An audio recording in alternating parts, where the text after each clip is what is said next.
Hey,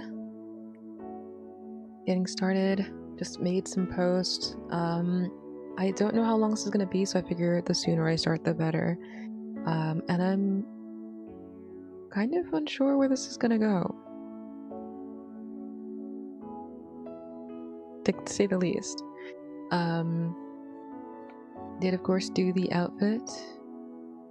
Little commotion for the dress, if you'd like. I'm not sure how it looks on your monitor. I have two.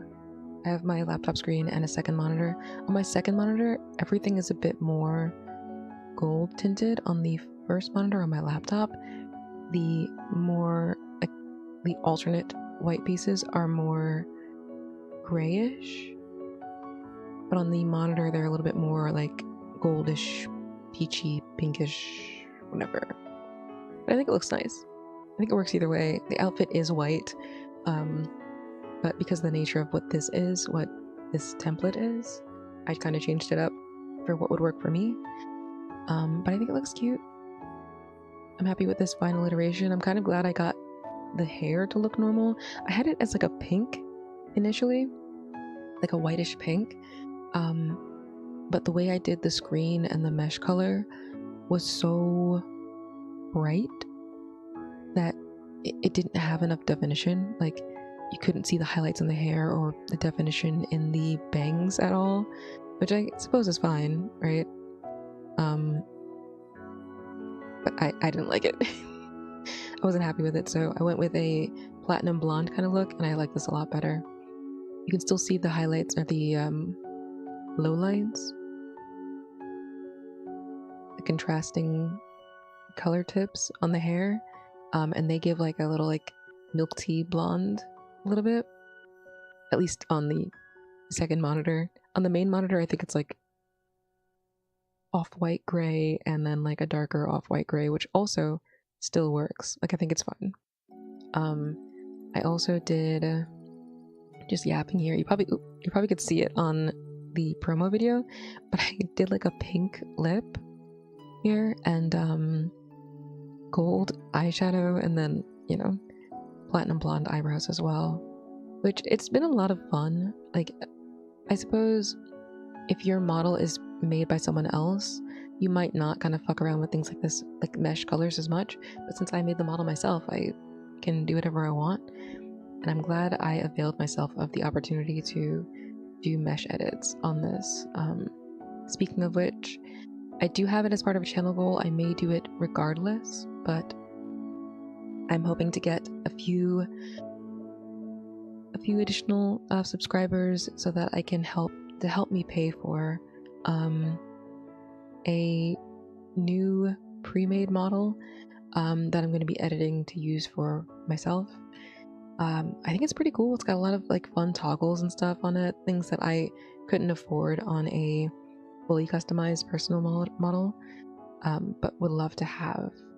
Some of the things I was talking about previously when Teresa was visiting to talk about the 3D models that they make, and I don't have money for to pay for someone to do that right now. Not that I wouldn't, but if I did, I could, but I don't, so I won't. In this case, I might be able to access some of these things on a 2D model that I can afford, with the help of a few subscribers. I'm also looking into maybe starting a Patreon, but I feel like it's a bit early because I haven't really produced enough content.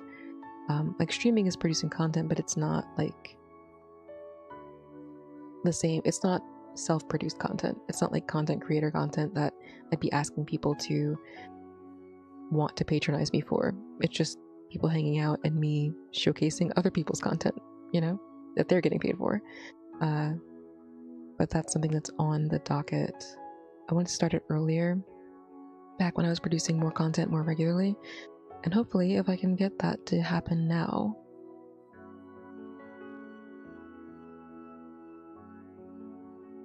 it would be worthwhile to add that to the repertoire of things that I'm doing for this channel and for NeveVT in whatever capacity that exists.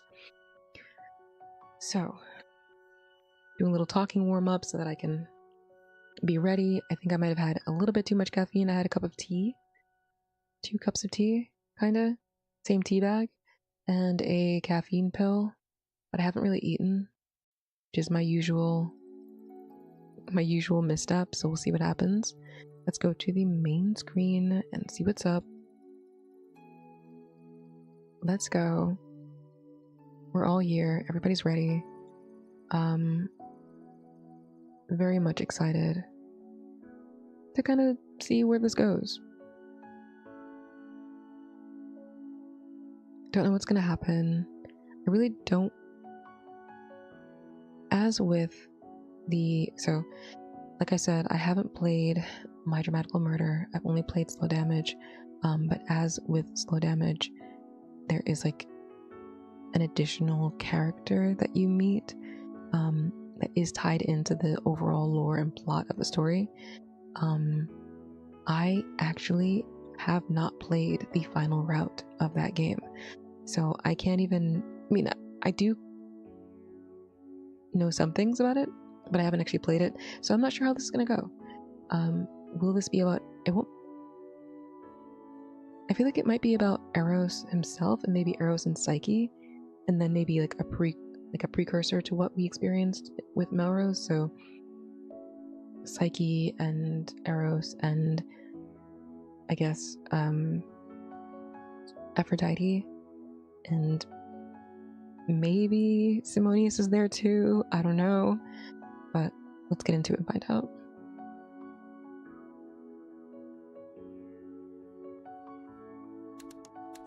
And I think actually this is going to be about Eros. Like we're going to be playing as Eros. Guess we'll find out. There was once a woman worshipped. Oh God. Dry.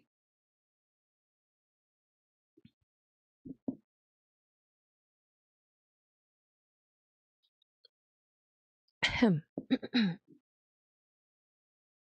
There was once a woman worshipped for her beauty by men and women alike. Held in high regard for the compassionate woman she was, all who had the blessing to know her fell madly in love with her, so much so that they admired her from afar. Joined hand in hand, they hailed her as an unclaimed trophy. This amount of adoration rose beyond the high heavens and into the realm of the gods, jabbing the ears of the goddess of beauty, Aphrodite. Unacceptable, she said. Eros, do something about her, she yelled, calling for her fellow companion to pursue the woman. Eros, the god of love, chuckled at his beloved friend's tantrum. No problem for me. Surely a pair with a mangy beast? Oh, I see. Surely a pair with a mangy beast or an inanimate object would leave the woman less desirable, unattainable. And that was the plan. But with the crimson locks of hair that shimmered like glitter coating the sun, soft eyes, and a perfect crescent moon smile, this woman proved untouchable. By the gods, this is the woman she asked me to plague, Eros mused. Isolated in her radiant glow, the human's thoughts of the woman were just. Glances turned to lingering stares. Tiptoeing turned to pursuing. Curiosity became adoration. A feeling that I hadn't experienced. Eros, the god of love, became a fool. And with his foolish actions came a whirlwind of unpleasant events where the mere human Psyche was. What was initially a mystifying encounter turned into misfortune. I wish to play among the fish, to enjoy the sea as they do, Psyche sang. I shall make the fish swoon for you. Let no creature be unaware of your presence. Eros cheered. To dance among the flower beds on a sunny day is a refreshing pastime, Psyche noted. I bargained that Lord Apollo bless your skin with light, not a shadow to spare or a dark spot in reach, Eros encouraged. Am I an omen? Is that why no one seeks me besides you? Psyche inquired. I shall have them love you even more than they had before, Eros responded.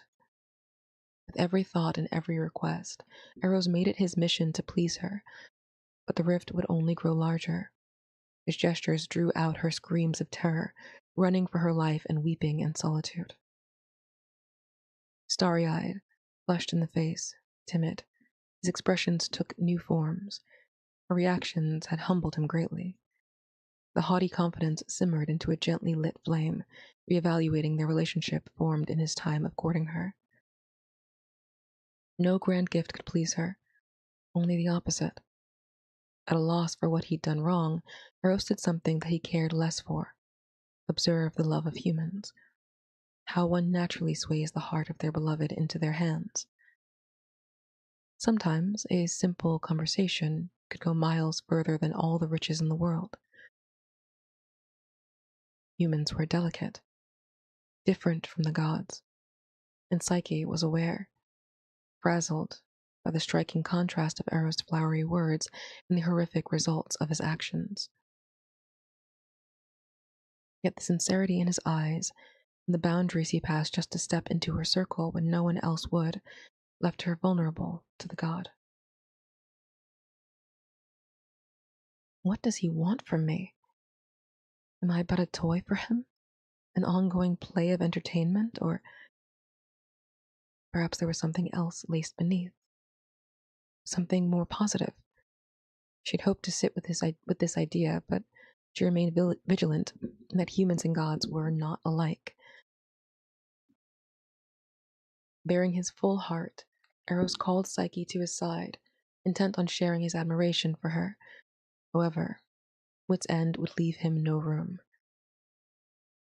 His words were a moment too late, as Psyche had decided, too, that she would protect her heart the best she could. To kill Eros with his own bow and arrow. Luck would have it that her aim, while true, was off a hair from piercing his heart. Succumbing to his induced slumber, Eros let his last words grace her ears. Words that etched the lasting memory of her heartbroken face within his dreams forever. It runs in the family. The squish face. I'm sorry for falling in love with you.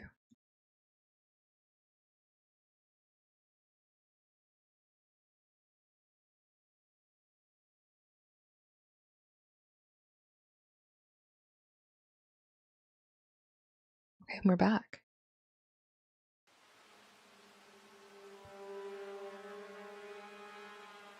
At the start of the story, the rain pelted my skin as I bounded through the streets. The wind whipped and tore past me, actively resisting my stride. My voice heaved with uneven, tired breaths, paired with the collision of metal striking just about anything behind me.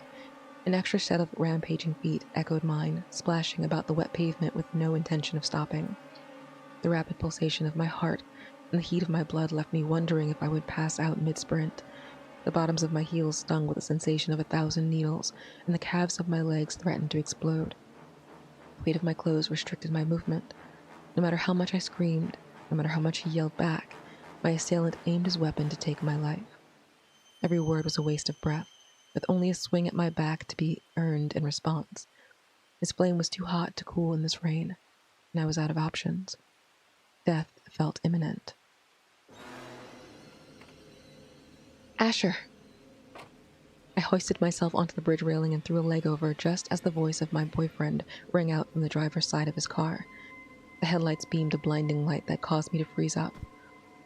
Simultaneously, firm hands curled into the neck of my shirt, yanking me closer. Where the fuck do you think you're going? Asher, it doesn't have to be like this. Let's just go home. I held onto the bridge rail as tightly as Asher's deadly grip stretched my soaked t-shirt. Pendy stayed put, next to the car. I couldn't tell if that was for any good reason or not. He wasn't looking at me at all. So you can tell me not to worry about him? Nah, no fucking way, man. If you do this, you'll get in a lot of trouble. I won't talk to him anymore, okay? You don't have to do something this crazy. Hendy, baby. After pulling this shit already, I'd like to think you know how this goes. I have to make sure he won't be a problem. He won't be. But he will be if you kill him. So don't do that, okay? I'll stop this time. Just you and me, like always. What the hell? So you're throwing me aside? 8 long months together felt so short now, like a blip in the year. In my life. I wanted to believe that Hendy was only saying this to keep his crazy man from killing me, but something in the way he spoke. I couldn't hold back my voice. Shut up, Melrose. You didn't even tell me about him. You had a whole boyfriend for 3 years and I'm only learning about him today? Quiet. I'm talking to Asher. Shut the fuck up. Imagine how I must feel. Hendy grew tired of me again and found a pretty new toy. Asher. Then I won't be his toy anymore. Damn right you won't. His grip tightened on my shirt before forcing me backward, and I slipped out of his grasp. Asher! Goodbye. Without so much as a split second in between, my unbalanced body passed over the railing, and I plunged into the depths of the lake beneath the bridge.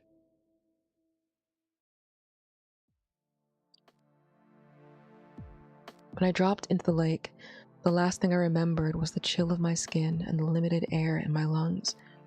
The pitch-black darkness engulfed me. I flailed, but my body continued to sink and sink. Further and further into the darkness until hues of blue and pink flooded my vision. Maybe I died at that moment, because the limited air was no longer a necessity. The water lit up like an in-house swimming pool. Oddly shaped bubbles passed along my body, coming from below. Not yet. A faint whisper touched my ears, then ceased among the flow of currents. Descending downward in a spiral, a bloom of bubbles arranged in layers resembling flowers unveiled a man to me. The surrounding radiance was effervescent, alluring. He slept, hands resting over the pit of his chest, much like that of the dead. A red arrow protruding his left breast might have indicated death had it not been for the occasional sea of bubbles that left his nose and lips. Almost within reach, I extended my hand to the arrow, but that was as far as the realm would have me. Soon, he was nothing but a blur in my darkening vision. He was gone, taking the surrounding environment with him.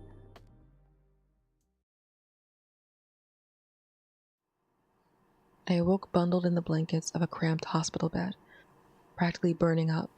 The heater in the room had been turned up sky high. An IV was administered into my arm from a machine to my left. To the right, a faint noise from the TV and the shuffle of feet caused me to turn my head. My eyes locked with my roommate, Marlowe, and the landlady. Ugh. May. All but tripping over the table, Marlowe came running to my side. Her arms scooped me up and held me in a tight hug. My throat felt sore and unused. A vague memory of hacking my lungs up resurfaced.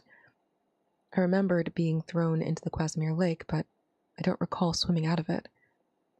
Someone must have saved me. Are you okay?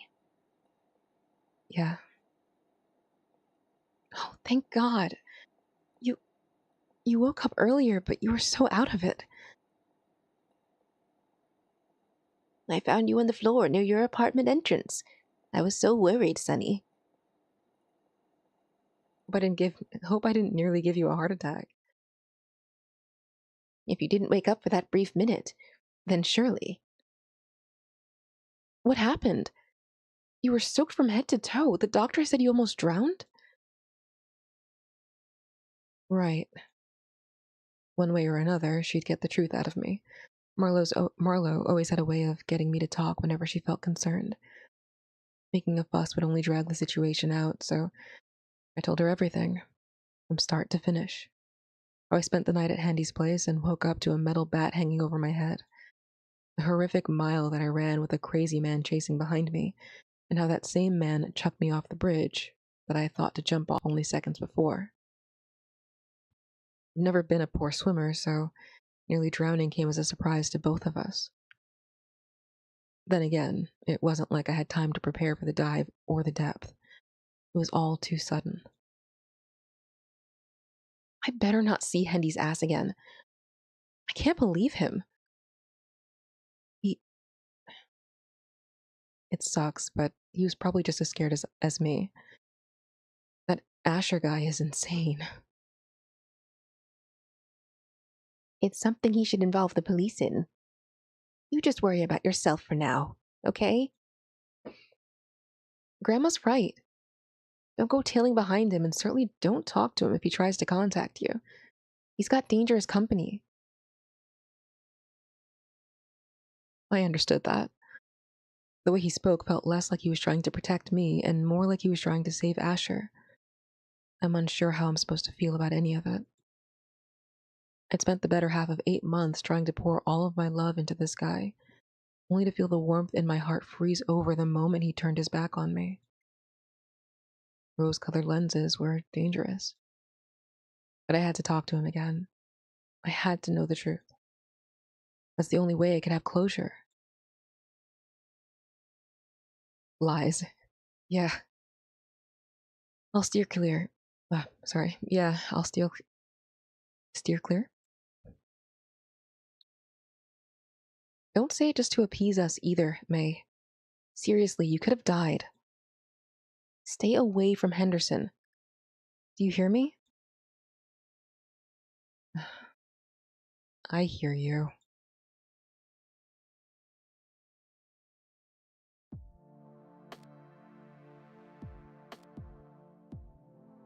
"3 weeks have passed since that incident. My busy and lively daily life had a change of pace, becoming quieter, emptier. The extra set of mugs and silverware, additional laundry hamper, and stacks of boxes were scarce. Marla was spending less and less time here. Whenever I walked into her old room, the reality of just how barren the space was began to settle. But Grandma was still here, coming and going from my apartment whenever she pleased, more like a doting mother than anything. When she came over to do my laundry, I didn't expect her to bring something priceless with her. Even more shocking was that Marlo had given it to her. A rose gold fountain pen. A family heirloom. A personal tie to Eros. My mother told me how she always wanted it when she was younger, but she never got her hands on it. It had gotten lost in the various things passed around by my relatives. Surprisingly, they'd remembered me. Or rather, they'd cared enough to send it to me. I've always had hard feelings about the burden I posed by surviving my parents. My aunts and uncles had families of their own, and adding another mouth to feed was worse than disappearing from their lives, apparently. Thanks for everything, and nothing at the same time, I guess. They might not have needed me, but the pen was now where it needed to be, where it would be cherished, albeit after I'd thrown it out without knowing. I need to thank Marlo later.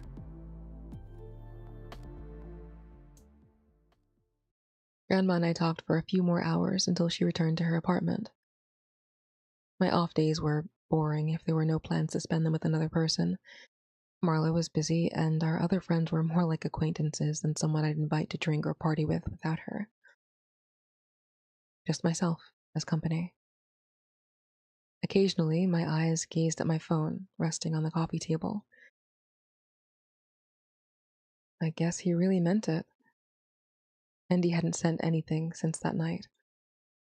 3 whole weeks of fighting the urge to text him, fighting the urge to call him, hoping maybe he would reach out to me. For nearly 8 months, the two of us had been in an intimate relationship. I spent most of my time with him to fill the emptiness that formed after Marlo and Esmond became exclusive. And it was times like these when I realized how heavily I relied on him. He always listened to me. He didn't shut me up, at least not outright. But did he ever truly take in the things I said? Could I really say that I didn't notice the glaze in his eyes when I spoke? How I had to repeat things I'd told him several times before? The only time I felt something deeper from him was when he sought my body. A sour taste filtered at the back of my throat, and I made the executive decision that remaining in the quiet space of my apartment would do no good. Because the day began setting into night, I figured this was the best time to head out to my favorite spot. The bar where Hendy works? The only place that you ever go. Find another bar! Of the bars I'd been to, Solar was always the most comfortable. It wasn't a space in which drama occurred too often. The atmosphere itself was laid back, except for a few times when I jeopardized the mood. 2 bar fights ended in 2 breakups. The barkeep threatened to ban me from coming after the last one.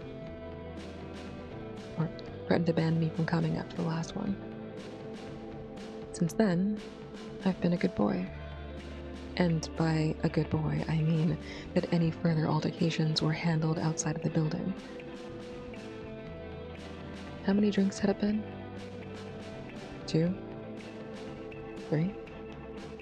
A buzz in my head told me I was happy, and with a chuckle, I accepted that. Where's Hendy? You've been asking that for the past hour. He had a shift tonight, but he'll arrive when he arrives, Melrose. Maybe I should give you some water. No. No. Another drink. And I'll drink it like water. Are you sure? I gave him the thumbs up as if that meant anything to convince him. Regardless, he poured me another drink, and I took an all too enthusiastic gulp.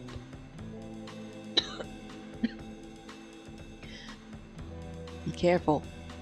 Hey, if you're gonna puke, please run to the bathroom. I'm not gonna puke, but I probably need to piss, I think. Please go. Please. I chuckled and slid from the bar seat, the floor wobbling beneath me. With no patron near me, I felt shoved about, hands outstretched to grab onto just about anything for support as I made it to the bathrooms. The front door jingled to my right as I made my way through the maze of an aisle. Then, the bathrooms grew farther away. The people, the lights, the bar, the cold replaced warmth. When I was sure I was upright, my body felt like I was lying flat on the ground. Hovering before me was Hendy's face. You showed up? Why are you here? You haven't seen me in 3 weeks. And that's how you respond? I thought you died. Why are you so fucking drunk right now? Have you lost your mind? Yeah. I rolled onto my stomach and lifted my weight from the ground, attempting to stand up again. The ground felt so nice, and an urge to never leave it washed over me. Get up. Get up and go home. You're too drunk to be here any longer. Besides, if Asher saw you, things could get ugly again. Are you saying that for my safety? I extended my hand to the fabric of his pant leg, clenching it in my grasp. I clawed my way up, using him as my support. You You don't want me to get hurt? When I raised my head, I hoped to meet his gaze, but instead I found him shifty-eyed, turning his head left or right. Then I felt the palm of his hand shove against my face. I returned to the concrete, along with whatever strength I was gaining to get up. There were no stars in the sky, but there were angels.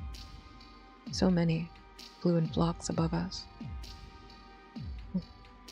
Their wings are beautiful. I want to fly too. Take me with you. I'm too lazy to get up. I'll call you a ride. God, why do you let yourself get this wasted? Do you like being pathetic? It's good you're alive, but for the love of everything, stay away from Solar. And me. Why? Why? If Asher sees you, he'll try to kill you again. Just go away. I've been going to Solar before I started dating you. Why do I have to stay away? My body grew hotter, and my jaw locked. He was the only thing in sight. Don't eat difficult. I came here first. No one told you to screw me when you had a boyfriend. That's your problem. Yes, you're right. Should have left it at one night, but you were too nice to me, so get up off the ground, Melrose. Did you ever love me too? What you were feeling wasn't love, Melrose. It was something to fill the void in your... I want to hear if you loved me. My entire body trembled and tiny sobs ached from my throat. Shut up. Why are you like this? You're always so... The frustration on his face, the fire in his eyes. He didn't want anything to do with me. We used each other, Melrose. But I love you. No, you put your love into me to get something back. You don't love me. I said I love you. Sorry, he's like very drunk, I guess. The messiest drunk of all time. He's about to throw up.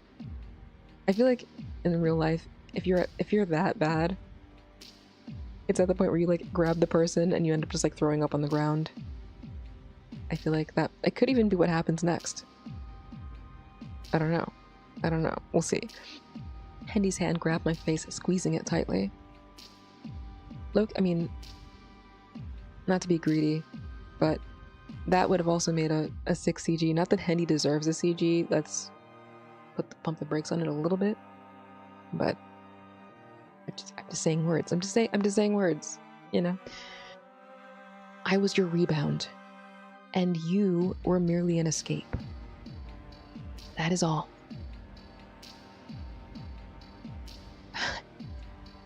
Asher and I have been together for 3 years. We've had each other's backs for even longer than that. Sometimes his love is a little much, so I let my eyes wander. That's how things are with us. So, you just wasted my time for all these months. It should have ended sooner. I felt bad the more we met up because you were getting attached. The attention you gave differed from Asher's, but it was never meant to be more than 1 or 2 times. The doors jingling caught Hendy's attention. Clive came out to check on the two of us, given that we were still in front of the bar where everyone could see. The two talked as if I weren't part of the discussion. From the sound of it, Clive was going to hurry inside to call a taxi, while Hendy stayed to send me off. Of course, from the look of it, Hendy wanted the reverse to happen. Clive's calling you a taxi. I have 2 fucking ears. Well then, good. From now on, don't come here and don't approach me. It's not too late to tell me you're doing this for me. If it'll put you at ease, then... I blacked out. For the briefest moment. I mean, I think the amount of drunk that I was trying to portray there, once again, I don't always feel like my drunkenness. Because you know what the other thing is? Even when I am drunk, I'm not like... I've never been so drunk that I've actually been incoherent. So I don't even... I feel like even though that it might be accurate, it might sound fine. I you know, I don't know. I don't know. But I think as messy as I portrayed him was probably accurate since he fucking blacked out. That means Hendy had to pick him up and put him inside the taxi. I don't like Hendy, but... Damn. Really putting him through the paces. He deserves it. This is his mess, actually. He should clean it up. For the briefest moment, lying flat on the ground, went to standing upright, fist stinging from an impact I didn't witness. Oh, wait. What? Where was his fist?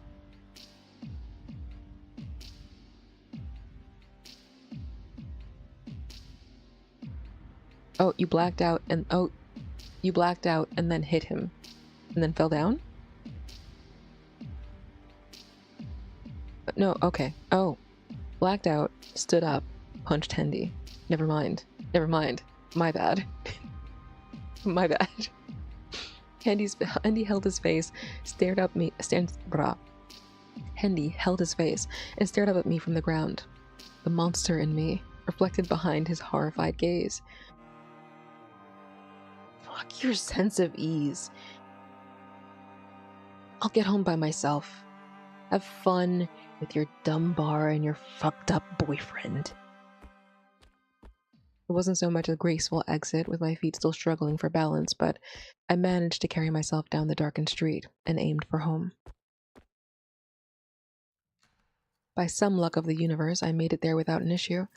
Perhaps the angels scattered about the sky had been guarding me for real. I collapsed onto the floor upon entering the apartment. Probably looked like a disheveled mess. I felt like it, anyway. So much time wasted. Just like that. Again. It was too common. Like a curse. Maybe a force of nature made things this way.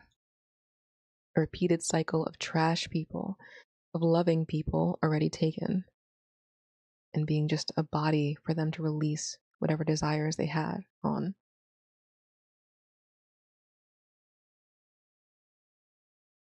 Only to be discarded when they were tired of me. I believed Hendy was different. Sure, everything started on a drunken night, but he was kind to me. Now I understand that kindness was tolerance, hesitance over an ill decision he'd made, temptation in the physical compatibility that we'd had. He was never mine. And though I offered myself, I was never his. The one thing you cannot do is lose hope. Huh? There is bliss in knowing that every person, every being, everything has someone. The unknown beset you with unpleasant feelings inside your heart. Jealousy, impatience, anxiety, fear. These are all things that are unpleasant for the human mind. But these emotions do not have to be negative. They do not have to be shunned. I implore you to feel them.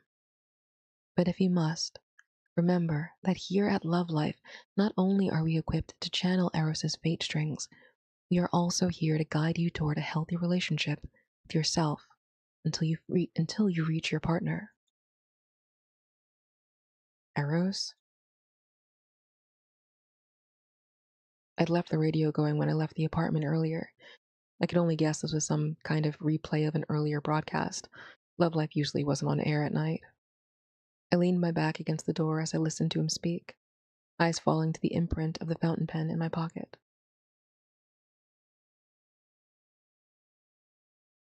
We have a 90% approval rate in our work, but with it comes the disclaimer that even if we tune the energies of Eros to find your lover, there is a chance that you may not meet them in your lifetime. Then why bother? However, you may be surprised to hear the success rate of those who pray to him. We are merely a bridge for those too timid or skeptical. The real magic is in prayer.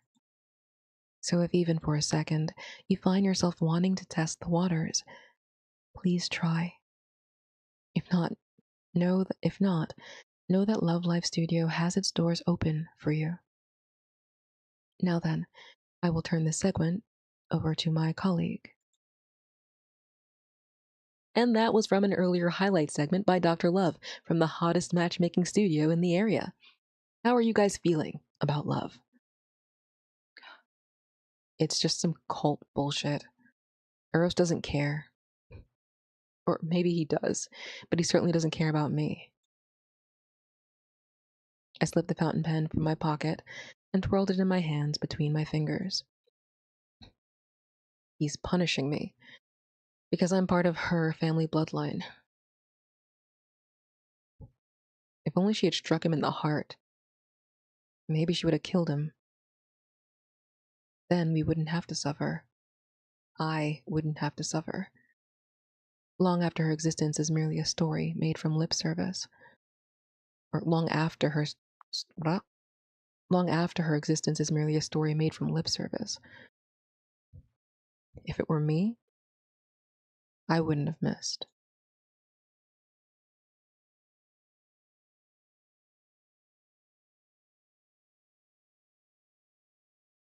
Eros's POV? We're looking up from the ocean? Into Melrose's bedroom? I'm kidding. A loud commotion somewhere down the hall interrupted my sleep. If not for that, I wouldn't have had to face the killer headache that came with opening my eyes. Yeah, you were trashed last night. Also, you need to get a trash can. Just saying. Giving myself a little time to recoup, I poked my head out of my window to see a couple fighting in the hall.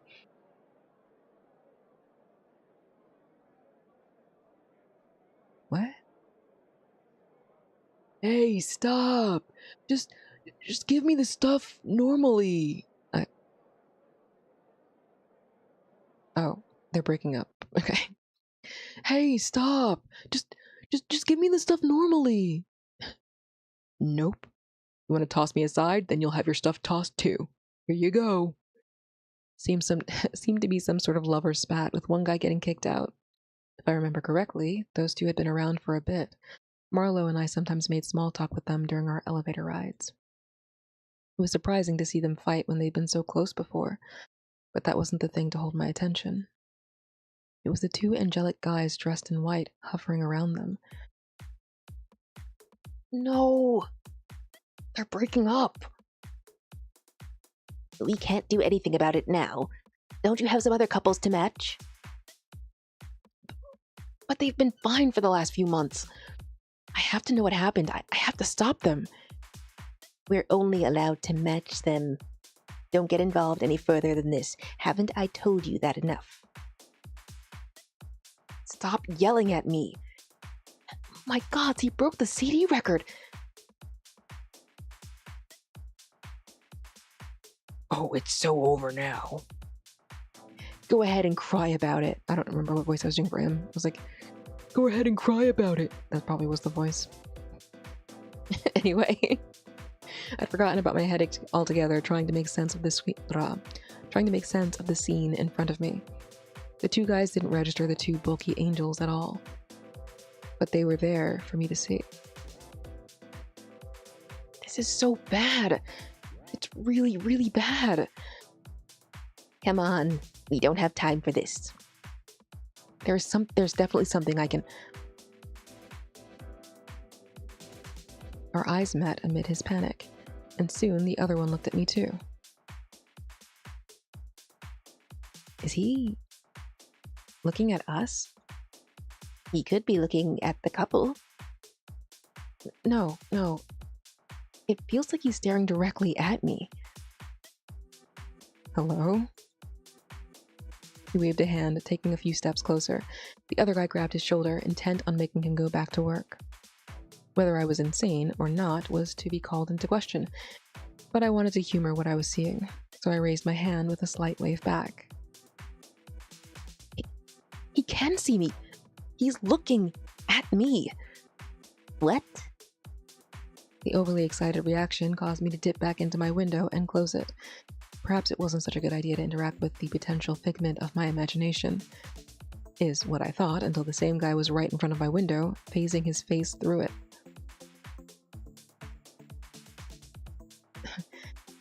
Normally I'd turn tail, but you did look at me, right? My senior doesn't believe me.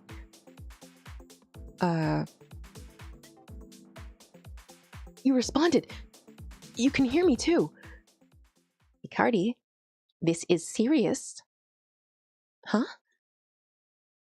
Do you not remember your basic training? If a human can see us while we're cloaked, that human isn't normal. Oh. Yeah. The big guy looked at me with apologetic eyes. He and his partner entered with ease as I backed away from the window. The other guy wore a stern expression and seized the back of my shirt collar. Let me go! A human like yourself shouldn't be able to see us. So if you can, we have to take you to Aphrodite. Don't be scared. We won't hurt you. Yuri, you should be nicer. We're Cupidine, not evil bird people. Why would you say evil bird people? Cupids? I suppose that made as much sense as believing them to be angels, but it still didn't change the fact that they intended to kidnap me. Get off! A blow to the stomach sent the other stumbling back away from me. My hand slipped free, and with a desperate turn, I aimed for the bedroom door. Wait! Doing this will only make things more complicated. The floor vanished beneath me, and a pair of muscular arms encircled my waist. My hands clung to the doorframe while I kicked my feet about. Resisting felt impossible with the strength of this Cupid. It's okay. Don't panic. We're just gonna take you to meet Lady Aphrodite. Whatever. You should really exercise your skills. Well, I never learned how to do that. What skill? The Cupid that I struck came into view and pressed his fingers against my forehead. Take a nap. Unfortunately, I did just that. Sheesh. The whole gang is here. This is actually going to be a disaster. This is going to be so... God help me. Gods help me. Eros help me. Somebody help. Chatter rang into my ears and a piercing light blinded me. Voices thundered above me. About me. His blood. Something. His blood. The words appeared between sentences. My brain vibrated and pulsated. My eyes stung and strained to stay open. Perhaps it was the repercussions of the night prior finally setting in again. He's awake. Briefly matching my gaze with the Cupid, I scaled the rest of the space to find many faces. So many eyes bore into me, but the ones that alarmed me the most were from the towering beauty of the woman I presumed to be Aphrodite. Nice of you to join us. You must be startled. Poor human. You must be startled. Poor human. A soothing voice with a drip of venom behind each word. Her gaze penetrated me. Holding it for longer than a moment made my body tremble. Do not worry. As abominations are often feared upon birth, abandoned, lost, I will put you out of your long-awaited misery. What? In her hand, a chisel materialized, and she descended the podium to join me in the center of the floor. Hush. Do not question the mercy I'm giving you. Your sinful existence should have long since died alongside the origin of your bloodline.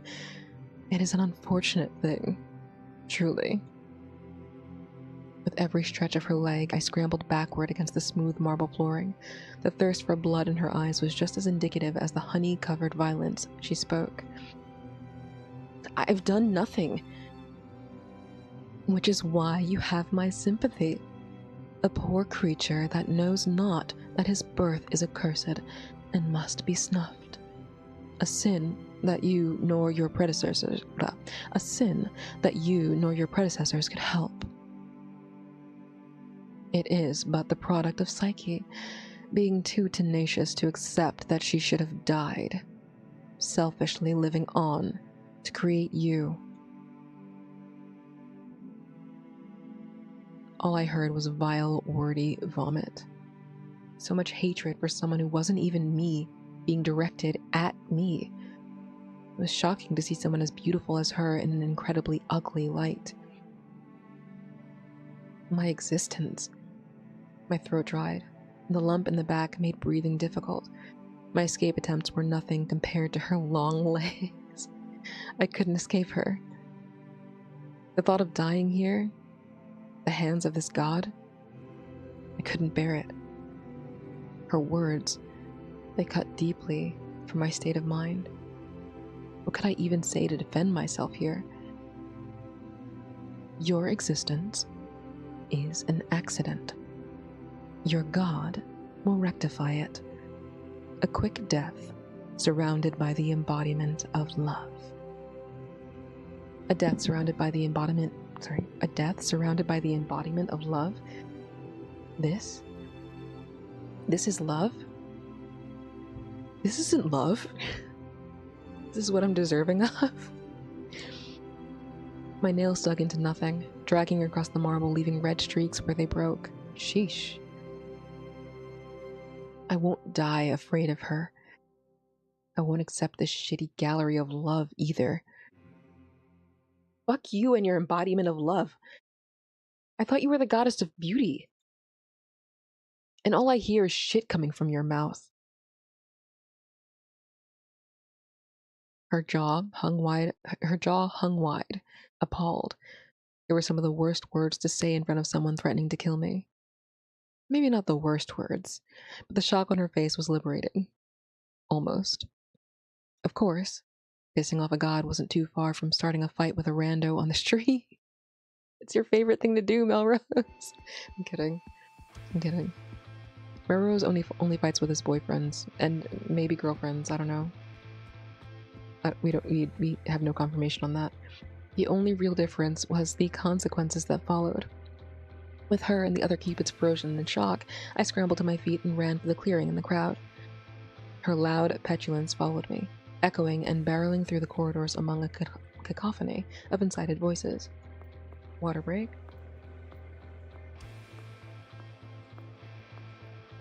Literal death was nipping at the back of my heels, whipping up death in a kettle. I had no destination in sight, but I keep using that meme, I'm sorry. I'm overusing it, I'm probably dragging it, but that's okay. You know? Sometimes the meme has to get dragged. You know? Anyway, I had no destination in sight, but my feet continued to carry me anywhere that there was no obstacle. My escape led me to a large room with an oasis-like pool. The only other exit that hadn't been blocked off was the other hall that seemed to lead right back to the last room I'd run from. There was nowhere else to go. Damn it. I'd only stalled the inevitable. A death as pathetic as this one was meant for me. The time is now. I don't know who's speaking. My body collided with the hold of something. Someone tall. Oh. It's Vitaly. Probably. The time is now. My body collided with the hold of something. Someone. Tall. The scent of the earth, flowers, and a hint of decay reached my nose. Pulled back to meet my captor's eyes. You may put your thoughts to the test, but since I sincerely hope that you don't... Okay. You may put your thoughts to the test, but I sincerely hope that you do nothing other than wake him, dear Rose.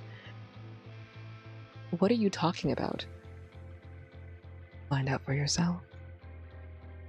Lifting me, he lowered my body against the water's surface. His large black hand pressed down on my chest to submerge me. Despite the unease I felt in his presence, there was something equally calming about him. A feeling that, at least at this moment, I could trust him. I expected to relive the same struggle I had 3 weeks ago, drowning in the Quesimir Lake, but my lungs were clear, and there was no panic. It reminded me of the dream I had, the one with the sleeping man. Come to think of it, that person, just now, he told me to wake him up. It wasn't a coincidence, right? The depths continued to drag me down, so I turned my body to see exactly what was ahead. And there he was, the man from my dream. The same display, except there was no barrier between us, nothing to separate me from him. Growing closer, surrounding bubbles popped, and the muffle of a heartbeat carried into my ears as if it were the only thing to be heard within his space. Upon his ethereal image, this sleeping man was Eros, Eros himself. Eros, the god of love, the god who cursed me.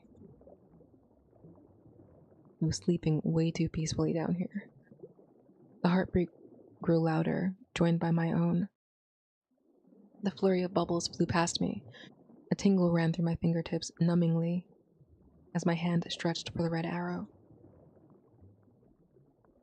It's all your fault. I don't deserve this bullshit. I just share her fucking blood. Why do I have to be a part of this? I grabbed the staff into my hold, then yanked it out of his chest, burning with the desire to stab him. He deserves it. This is my revenge for the torment.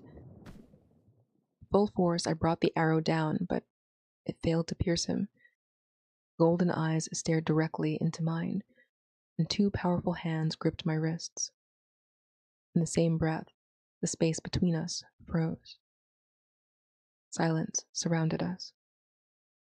The only thing to pierce the quiet was his gentle and confused tone, whispering a name that wasn't mine. Psyche. Huh? A forceful burst of water sent me airborne, landing straight into a crowd of cupids. Are you okay? Surprised that he genuinely seemed to care, I opened my mouth to respond, only to be cut off by Aphrodite's loud exclamation. Pardon? I have to burp? Give me a moment.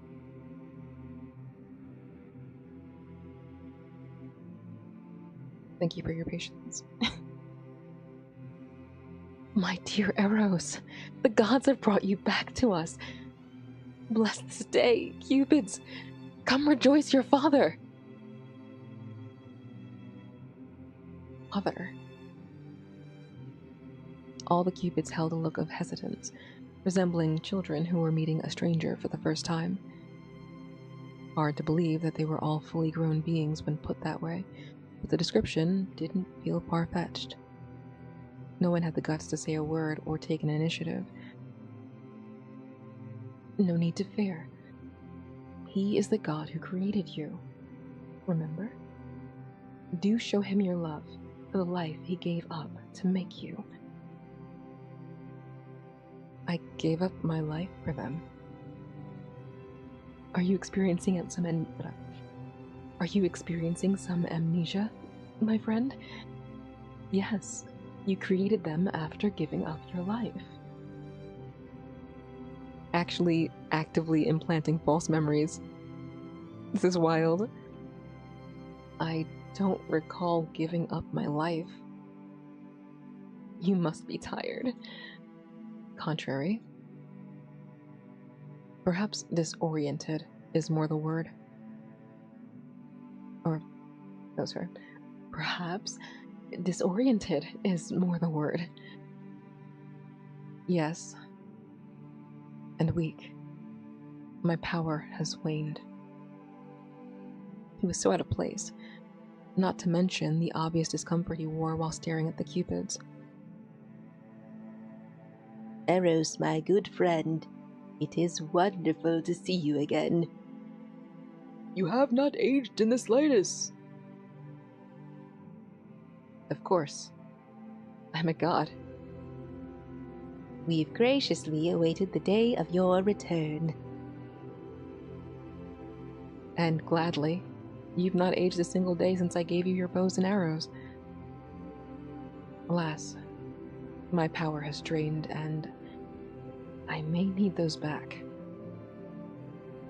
Nonsense! You've only just awoken! Fast on her heels, Aphrodite put distance between Eros and the other three men. My bad. Her hands latched onto him, fingers rubbing against his arm in what I figured was a coaxing manner. Disgusting. I mean, I feel like Melrose... Why would Melrose even think to say it's disgusting? Just saying, because Melrose doesn't know that Aphrodite is part of the reason why he was stuck down there. Not that it matters. But contextually, we know that as the audience, so it makes sense. All good. Where's Psyche? Long dead. Why do you ask? She deserves that much, given that she struck you down. Of course, her bloodline persisted, but you needn't worry. Her bloodline? Is it him? I'm not doing I don't know what... I don't have a voice to do for Eros, so it'll just change from moment to moment. It's fine. It's fine. Eros tried to make eye contact with me again. I let my gaze fall to the floor instead. I'm not Psyche, and being from her ancestry doesn't mean I have to go through any of this. Why do you lower yourself? Stand. I kind of fell down here, if we're being honest. Not like I'm trying to grovel. Mind your tongue, insolent human. We were going to have him executed, but I couldn't have foreseen the miracle of your awakening in the midst. What? No. No senseless bloodshed. Has he done something wrong to you? To me, his existence, and that of her blood, disgraced you and all of us gods. I glanced around to see the massive waves of confusion among the cupids. Looking at each other, they all seemed to be at a loss for words, at least until the friendliest of them spoke. Whose blood? Or whose blood?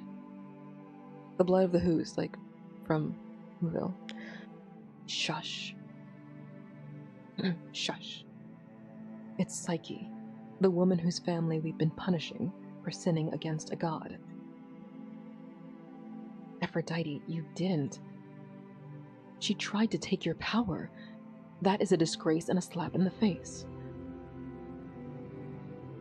She wanted his power? Hell, if she did, it was likely just to find her true love finally. I wouldn't put it past her. He was hindering her happiness all because of Aphrodite anyway.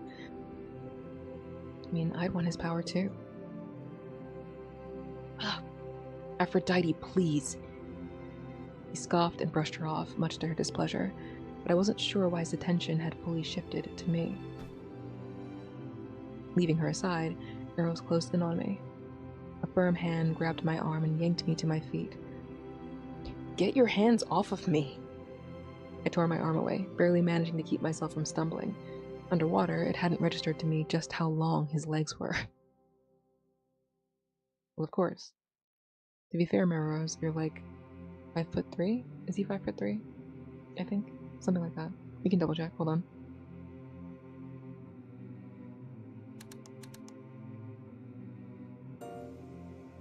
Yes. Even that he seemed to have over me. I mean, like I said, almost everyone is, in the story at least, is taller than Melrose. Every thought that came to mind just ended in more irritation. Eros was in front of me, and yet I couldn't do a single thing to him. I mean, you can kick him in the shins. Who's gonna stop you? Why are you being hostile? I only want to talk to you. I've got nothing to talk about with you. You awakened me, and you are one of Psyche's descendants. I said, there's nothing to talk about.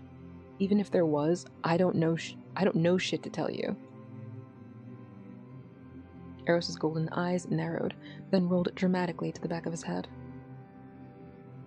I take it you have some unspoken problem with me. So, do me a favor and say it. What do you want? Your death? Whoa. What the hell did I do to you? Playing dumb and innocent is even more egregious. I've only just met you, and you want me dead? Do you not hear yourself?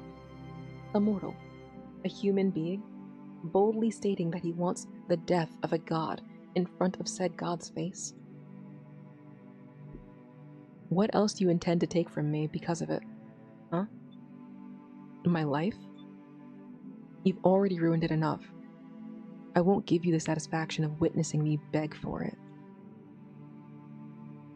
I don't know what your problem is, but I don't know what your problem is, but I literally just woke up from however fucking long I've been asleep. Killing a puny human such as yourself is the last thing that I care about. I have not ruined your life because I don't even know you. Nor do I give a single fraction of a fuck about whatever truly ails you. Oh. Really? Not only does he lack the ability to hold himself accountable, you would rather bark at me about what he doesn't care about, as if that's supposed to make me care in response. A laugh slipped through my lips unwillingly, and I welcomed his apathy with a sweet smile.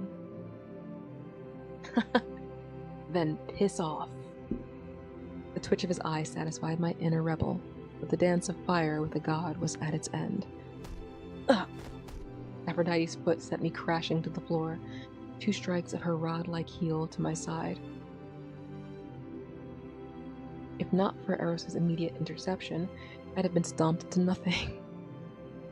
Getting stomped out in the realm of the god of love. Imagine getting jumped and stomped out on the beautiful marble floors of the realm of love. I mean, clearly it could happen. It could happen. Anyway. Aphrodite, for the love of all things beautiful, stop making things worse. I do not kill humans, and you won't kill this one, even if he's disrespectful as hell itself. Gods, why? He literally spoke out of turn. He lacks fear for you. I don't care. At all. It's not a big deal to me. The big deal is my powers and my concept. And how fucking long I've been asleep, but no one wants to talk about that. Why is he yelling? I guess he is angry. But he's only taking it out on other gods. He has a level of decorum and he's a level of decorum and self-control. Aphrodite has none, as we've witnessed. Watching his attitude flare up at Aphrodite, drinking water, and the nervousness on her face left me amused, although he was throwing a tantrum. Seeing her sort of cower as he cornered her with his concern was a sight worth seeing. I could feel someone drawing closer in the fray of hot tempers, hesitant, quiet. Dr. Love or Vitali? Icardi, I was wrong. I'll take you back home. Mom and Dad are fighting. They're not, they're siblings, actually. Or more like siblings than anything like that, but anyway.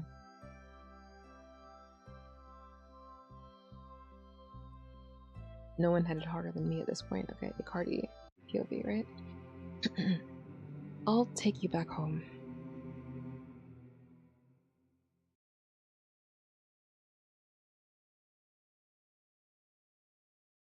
No, it's Eros. My bad. I wasn't looking at the screen. No one had had it harder than me at this point. The world I'd known before falling into my coma differed vastly from the world I remembered, and I needed answers. Answers that everyone felt the need to hold back from me. The sorrow and horror that she wore still burned in my mind as the last vivid thing I'd seen in ages. And when I see her again, it isn't her, but some other human. A man, angry at me for something I have no recollection of doing. To make matters worse, Aphrodite wanted to tear him down, barbarically, and has been doing that to Psyche's entire bloodline in honor of me. And for what? What is there to gain from a trail of blood? She'd have more of a point if she'd only settled to make them all hideous, I guess. Just as entertaining as pairing them off to the strangest things just for I mean, is that better? Why don't you just leave them alone? Why don't you take accountability?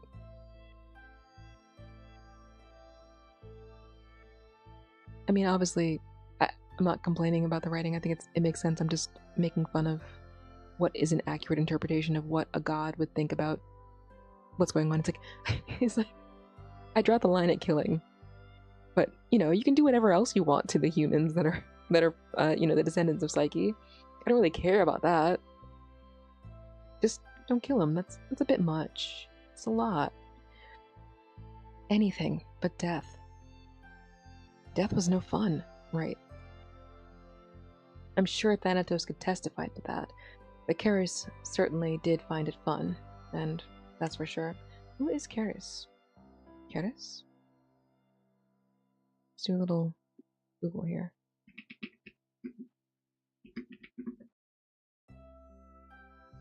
Goddess, worthy goddesses and personifications of violent, cruel, and bloody death.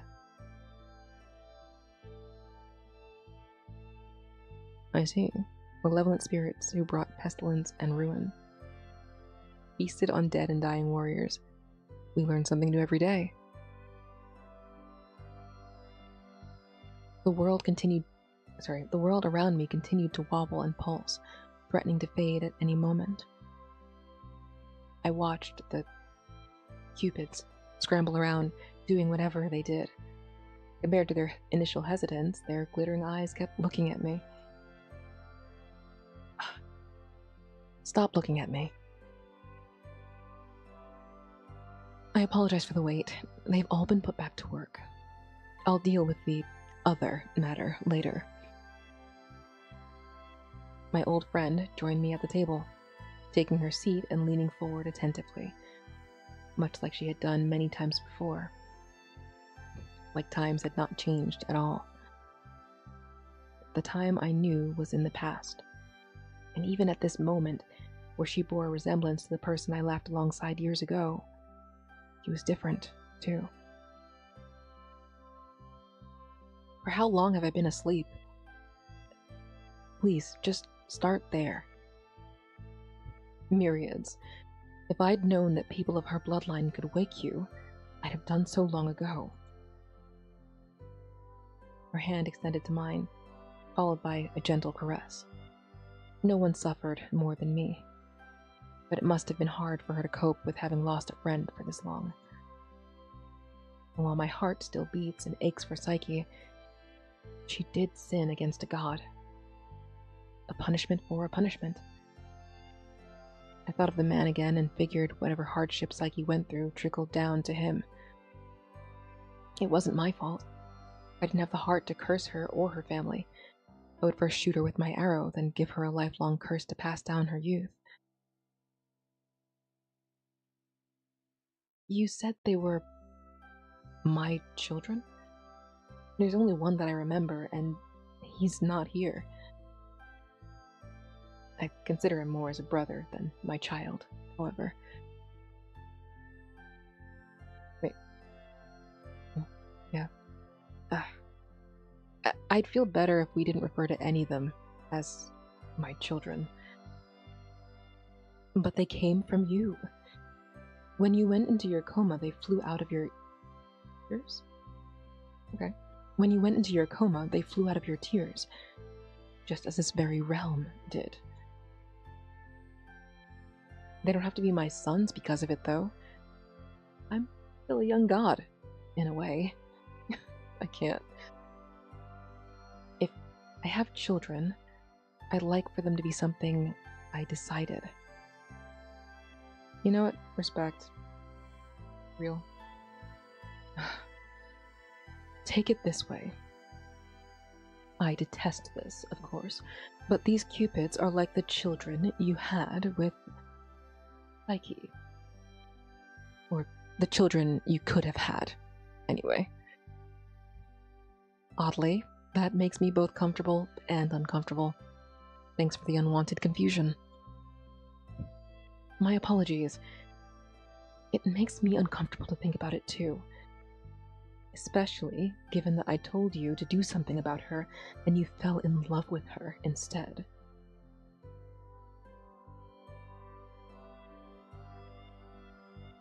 I figured she would take issue with that, and it didn't come as a surprise that she felt the need to voice it. Aphrodite was never one to mince her words. It wasn't on purpose. It just sort of happened. Regardless, she would have been taken care of, regardless, she would have been taken care of, and you would have still been hailed the most beautiful. Mind you, is that still an issue?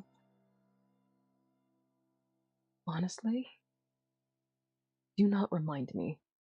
This age of humans bothers me a lot more than the last few.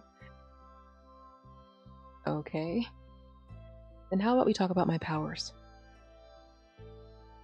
Aren't you tired? Tired is not the word. Nearly powerless is fitting. These cupids have bows and arrows radiating similar energy to my artifact, which means they all have a piece of my power. Correct? Then I want it back. All of it. And where is my actual artifact? You not? When that woman ran, she tried to take your bow and arrows with her. I have the bow and one of your arrows. Only one? Where's the spare? That human had it. The man who escaped. What? I'd been so frazzled by my awakening, I hardly sensed anything from him. Does that explain why she intended to kill him? Was it not because of his ancestry? If you ask me, it's annoying. I've been trying to get my hands on that thing for a long time. Any human who can sense the cupids is immediately plucked and brought here. Why is that? Psyche was a normal human.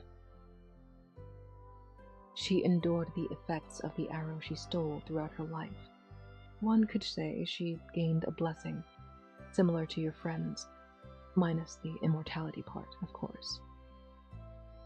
She went to pass it down to her family. Each and every one of them has the potential to see us, no matter what form or shape we take, so long as they're holding a godly artifact. The exception is only when we present ourselves to them willfully. You can only truly test this by cloaking yourself in their presence. Damn it. I'll have to go and get it back. I have the arrow she shot me with now. You said I could have my bow, or said you have my bow and the other arrow, yes? At least I have a good portion of my powers back if you give them to me as well. Of course I will. However, Aphrodite's face changed to a more stern expression, and a teacup surfaced in her hand. You are in no position to be rushing about. You must get reacclimated to the times. I will not hand you this bow and arrow until you have properly rested. Huh. Haven't I rested enough? I think I've rested a lot, actually. That was force-induced. Your headspace isn't right, and you are anxious to sit back here and cause disarray. I need you to calm yourself. I am calm. Actually, I'm so damn calm that I think I might have lost a few brain cells over the last few centuries. No.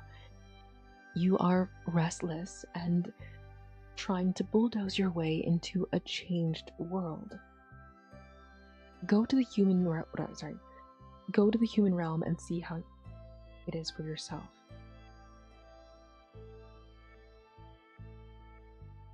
I can do that with my powers, no? At least part of them. I've said that. I've said all that I will say until you return from your much-needed exposure therapy. Now run along. Sorry, I'm starting to get tired, so it's break time. It's an hour and a half. I'll redo that line and then I think it'll switch off and I'll take a break. I've said all that I will say until you return from your much-needed exposure therapy. Now run along. The weight of my body grew heavier, and in a swift motion I fell, through the marble floor, through the realm, and through the earth sky. Landing on my butt in a grass field of some courtyard. Humans were almost everywhere, walking, sitting, having feasts. They were all different. The noises of moving things along the side of the path, and loud pitches from strange contraptions were everywhere, playing what I assumed to be a form of music. I was uncertain whether to be terrified or amazed. Mom? That man looks like a bird. He does have wings. I think the more accurate thing would be an angel here. Is there a convention happening nearby? Maybe marketing for Valentine's Day or something.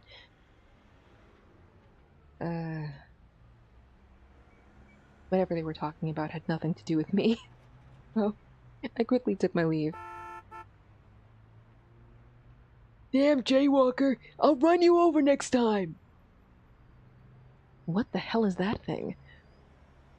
The moving object with a human inside nearly crashed into me. Had I not rushed to the other side of the path in time, I had been run over, as he said. Perhaps these things were replacements for carts and horses. I think I should be terrified. Rather than trying to understand this mess first, I believe reattaining my powers would help me feel more secure on the journey. Aphrodite had been so cold, denying me of it, but that didn't mean I had zero options. There's still Psyche's descendant and his possession of my other arrow. If I locate him, I can get a bit of my power back.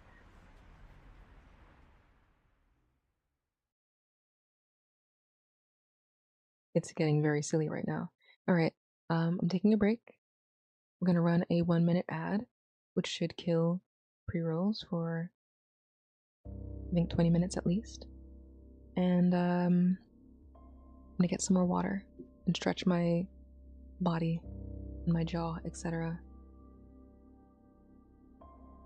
I think I will sit down and just actually push through the entire storyline.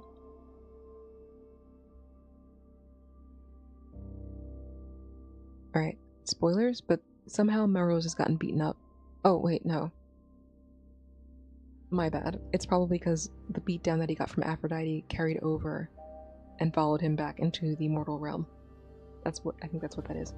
Anyway, 1 minute ad. See you in a bit.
So I took my headphones off. I usually have my headphones slightly off of my head because the pressure from the headphones kind of wears on my jaw and makes it more likely that I'm gonna like fumble my words. I didn't realize the music was so ominous. Nothing bad's gonna happen right now. Eros isn't even trying to kill Melrose, at least as far as I know. He doesn't want to kill people, so there's... Alright, anyway. Let's see what the fuck is up.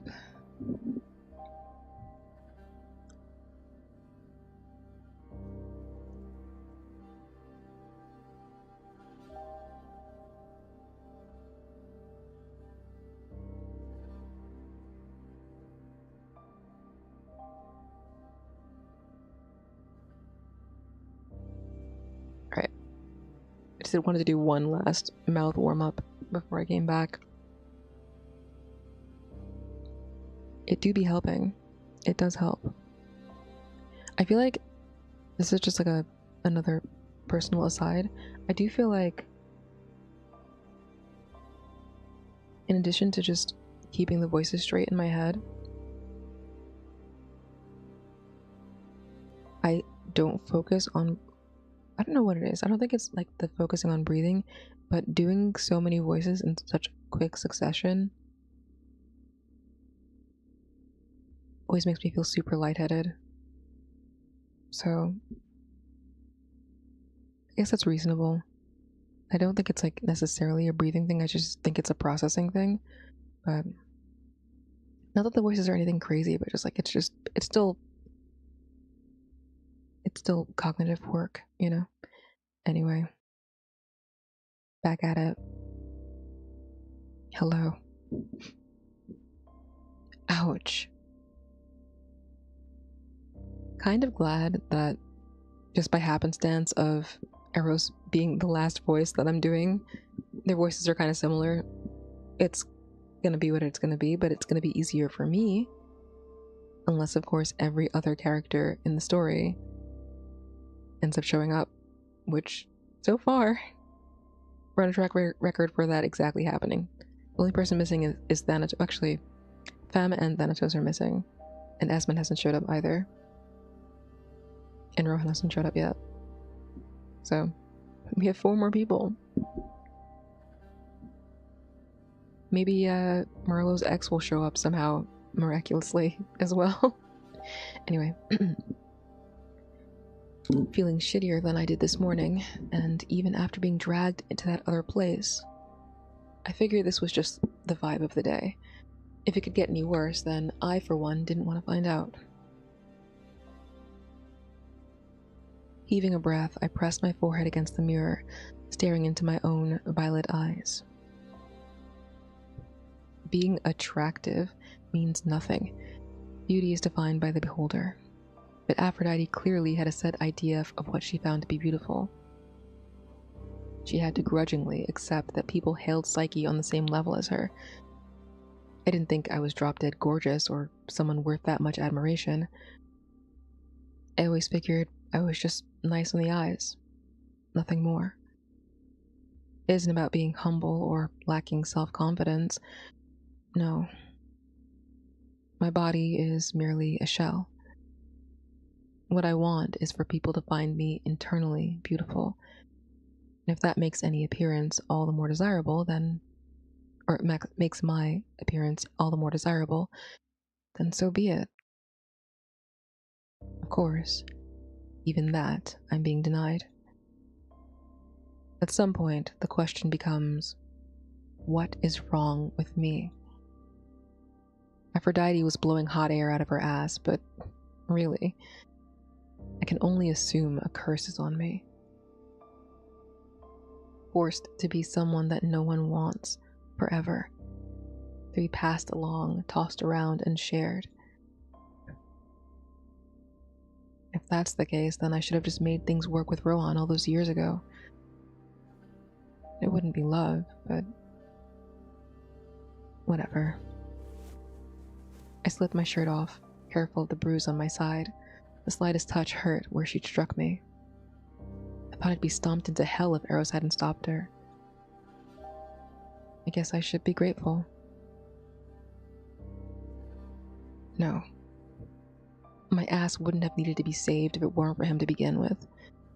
If only he'd stayed asleep a second longer, then it'd have been all over. But his confused, discomforted face wormed into my mind. So helpless. So out of place. Strange to say that while he appeared so pathetically, there was a relatability there. It doesn't matter to me. Stop thinking about it. I had more important things to dwell on, and, well, the chances of me running into them again were only as high as the idea of them hunting me down.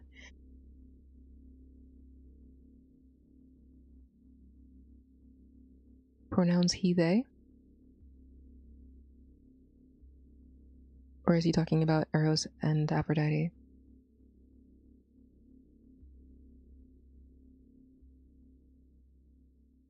No, he's talking about the two of them. And Aphrodite would definitely hunt me down. Staying in my apartment was compromised because they'd kidnapped me from there originally. I needed to go somewhere they wouldn't find me. Just for a little while, until they lose track of me again. That good Cupid brought me back here, but I didn't have high hopes that if he were told to capture me again, he wouldn't. Changing clothes and packing a few things into a bag, I left the apartment as stealthily as I could. Crashing at the landlady's is a bust, and I'm not calling Mar for this. Even if it would make lying low easier, the idea of staying at her and Esmond's new house made me uncomfortable. He had a few other friends whom I could bother for a couple of days. I just hoped one would allow me that opportunity.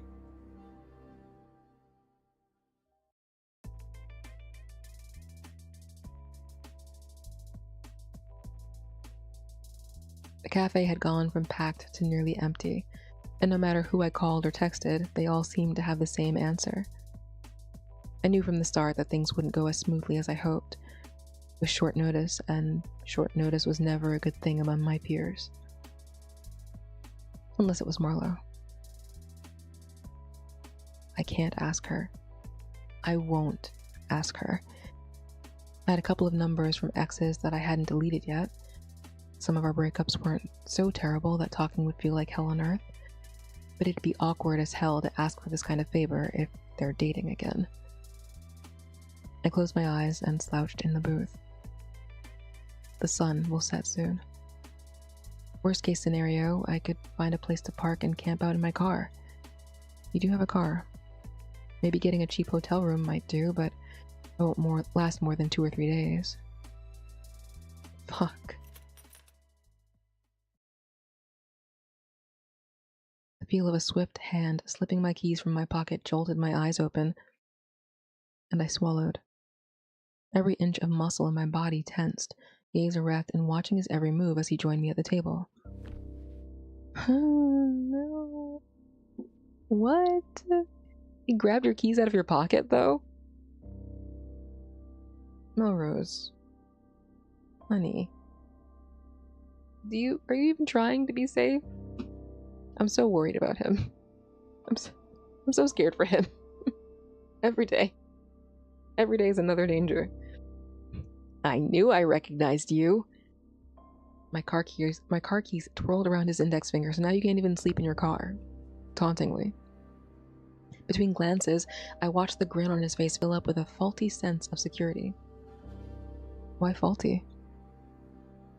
Sick that he could pretend we were ever friendly. What do you want? I saw you meet up with Hendy yesterday. I got a little sidetracked, so I couldn't visit you sooner. Huh? I don't remember seeing him. That's because he was creeping on his boyfriend from an alleyway somewhere, probably with bat in hand.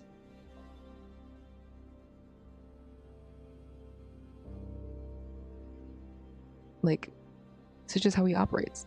Just the kind of guy he is. Anyway, in fact, I've never seen Asher anywhere near Solar before. I can't say anything from the other bar, but this is the one that I frequented. He was never a patron, and if I saw him, I'm sure I would have realized it. That meant he must have been watching me on my way home. I fought the chill that coursed my spine and sat up properly. I'm done with him. He's all yours. He's mine whether you intend on pursuing him or not. That's not the point, of course. Then what is the point? I don't trust you. You said the same thing that night, and yet you popped up at Solar like some kicked puppy. It's not going to happen again. Hardly anything could be found in behind Asher's eyes. He was still, calm. And as I was, it served to drench my eyebrows and the palms of my clenched fists in sweat. The slightest shift from him and my heart felt like it might launch forward out of my chest. Melrose, you can fight, and he doesn't have a bat this time. He's like, maybe he's a little bit taller than you. He might be taller than you. But you can fight. You can fight. The feeling left me hot with anger. Yeah, exactly. Fight. Get him. Get his ass, Melrose. It will. It won't. You're saying that to convince yourself. He gave you a crumb of respect. That's his charm, by the way. Is he charming? I guess. Wrapping a person around his finger when they need someone. Giving them the bare minimum that means the world to them. Then he gets fatigued because he doesn't know what he wants. For a moment, he doesn't think it's you. You know him better than me then. He made it clear that you two will always be a thing. Yeah? Doesn't mean he won't go back to you. Hendy's tired of you. For now. Because I'm buzzing around too closely. If I leave you be, run about my way, he'll slither back to you because he likes you. Physically. Anyway. Well, I won't be taking him back. Happy? No. The jest in his voice soured, and a penetrating glare followed. You'll take him back. You'll find a way back into your heart, and you will take him back. Because I can see it. You don't know me.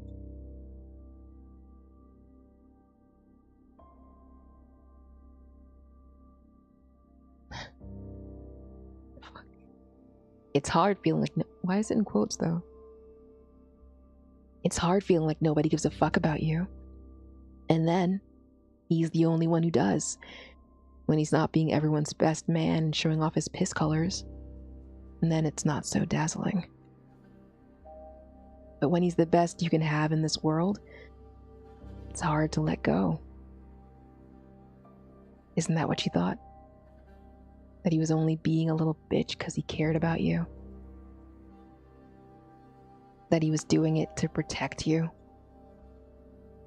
I had nothing to say. Anything I could say was trapped in my mouth, leaving a foul taste. I can see why you fell. You're cute. Makes me a little jealous. He likes cute people more than handsome ones.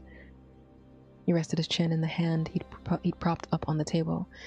Still, the small smile he wore housed nothing inside of it. I'll say this one last time. I don't care about Henderson or the relationship that the two of you have. As far as I'm concerned, everything died on the bridge that night. Consider my drunken night a form of a reality check, if that makes you feel better. He could hardly stifle a laugh, a casual act of laughter that felt natural in a normal conversation, but unnerving in this one. You're so cute. That's funny. Because Everything didn't die that day. Asher's face shifted to a blank one as he leaned forward to give me his full eye contact. You didn't die that day. An involuntary shiver crawled up my back at the sound of his friendly tone changing to something sinister. His eyes finally twinkled, but the glint wasn't what I wanted to see. I gripped the edge of the booth with my heart pounding like a drum. In our battle of domination, his imposing stare made my eyes avert. To think I'd been in front of a god that aimed to kill me, but it was this human man who actually terrified me. He's genuinely scary, though. I hated this, but we were equals. I prided myself on standing my ground, and yet I couldn't control the damn tremors in my arms and legs. Asher was a demon. I had to leave. Humoring him this long was already risky as it was. If we stayed together any longer, I couldn't guarantee my safety. You probably couldn't guarantee your safety as soon as he stepped in the room. Where are your keys? You still don't have them. Are you leaving your keys with Asher? That contains your apartment keys too, and he probably knows where you live. Just make a scene. There's nothing sharp enough or heavy enough in this bakery that he could kill you with. Call, I don't know, do something. Do something. Rev, do something! Please! Asher's hand danced across the table and firmly grasped mine. Why? For that statement to be true, I'd have to make sure that you die. Unable to hold back the jitter in my fist, I struck Asher in the face with my free hand and snatched my car keys. Good job in the window of opportunity. Clever, Melrose, very good. I tumbled out of the booth, narrowly escaping the grasp of his hands to run for the door. I'd only just realized that besides the cashier, who was in the back, we were the only two in the cafe. That's not good, though. That's actually that's kind of bad, actually. But you could, like, hit him with stuff. Pick up a trash can. Do something. Melrose. I mean, at least you have your keys, right? If you can get into the car, he doesn't have his bat. If you can get into the car, he's not going to be able to get in. Lock the doors. You know? He can't get in if you get in the car. There were no witnesses, and that's why Asher could... No, Asher was likely just that bold. It is nighttime also. Oh my god, hurrying to the parking lot across the street, I unlocked my car door and climbed inside. Okay, good. Oh my god. Is this the place you want to die? I tried to close the door, but Asher's body blocked the door frame. Wait. Oh, okay, never mind. Didn't close the door in time. I tried to close the door, but Asher's body blocked the door frame. He does carry a knife sometimes, too, also. A scream lodged in the back of my throat. His large, rough hands grabbed at me as I threw myself back against the passenger side. His fingers locked into the loops of my jeans and yanked harshly to drag me toward him. Jesus Christ. My feet, aimless and wild, kicked at his stomach and chest several times. All the while, he was full of giddy laughter and delight. Not a single sound could leave my lips. Then, he was in the car and on top of me. A whirlwind of emotion channeled into my fist. My fist thrashed into any part of him I could hit. I even went as far as to bare my teeth, threatening to sink them into his flesh if he dared expose it to me. Asher's laughter quieted down, and his effort to restrain me grew intentionally. One of his hands slipped into his pants pocket, and this silver of what appeared to be a box cutter became apparent to me. I'm a little bit... It's getting crazy. My breath hitched.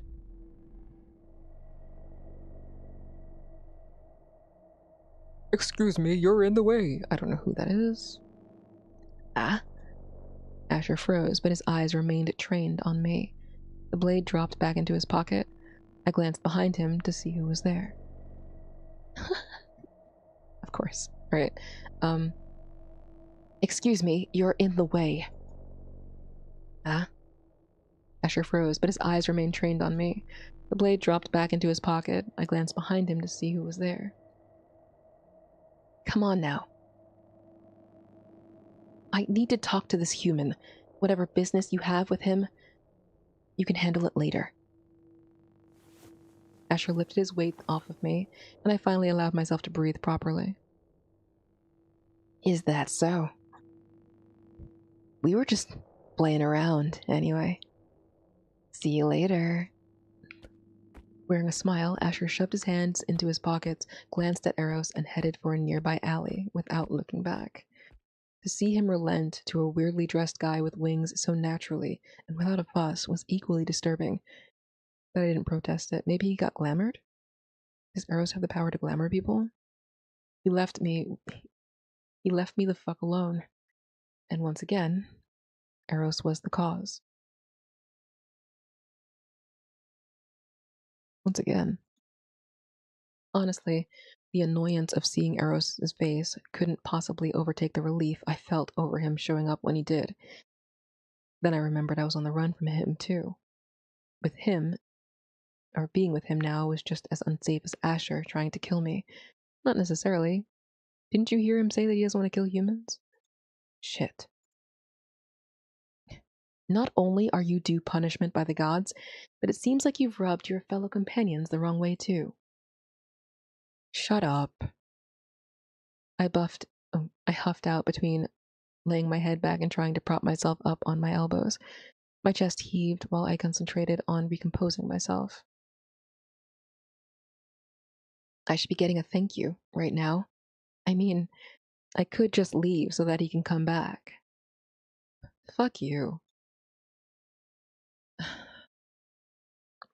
Anyway, I've come because I have business with you. I don't care. I'm trying to catch my breath. I don't care either. Shut up whining and listen. Aphrodite told me you have my other arrow, and I can sense it on your person. Give it to me. What are you talking about? The arrow that Psyche took with her. I want it back. My powers are split thinly, but if I retrieve that arrow, a good portion will return. I'm not giving you shit. It's mine. I didn't expect him to take no for an answer, but there was no way that he expected me to willingly comply. It had been in the family for so long, whether my other relatives cared or not, I was going to keep it. You leave me no choice but to take it. Surely you just witnessed me being attacked. Show some mercy or something. Trust me, you are receiving plenty of it, and my patience is rather thin. Give me the arrow, and there won't be a need. With no intention of handing it over, I pulled my legs up and kicked them against his stomach. It made no difference. In fact, it felt like a rock blocking the damn doorway. Eros raised a brow at my attempt, unamused that I tried to remove him forcefully. So I decided to do the next best thing, which is what? Run? Oh, okay. Why are you doing this to me? I crawled out of the passenger side door and took off running in the opposite direction that Asher had gone.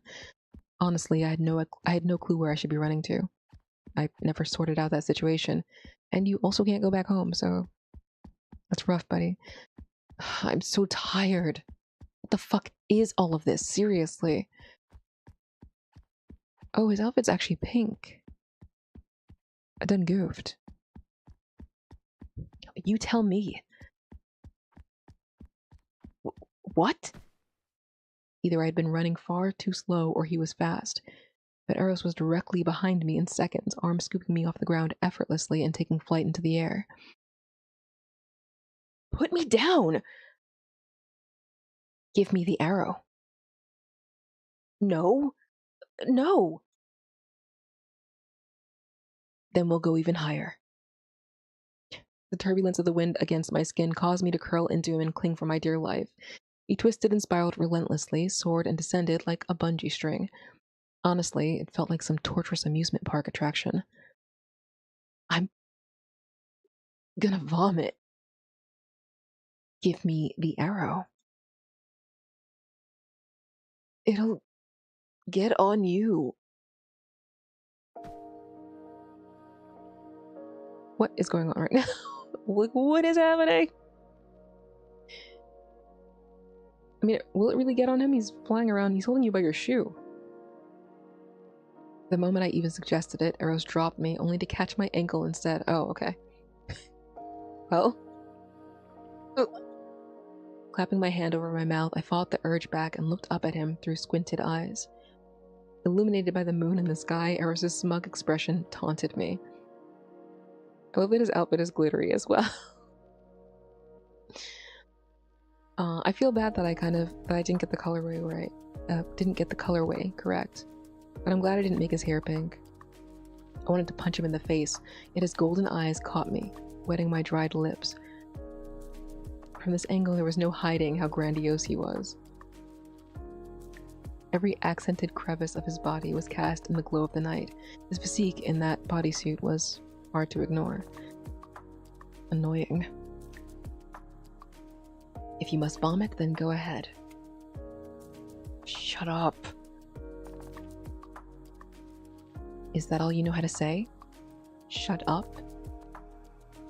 I can cuss you out too. Please put me down. I'm getting lightheaded. Stop being stubborn. Hand over the arrow and everything will be fine. I said no. Eros rolled his eyes and we slowly began to descend into the park beneath us. I thought that once we were close enough to the ground, he'd toss me, but he let me down carefully in the grass field. However, his hand never dropped my ankle. He remained silent as I recollected myself. I guess a courtesy before the hassle began again. Now that you've recovered, I think it'd be in your best interest to just hand it over, and I'll be on my merry way. I'm not gonna give it to you. Either you take it, or you kill me and take it. Pick your poison. You humans like saying shit like over my dead body, but then when it's time to die, you're so scared. I don't understand the appeal of it. I don't care about what you're saying right now. The arrow is mine. Then what do you want in exchange? Your dead body. Huh. Try again. Seriously, think about it. You may receive it. Not everyone gets a wish granted easily by a god. Oh, seriously, think about it. You may receive it. Not everyone gets a wish granted easily by a god. For a weakened god, he made it sound easy, like he could fix everything I'd been through in a single snap. And it pissed me off. I don't want anything from you. Nothing. Nothing at all.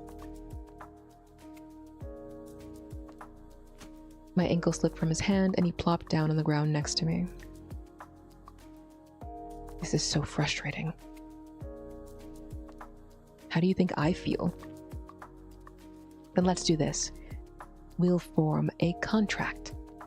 Once I obtain my power, I will grant your wish. Anything I want? Anything that doesn't involve me dying or giving up my concept. Anything that is directly about, for, and will affect only you. How thorough of you. Do we have an agreement? I'll agree if you can prove that you'll keep your word. I won't go back. Fine. I'll do this.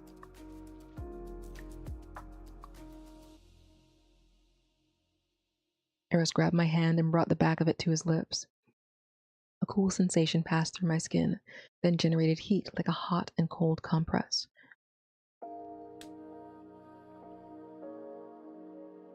I snatched my hand back to find a heart-shaped symbol had stretched across it. Now you have my honest word. If I do not fulfill your wish or break our contract, I will face a consequence that cannot be undone and forever be marked as a lying god. Does that appease you? No? For what reason are you being this damn difficult for? I won't believe you until I feel like it.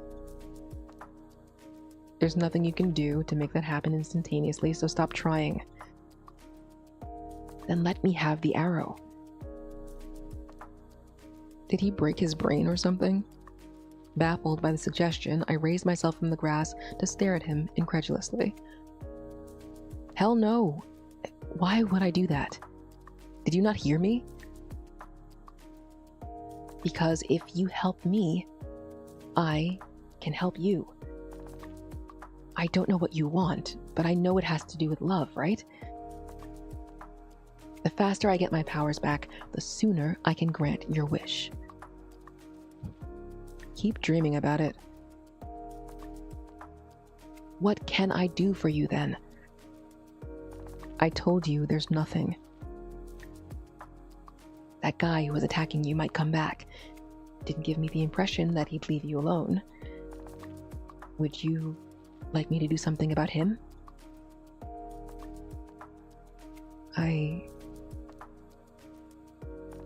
I'm not letting you touch the arrow.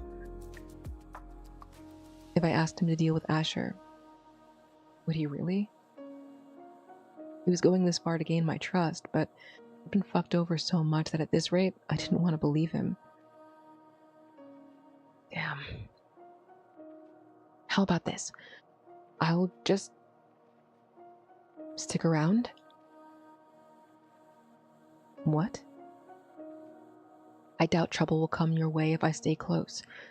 You know, not that guy or those, cupids. Actually, it's a good thing for me if they come after you. I can take my powers back from them. Are you going to kill the cupids to get your powers back? I mean, okay. Whatever works. Actually, it's a good thing if they come after you. I can take my powers back from them. He nodded his head as if to say the idea was logical. In the next moment, he patted my back. It's settled. I'll just stay with you, whether you want me to or not. What the fuck? This is what you get for not telling me what you want me to do. So, when are you going home? And what about that big thing that you humans use for traveling? You left it in that place back there. Ugh. I covered my face with my hands and lay back on the ground, groaning to the high heavens. All the while, Eros felt it necessary to add insult to injury by asking for food. Today fucking sucked. That's hilarious.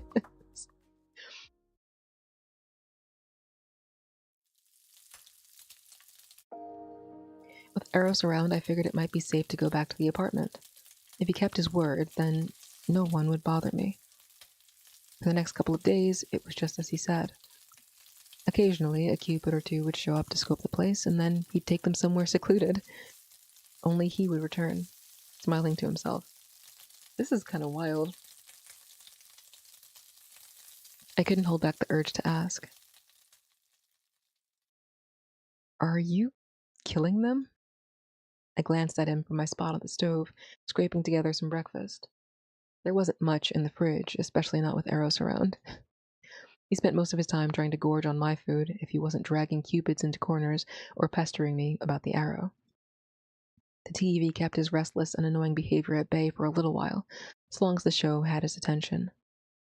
For now, that seemed to be some reality TV show about finding love on a cruise or something. A Love Island enjoyer. Curious. He didn't appear to be too enthralled by it, though. Killing whom? The cupids. You've been the only one to come back from each encounter. And your idea is to accuse me of killing them. What else am I supposed to think when they don't come back? I don't know. That they took another exit? Anyway, I'm not killing them, just taking their bows and arrows. Are they okay with that? Hard to imagine giving up a natural function of your life just because some guy, rather your god, came back and told you to do it after all these years. They don't have a choice. If I created them, then I have the right to take back what is mine. So they're just your possessions, and you can do whatever you want with them? Don't go there with me. A large period of my life was robbed from me. I don't care if they love what they do. It is my duty, my concept. Eros stood from the couch and towered over me at the stove. I should have given him attention. I shouldn't have given him attention until after I was done. His fingers eased for the pan of sizzling bacon, and reflexively I smacked them. You want to burn your fingertips off? It wouldn't have bothered me. I'm just hungry. Who said you can have any? The complaining face is killing me. You made some for me the other day. It's literally okay, you know the meme? The meme. Which meme? Any of them. The interview with a vampire meme. He did me some face and I drove him home. I heard your heart's dancing! Like, oh my god. Literally. This is Lestat. That's great. Good context, actually, for the rest of this run. Elros? Yes, Elros. Eros is Lestat. Melorostat. Yes, indeed. Doesn't mean I'll cook for you every day. I just did it so that you'd shut up.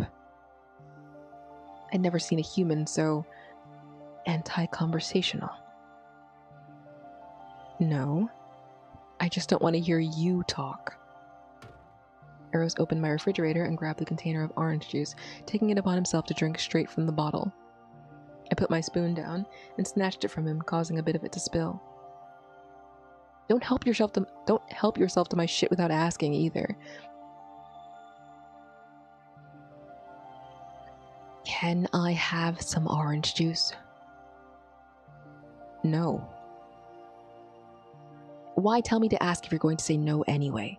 Do you have some kind of sadistic trait in your back pocket or something? You're so annoying. Get out of my face. Go sit down. To the surprise of no one, he continued to post up next to me like some brat instead. He and Aphrodite were so petty for godly entities, but I'll say, Eros felt even less than a god. Talking to him almost felt like talking to an average human, and he hardly radiated any strong authority. Maybe it's the fact that besides the constant drop of distinction between himself and humans, his way of speaking felt so casual. I wonder why that was. Are you sure you aren't some false god? You don't give off the same energy as Aphrodite. You don't have any powers, and you talk more like a human than any other worldly being. You would do well not to piss me off. I stepped on a landmine that didn't quite go off yet, huh? But even that didn't make me fear him. Instead, I met his glare with my fire. If he was upset, then I had every right to be upset too. The air between us was thick, almost suffocating, but I held my stance until the crimson flooding his cheeks drew confusion out of me. I thought it was a sign of boiling anger, but his expression turned bashful.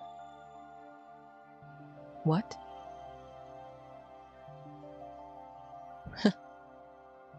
The way you look is unfair. He grumbled and retreated to the couch where he resumed watching TV, leaving me lost for words. Then the thought came to me. It's because I look like her.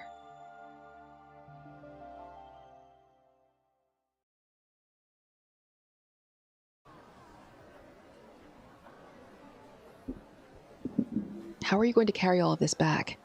Your car isn't around anymore. Why isn't it around? What happened? Oh god. It's your fault. Ah, yes, because it's so easy to blame me for every inconvenient thing. Despite a close call with the car theft a few days back, Eros' meddling ruined those efforts.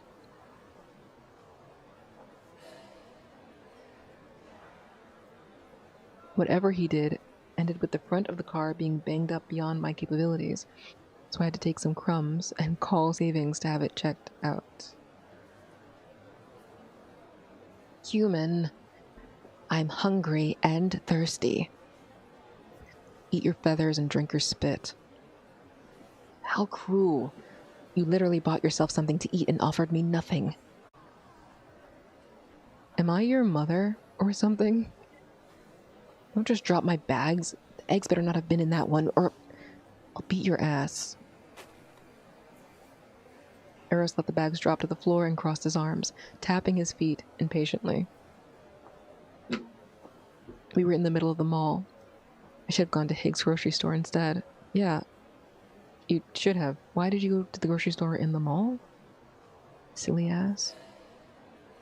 Perhaps the embarrassment that I was unwillingly feeling wouldn't have been as bad.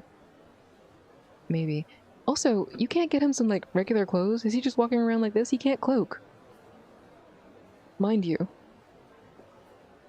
Lest you forget, he's not able to cloak because he doesn't have powers. He's just walking around like this. In his jumpsuit with the lace and the wings and everything. Although, I guess he's been killing cupids, or firing? He's been firing cupids, so... he might have the ability to cloak, actually. Pick them up. Give me something to eat. Man. Okay. Okay. Oh. That's not food, but I'll take it. I handed him my leftover shake from the food court, and he was all too happy to pry it from my fingers. Biting back the frustration at my favorite drink going into his belly instead of my own, I settled for a better idea. To smack the bottom of the cup while he was drinking. What is going on here?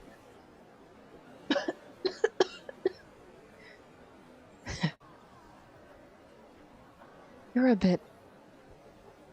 Watch your mouth. You wanted to drink it, so I helped. Eros licked his lips and wiped his face with his other free hand, fixing his mouth to retort.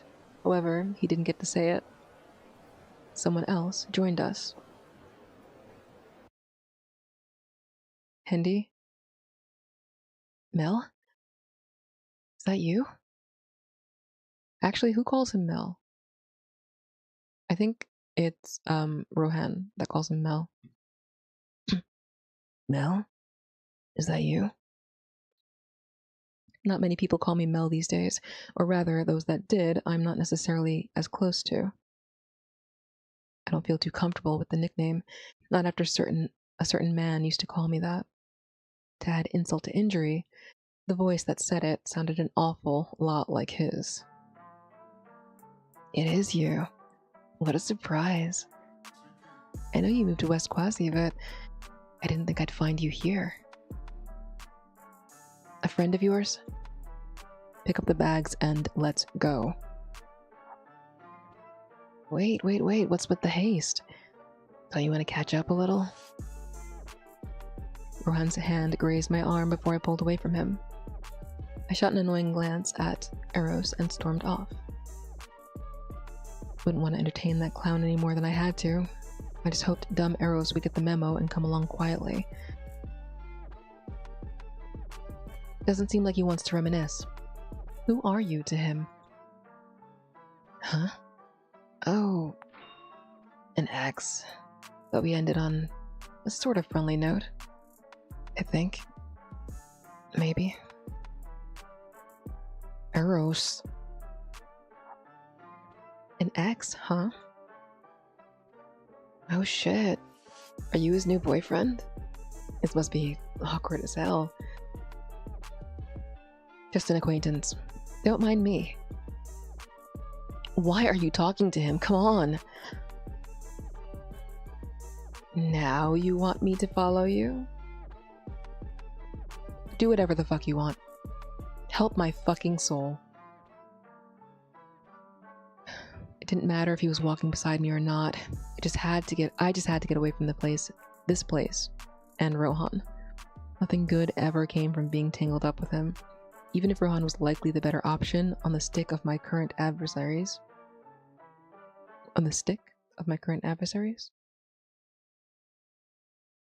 Indeed.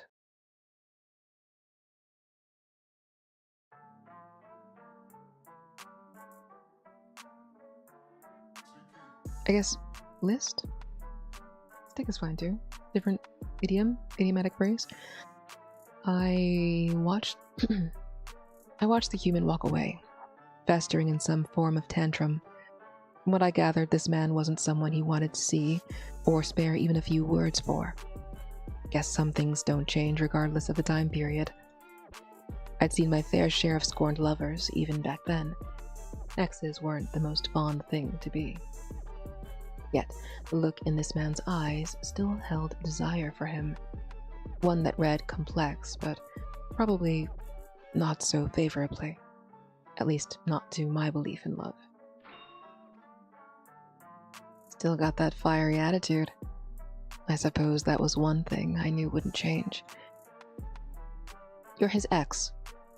Why did you break up, if I might ask? Huh? Ain't that a little personal? Maybe you should ask him about it.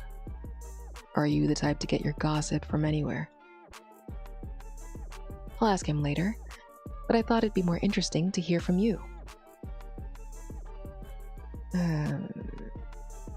Not that I hate him or anything. He just got too clingy.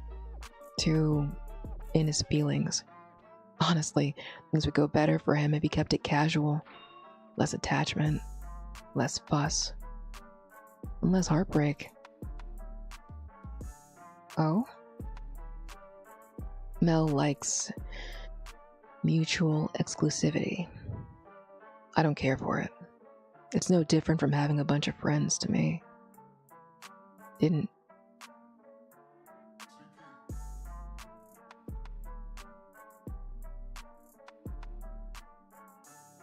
sit well with him, so he got a little crazy about it.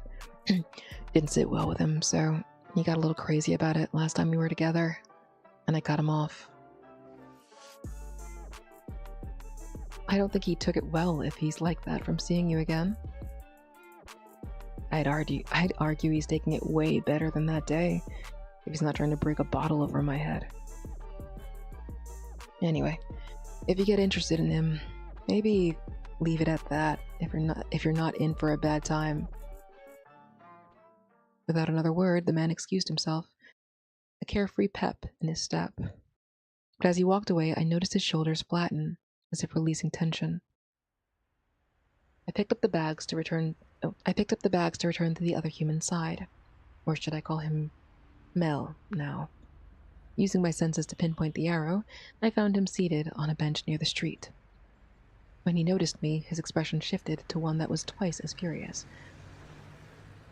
I've never seen this shirt on him before. Actually, I think it's been on this side, but not, like, on his body.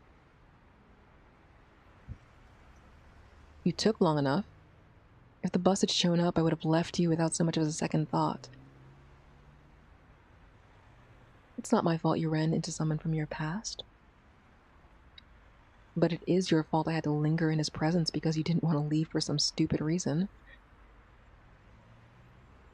Did I have to leave with you?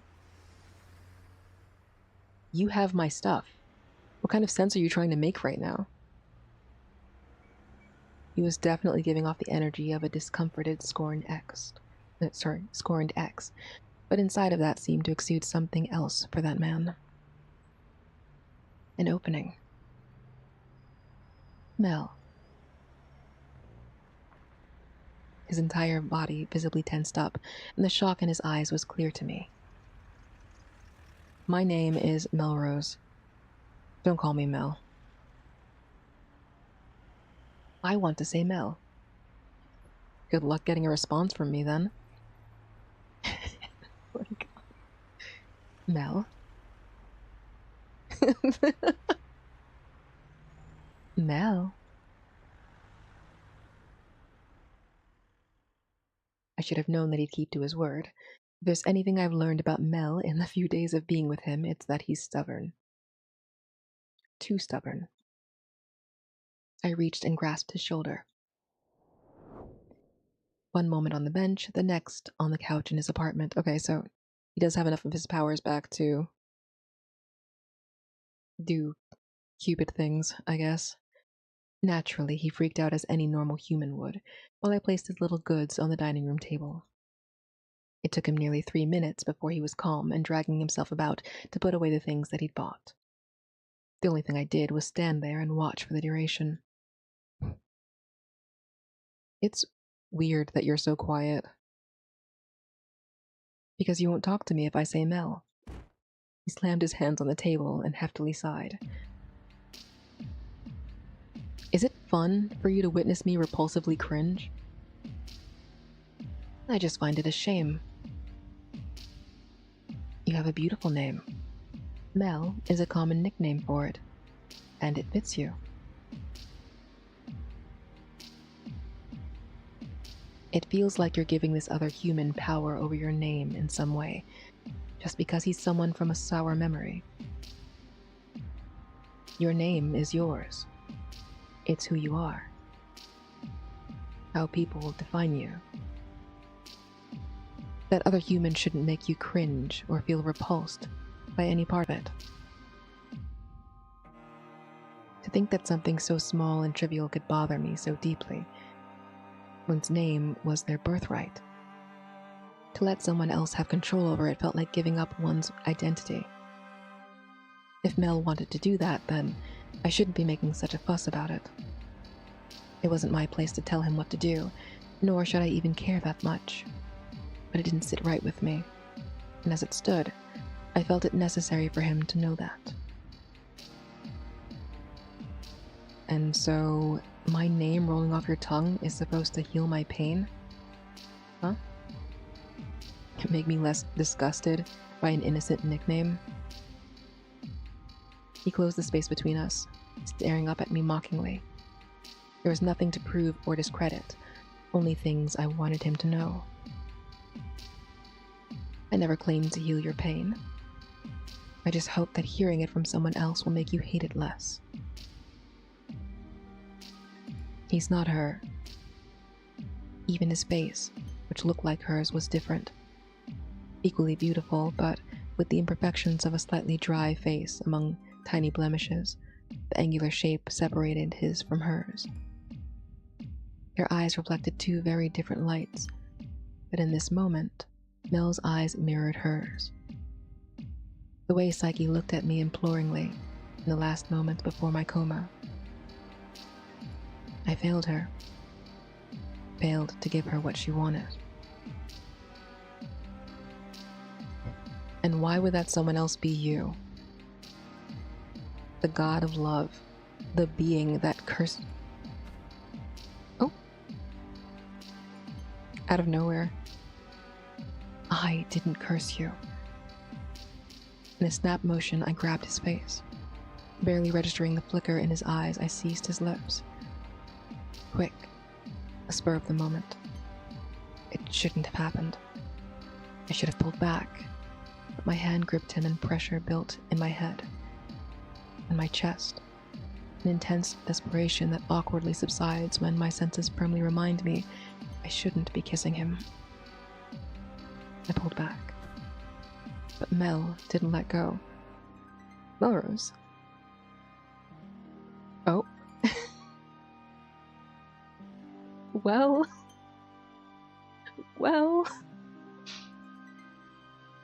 His hand caught my throat. His hand caught my throat, tugging me within range. Our eyes matched for a moment. He dared to level my gaze with audacious desire. He dared to sneer at me with a cheeky grin. Breaths mingling before he snagged my bottom lip between his teeth. Ow. Ow. If you're gonna shut me up with a kiss, don't forget... Sorry. If you're gonna shut me up with a kiss, don't get cold fucking feet. His hands dug into my sides, into the sides of his shirt. Slow down.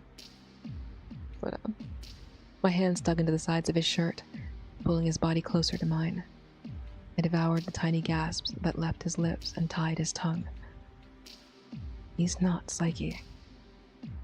I could not give this to Psyche, who pleaded for love, and kissing her descendant, who also begged for the same, would change nothing. The last thing he could ever want was me. I couldn't fully imagine wanting him, as I did his ancestor, either. I shouldn't entertain the thought, even if it were a potential solution for his pain. But this kept us from spiraling. Changing the conversation to something else, whether that was for good or worse, I didn't want to learn. Okay. Enough. This is... enough. As if I wanted this to begin with. This is different. I don't think I've ever seen... This is a completely different look for Melrose. Never seen this before, ever. I guess normally we only see him over here. We only have seen, like, him in the frame during this section of the story. Is it possible? It's not possible to remove the, what you call it, temporarily. I think I've tried before. I just want to see what the rest of the outfit looks like. Anyway. Enough. As if I wanted this to begin with. Didn't think the god of love would stoop so low to bait me. Fuck off. Cursing under his breath, Mel walked away. And I stood there, incapable of following.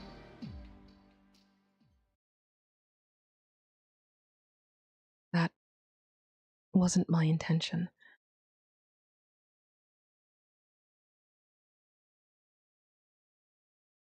I mean, I guess it kind of came out of nowhere, but it is a dating sim, right? So they are going to hook up. I just didn't know how it was going to happen. Anyway, moving forward. I was informed that my car would be repaired within a week, yet the reality was that it wouldn't be repaired. The car was dead. Going to pick it up wouldn't be more than a funeral. And since they couldn't fix it, I'd practically wasted my money.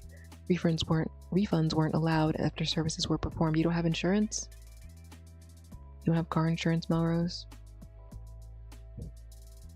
That's what I get for coming to one of the worst shops despite it being a few ratings better than the others.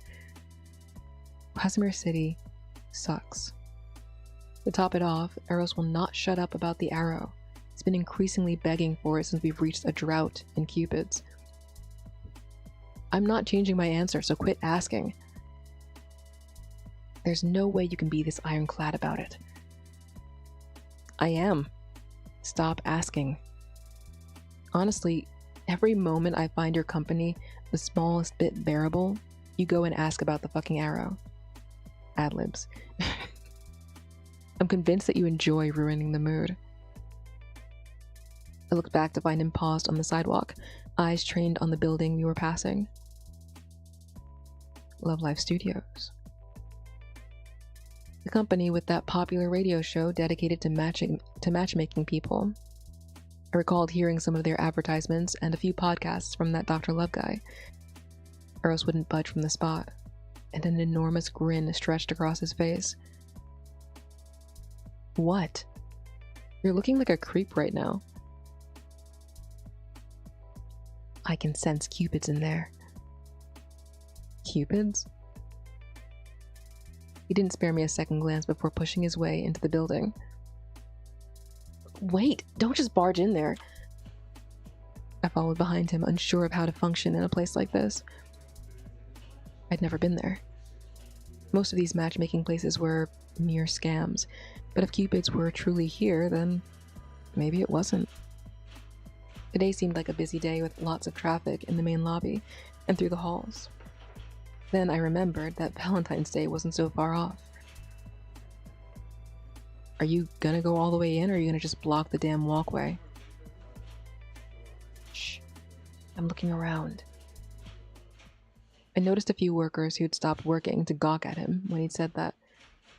If not for me seeing their wings and strange appearances, I'd think they were just normal people. Because unlike Eros, everyone here was hiding their otherworldly traits to blend in with us humans. Excuse me. One approached us rather urgently.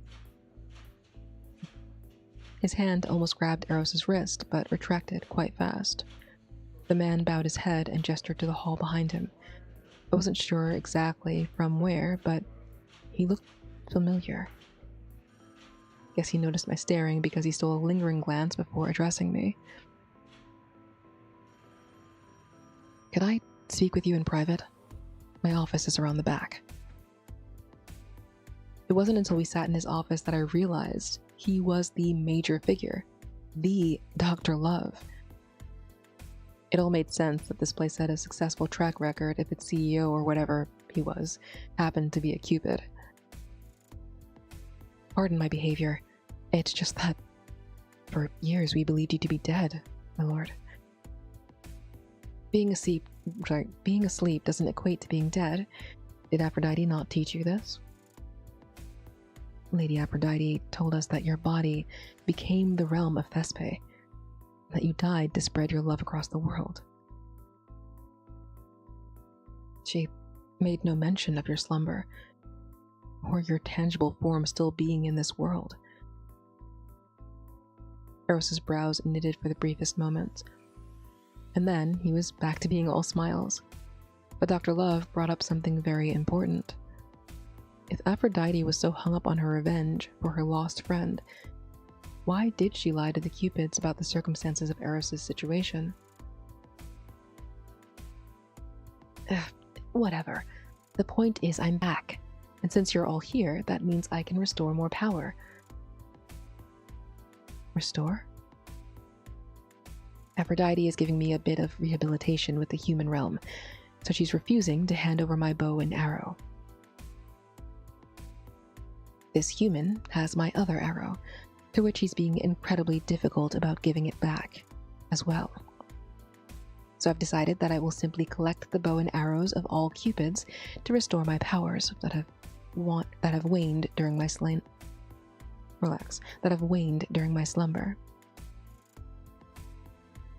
I see. Then I regret to tell you, we have no bows and arrows to give you, Lord Eros.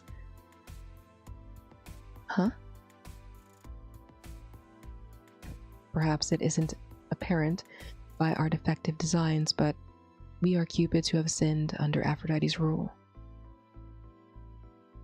Cupids who have disobeyed your will, and therefore we were stripped of our bows and arrows, hence why we perform our duties to humans more closely. My will.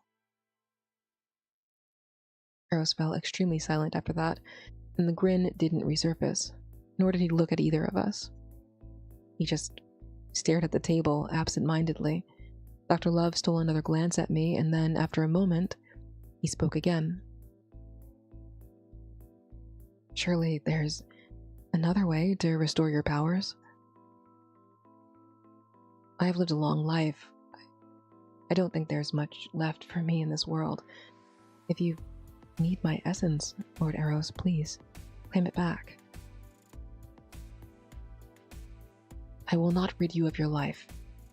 I only want the bows and arrows that were born with you.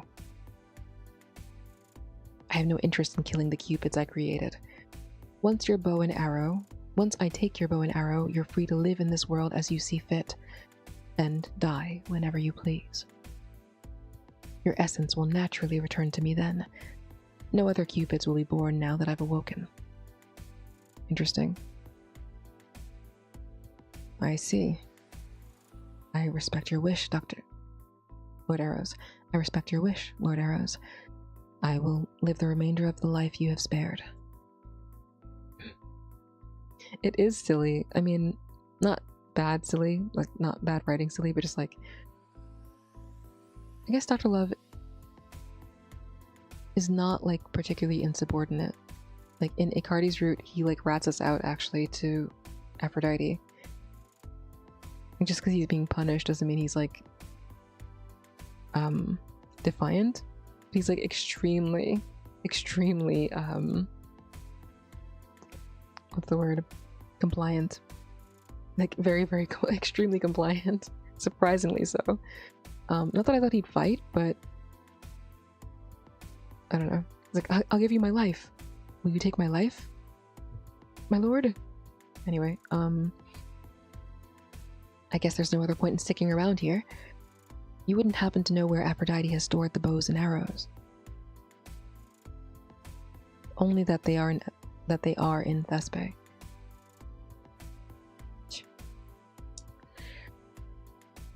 Well, back to the drawing board.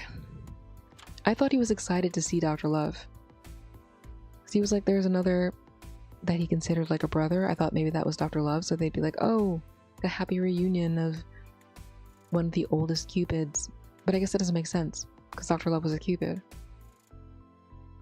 So he wouldn't have known about Eros's existence in any capacity. So I wonder who he's talking about then. Maybe he's talking about Vitali? Actually, he's probably talking about Vitali. My bad. I'm not even thinking. Eros stood up and headed out of the office without another word. This time, I lingered behind, staring at Dr. Love. Can I help you with something? What sin did you commit? He seemed taken aback by my abrupt asking, but answered it receptively. I fell in love with a human. That's all? That goes against Eros's will? We must never partake in our selfish desires for love. As Cupids, we are only to help foster love between humans. And that's his will?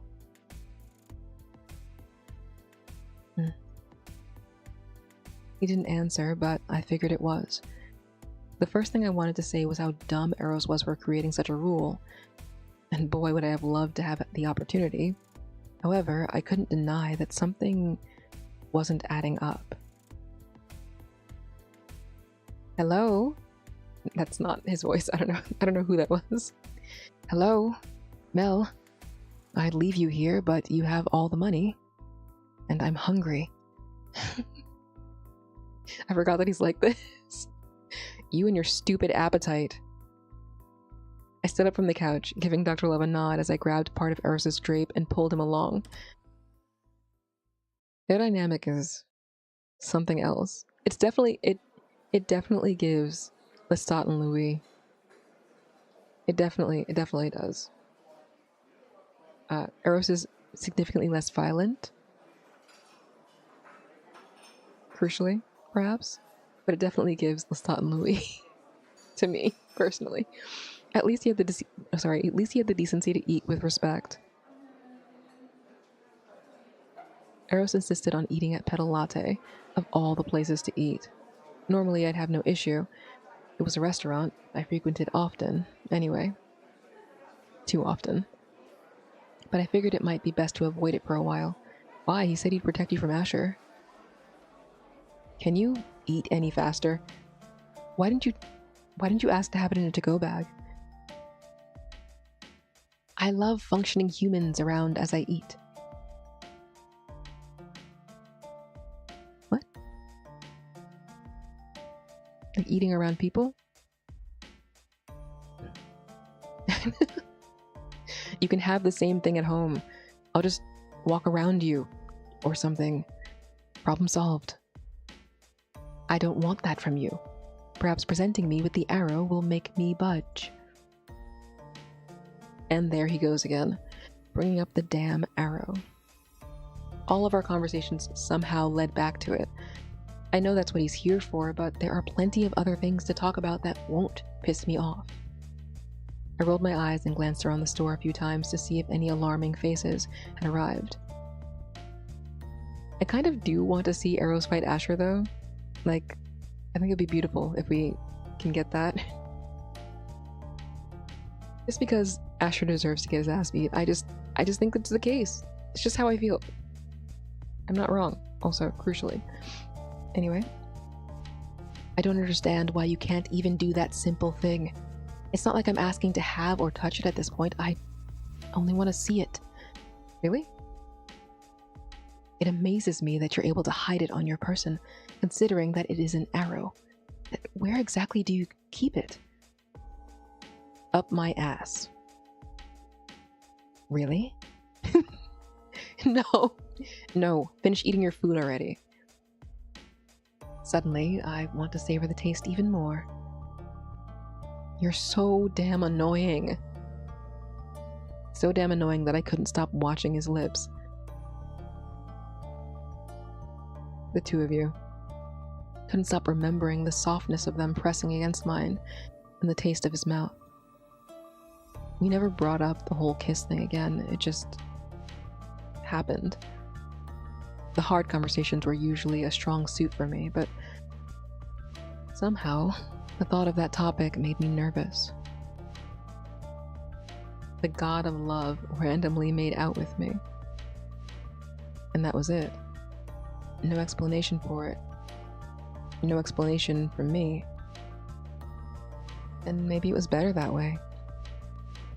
It showed that the god of love was no better than an average man, treating physical intimacy as a means to scratch an itch. Treating me as just a body, too. I told myself this, but my cheeks still burned, recalling the memory. Stupid. Huh? Just eat. Watching him take his dear time, I figured there were more important things that we could discuss. Considering our visit with Dr. Love, I couldn't help wondering where his mind was on all of it. So, what exactly is your will? Will? Dr. Love said Aphrodite punished them because they went against your will. What is it? I don't have one. What? No will or decree was necessary. I always did whatever I wanted with the concept of love. Well, the bewilderment on my face was unbridled as he continued to eat, as if nothing he said sounded strange at all. Does that not come off as strange to you? Like, in any way at all? Why would it? Dr. Love said the sin was that they fell in love, that a Cupid should never seek love for themselves. Oop, click the wrong thing. That's stupid. He nonchalantly shoved a spoonful of mac into his mouth. If it's so stupid, then why is Aphrodite doing that to them? I don't know. It's just how she's been handling things. That's the only answer I can give. So you don't care? I'll look into it once I have restored some of my powers. Which you could speed along by, letting me see the arrow. No wonder Psyche got fed up with your ass. I muttered it under my breath, but it didn't escape his ears. Side-eyeing me between sipping his drink, Eros confronted me. Confronted you? So you're an expert on So you're an expert on an event long before your conception, all of a sudden. It's been a story in my family up to this point. You tormented her for nearly a month with your godly punishments before she outsmarted you. A month? I thought it was years. Actually. I don't recall tormenting her. You don't recall it? I squinted my eyes, doubt practically tattooed on my face at this point. He lowered his drink and gave me an incredulous stare. You seriously believe that I tormented her for a month? That's the story. And as far as I'm concerned, almost being drowned by a school of fish, scorched by the sun, and chased by a slew of bees sounded like different trials of hell. She loved to swim along with fish, so I asked them to accompany her. Sunny days were her favorite, so I asked Apollo if I could borrow the sun for her. The bees came as a result of the spring flowers pollinating faster in one of her favorite fields. For what reason did the flowers need to pollinate faster? She wanted to see them bloom sooner. Huh? I pinched the bridge of my nose, and a stressful chuckle left my throat. Seriously? All of those acts weren't divine punishment, but a god attempting to court a human? I would rather believe he was torturing her. I may be known for my pranks, but contrary to your belief, no pranks were pulled on Psyche.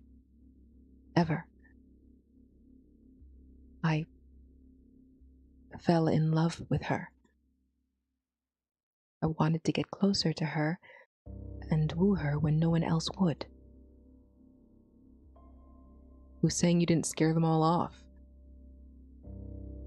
I wouldn't have opted to make them all love her even more if I were worried about competition. Besides, I don't know why she was born so beautiful. She even had a heart of gold. Humble, spirited woman. To say everyone loved her is not true. Many admired her like some higher being who couldn't be touched, but she also dealt with hatred that shunned her. Those jealous of her mixed in with those who loved her, and with petty tricks they led the masses to ultimately isolate her for all the wrong reasons. That was actually news to me, but coming from the god himself, maybe it was true. The story I heard didn't mention the hate. Then again, it was only told to me as a child.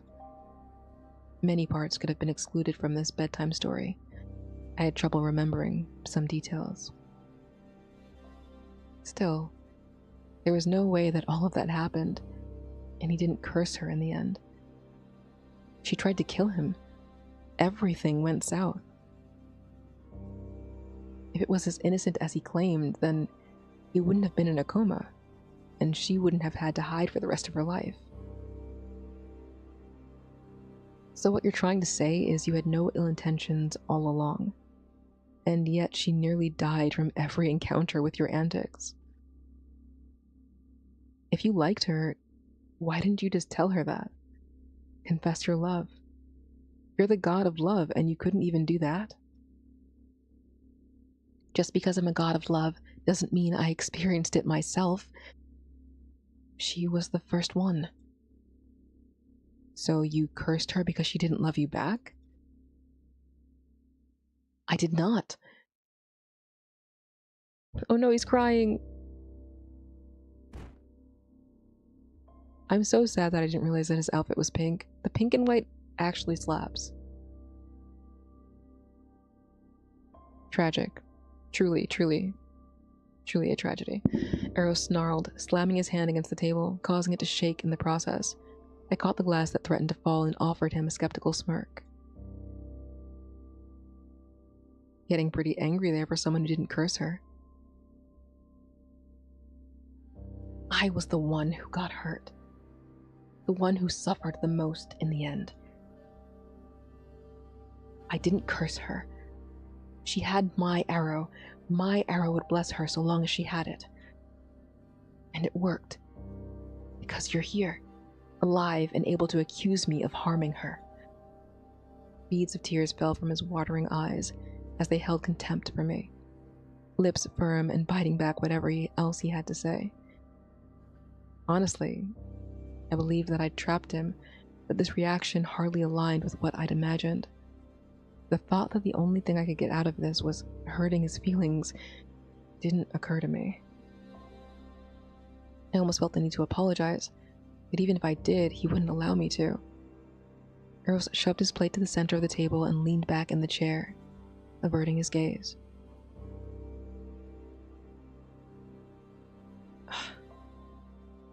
I've lost my appetite. Talking with you is exhausting. I'll head back first. What? Hey! Eros faded into thin air without another word, leaving me in the cafe by myself. His abrupt departure left me huffing in frustration, and all I could do was head home. But then, I immediately recalled the reason I'd been weary to come here. My eyes shifted about the cafe quickly. See?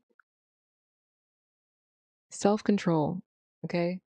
You knew Asher was going to try to find you here. He knows it's your favorite place, and he's also insane. Now look at you.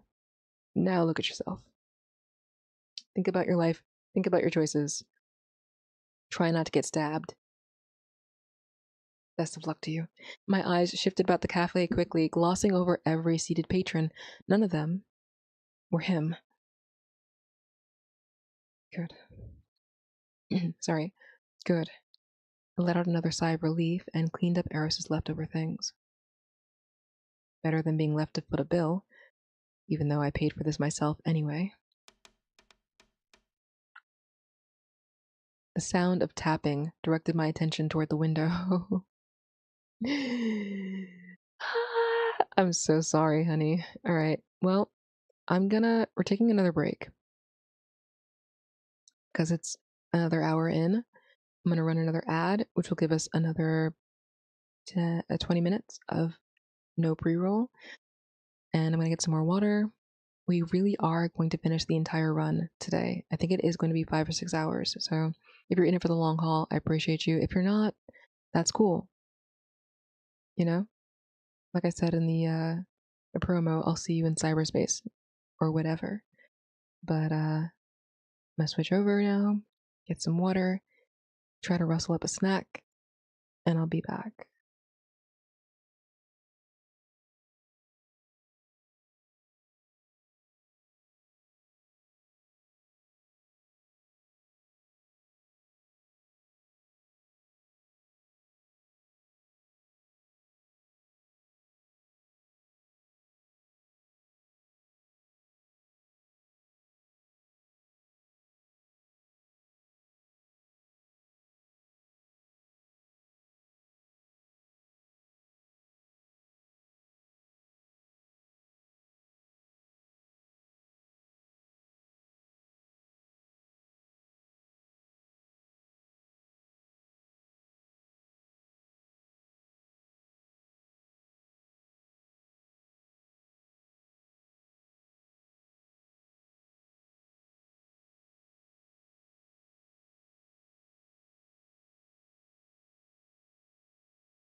All right, I found a snack.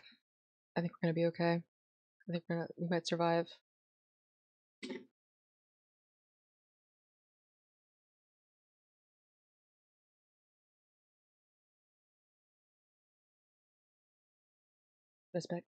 Sorry, gonna spend a couple more seconds eating.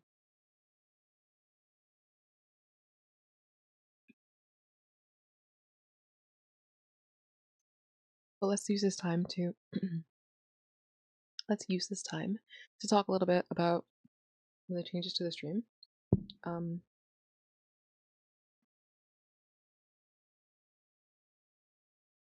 I'm thinking about going into a more variety influenced direction future. The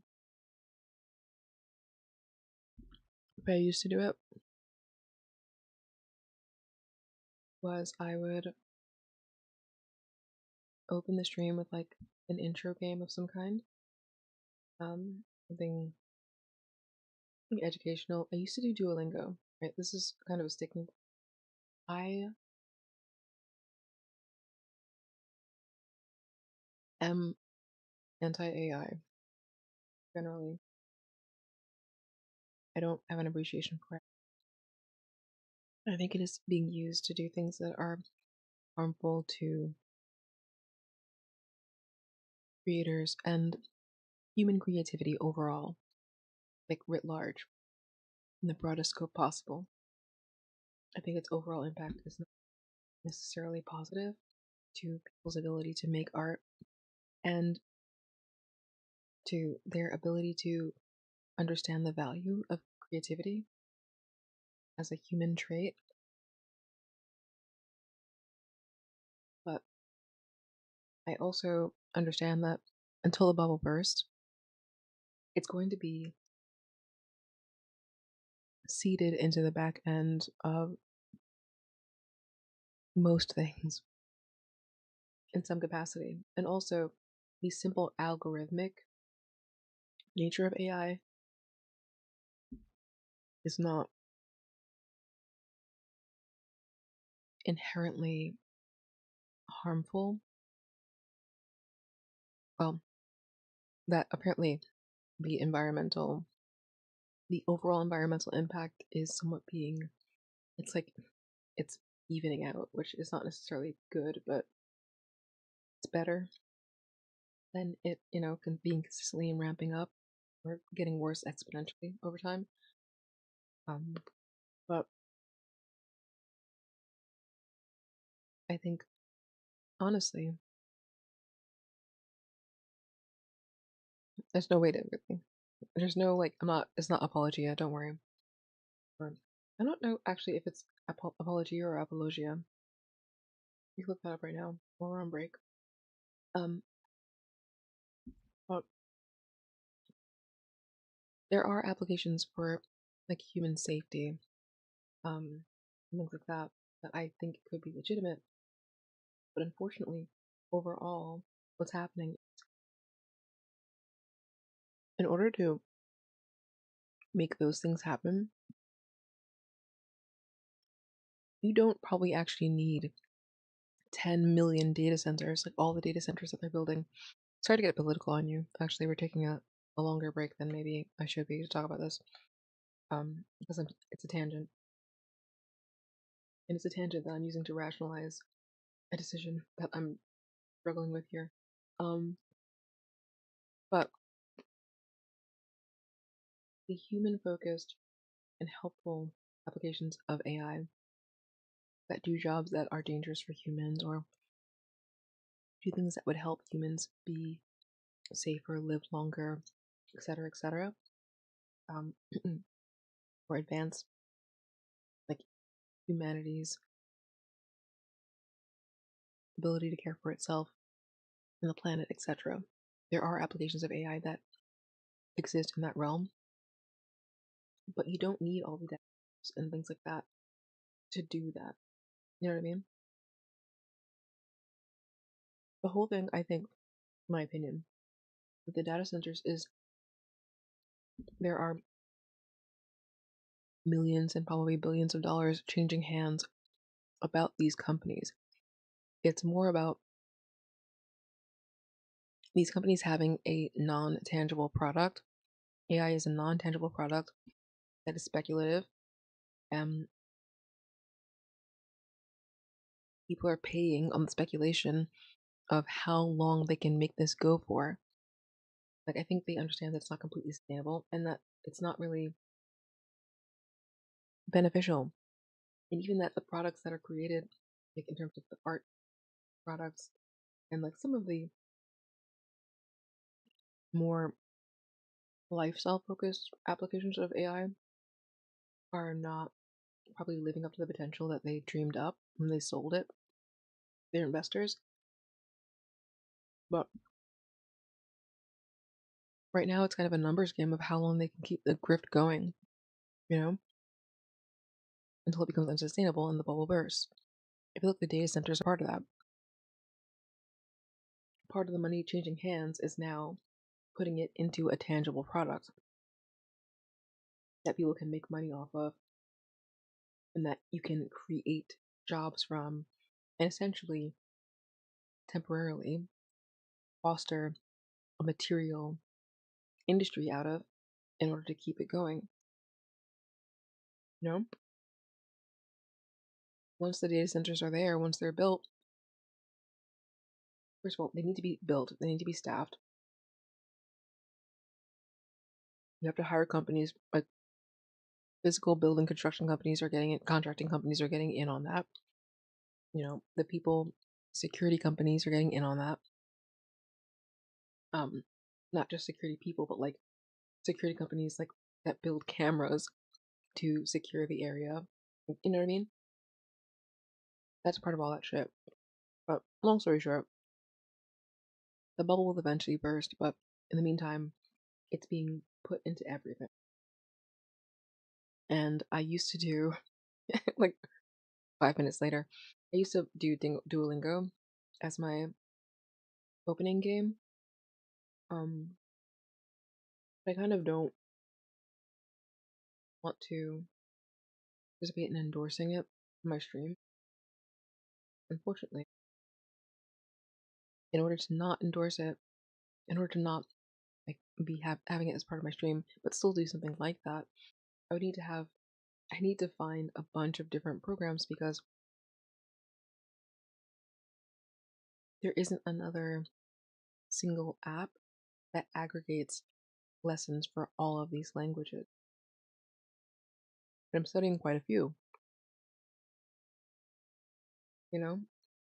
So I'm not sure. I need to find something else that works with an intro game that's pretty innocuous, but also fun and can get me like talking and allow people to talk to me, the stream. Um, I don't know what it's gonna be. So I'm kind of asking for suggestions, but I'm also just taking a break and eating as I prepare to come back to see if Asher takes Mowers' teeth in or if Eros stops him. Anyway, but intro game, main game, or intro game, maybe even a starting game, like an opening game. I think I used to do Duolingo, and then I would play like a couple rounds of Valorant as my opening game, and then I'd go into whatever like story game I was playing or Elden Ring or something. Um, and I didn't have like an outro name or anything like that. I think I just did like a talking outro. It's like a chilling, saying goodbye type. But I like doing it that way. And right now I have a multitude of games, a bunch of free games. I have the entire original Resident Evil trilogy, um, several PS Plus games, a bunch of visual novels. I think it would be interesting and fun to go back to that style. Just because the streams are, and that way the streams can be longer without being, not to say that they're boring when they're long, but people lose interest and do other stuff. Like, if you come here, sorry for smacking into the mic. if you come to the stream and you want to see some marathon content, it's not reasonable for me to expect you to be here for 4 hours watching marathon unless you have literally nothing else to do. Maybe you don't, or you're like so obsessed with marathon that you just can't stop consuming marathon content. Maybe that's true, but I think for most people it's not. And that's perfectly fine. I appreciate when people can make it, but in order to kind of start growing again, which I really would like to do, I haven't really done like growth-based content creation since end of 2023, maybe even the summer of 2023, to focus on doing more content to appeal to more people who might like the variety of things that I do, and also might like to just see me as the person doing them. Long story short. So that's kind of what I'm moving into starting this week. After today's stream, obviously, because I'm trying to do only this stream, only this game, so I can finish it today. I'm gonna go put this, it's ice cream, mind you. Really good ice cream. Fuck. I'm gonna put this in the freezer so I can eat some more later. And then we're gonna see what bullshit Asher's up to. I'm a little bit scared.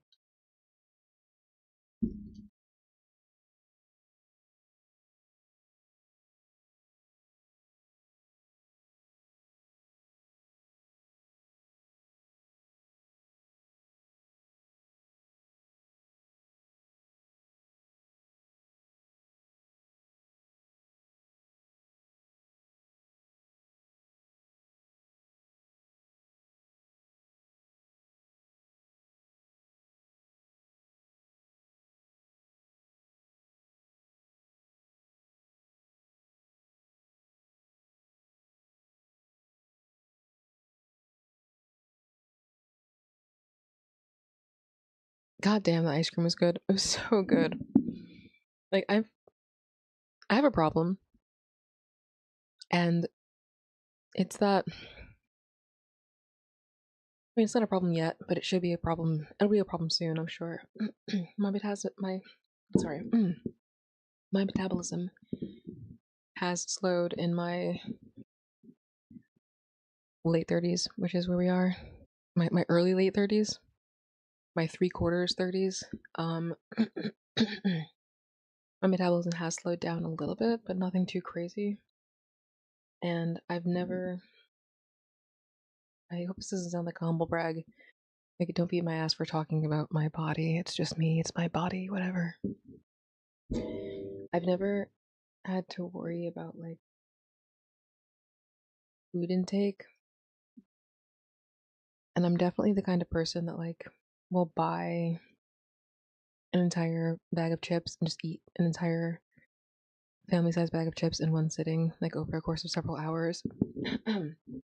Or in this case, like an entire pint of ice cream in like one sitting or two consecutive sittings in the same day, or like buy an entire DiGiorno pizza and just eat the entire DiGiorno pizza.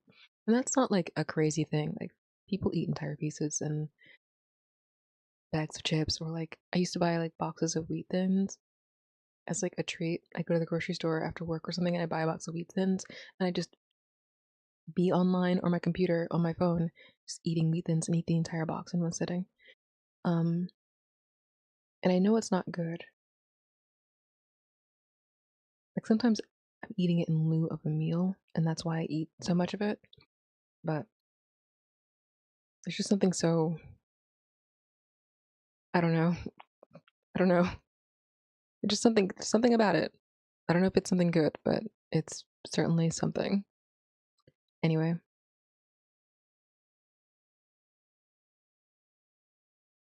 Asher, what are you up to? Please don't murder my boy. Don't worry, I'm sure the plot won't let you. He has armor.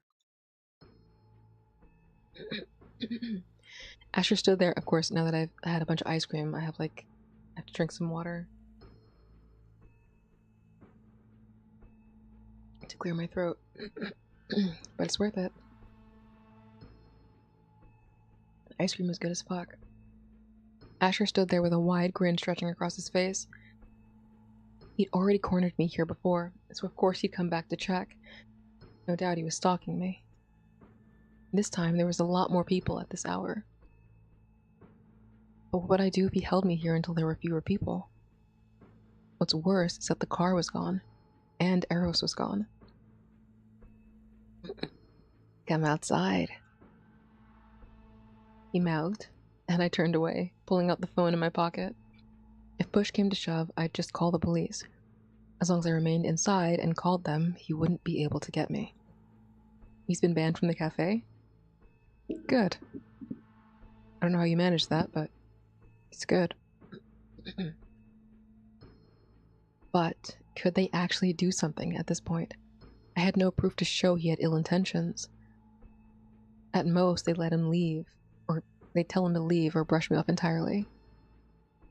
Hopefully, the mention of authorities would scare him. What are you gonna do, hold up your phone with the word 911 on it? Or just saying out loud, I'm gonna call the police. I mouthed it back and showed him my phone, to which he smiled mockingly. I'd almost lost hope that he would take my warning, but he actually walked away from the window. Instead of leaving entirely, he simply walked to the other side of the street and leaned against the wall, then pulled out a cigarette to smoke. He intended to wait out the time. Fuck. I looked around the store and then at the cashier.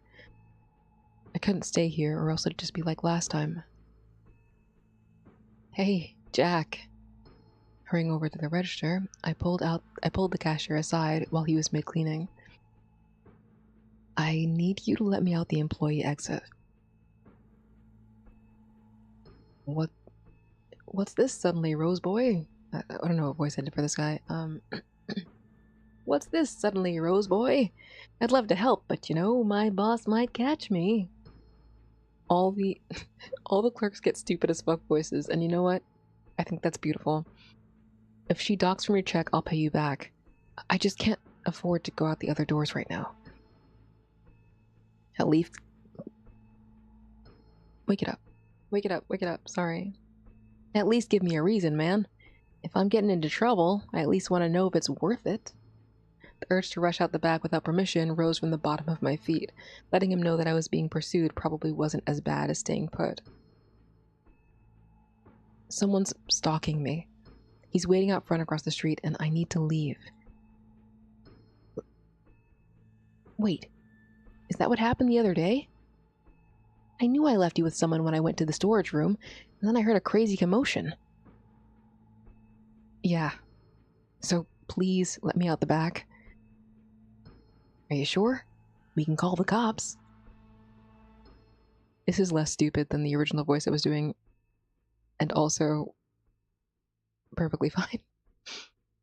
I already told him I would, but he doesn't care. They also won't do anything to him if he hasn't done anything to me. Come on, Jack. Okay. Just let me know if you're okay, little man. I don't want you to get hurt. Thanks. I'll give the cafe a call if you're still here.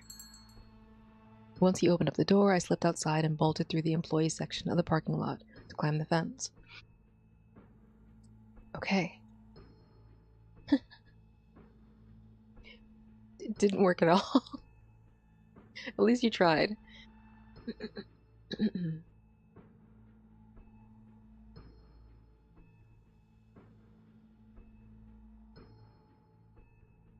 You should know I hate to play a game of chase. Huh? Asher rounded the corner, chasing behind me way too fast. Here I was in broad daylight, being pursued by this freak once again. Despite that, getting other people involved made me weary. Predicting his actions proved to be difficult, but I couldn't afford to run aimlessly. If I could beat his ass, maybe I'd feel powerful. I guess. Instead, helplessness gripped my limbs. I can't lead him back to my place. Stop running. Or, stop running! Someone stop him! Before I could decide what to do, Asher had already formulated his own plan. Really? Help! Don't let him get away! As I passed by the stairs of a townhouse, the people sitting there stood up and attempted to catch me in their grasp. Against my better judgment, I darted into the street. Watch it, dumbass! My ankles twisted around each other like pretzels, balance completely thrown as the car shot past me. I thought you got hit by a car. I nearly fell backwards, then forward in the dance of the road. If Asher couldn't get me, one of these cars probably would. And to that thought, I took the chance and dashed right in front of an oncoming car, just shy of being hit again. The pavement's grit scraped my hands when I tumbled to the ground, and the impact struck my knees. Teeth clenched in my mouth, my jaw stiffened, and my scrapes stung. But I picked myself up off the ground without looking back. Alright, I think we caught the flow. I couldn't afford to. The alley behind me resounded with his laughter as I darted between buildings, aiming to get out of his sight. Where? A set of boxes left outside a dumpster was my only reprieve. Time was something I didn't have anymore. I crawled into one of the boxes and closed myself inside. Alright, Solid Snake. What the fuck? Don't move. Don't flinch. Don't breathe too loudly. A set of words I remembered. Nothing could be as terrifying as this moment, but a memory of my past called me. Who are you hiding from?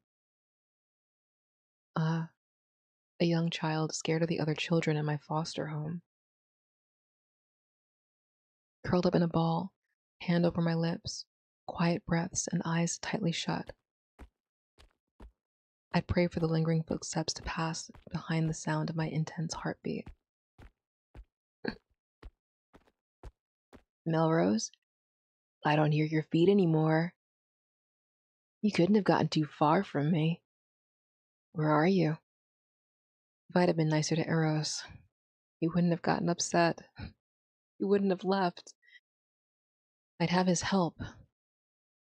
Hell, I'd feel safer. I made Eros cry. My words were enough to bring that out of him. Am I being punished for that? Is this some kind of divine punishment? Divine punishment for hurting his feelings? I mean, I guess. I can't believe this is the first one of this route. I'm kind of nervous. Alright, I guess let's see how Asher kills us this time. I should apologize. Once I get out of here, I'll tell him I'm sorry. I waited until the sound of footsteps were gone before working up the courage to open the box and crawl out. The faster I returned home, the better. At least, that's what I thought. At the end of the alley, Asher was still there, staring directly at me when I exited the box. You almost had me. Asher! Fuck! I tried to climb back to my feet as fast as I could, but I bunched my ankles up, tangled beneath me in my efforts. Soon Asher had his hands on me, dragging me between a thin space in the buildings. A panic bubbled within my chest, seeing that glistening box cutter again. Asher! Shush. It'll all be over soon. His hand squeezed my mouth, muffling my screams. Despite my injury, I lifted my legs to kick him, my right foot sliding over his shoulder from the lack of grip on my shoes. His eyes, ooh. You're cooked. He's cooked. His eyes glanced at my exposed ankle, catching the tattoo of Hendy's name, and that immediately sent him off. I never noticed this.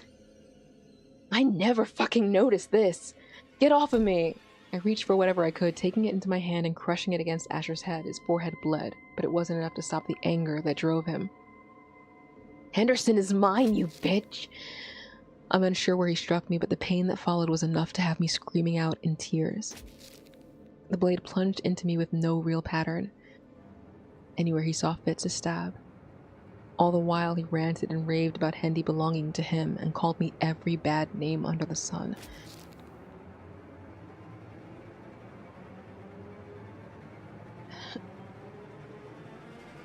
Hospital. Right, sorry. Help.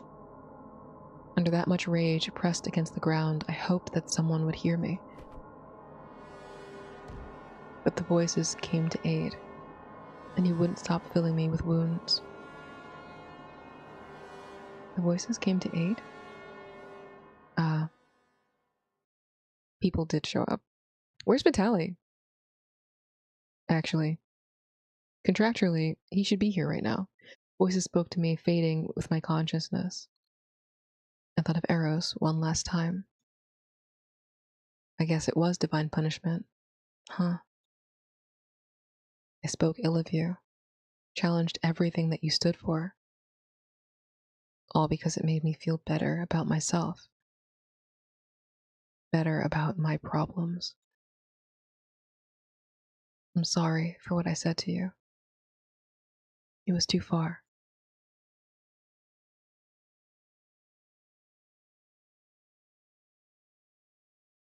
Ooh, no. How many times have I done that? Too many times. What was I thinking? Even if it was, would Eros be that fucking petty? I mean, what I said was so shitty. But I didn't think Eros would do this to me. I didn't move an inch, even when Asher's voice and footsteps sounded far away. To feel that he was gone didn't guarantee that he was.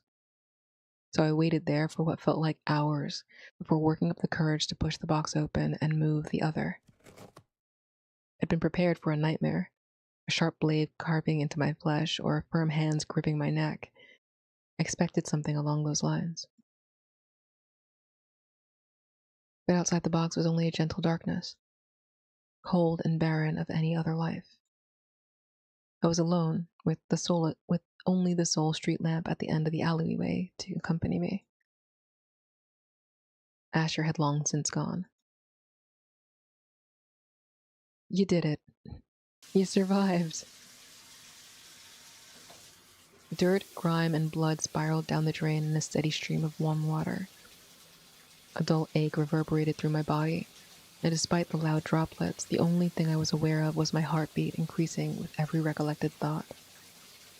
Tremors ran through me so severely that gripping my arms offered no relief from the shaking. The worst part was that Asher was still out there, somewhere, wandering and waiting for me. I'd never dealt with something like this before. I'd been in plenty of dangerous situations, ones where I could have died or been killed.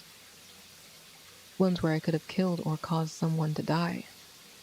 But I've never had someone actively stalk me just to kill me, especially when they didn't have to. I said that I'd stay away from Hendy. Whether I was hopeful or not, he clearly didn't like me. There was no love left between us. There never was, at least not on his end. And that's what he said, but I can't understand. Why would he choose someone so dangerous as Asher? The sound of something dropping in the main room made me snap my head toward the bathroom door. Twisting the knobs, I turned off the water to the shower and stepped out, grabbing the knife that I'd brought with me. Oh, Melrose. Darkness filled the rest of the apartment, save for the light from my bathroom, or the signs outside the window. My footsteps and the quiet drip of the bathroom faucet echoed in the stillness. With the knife firmly gripped in one hand and the towel in the other, I twisted the knob to Marlowe's old room to find nothing. My room was the same. No one. Nothing. There was no one else here but me. Hey? Question mark. I whirled around, knife pointed, ready to gut whoever it was, but my wrists were bound in seconds with a pressure that threatened to break them. Hello? The knife slipped from my fingers, clattering to the floor louder than anything. Wait, hold on. Actually, let me make sure it's the right one. I'm pretty sure it is, though. The safest thing for me to do would be to turn off all of the other hotkeys. Sorry for blinking on you. Boop.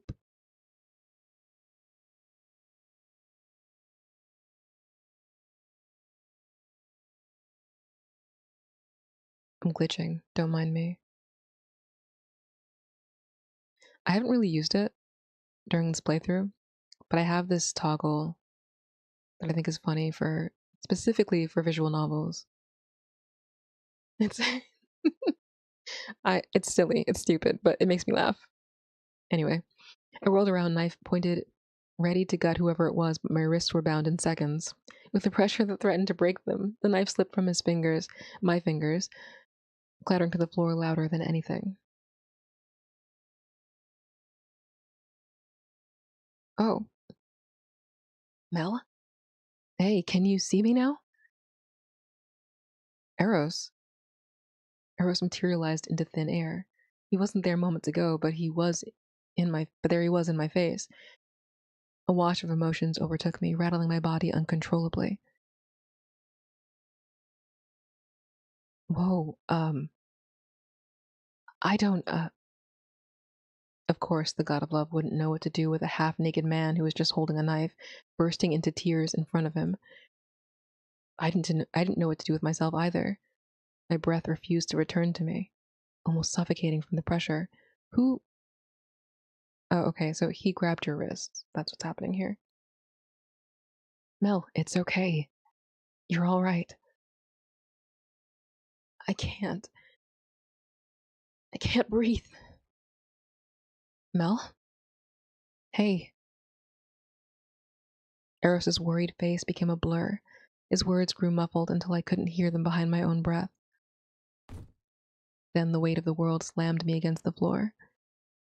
Mel!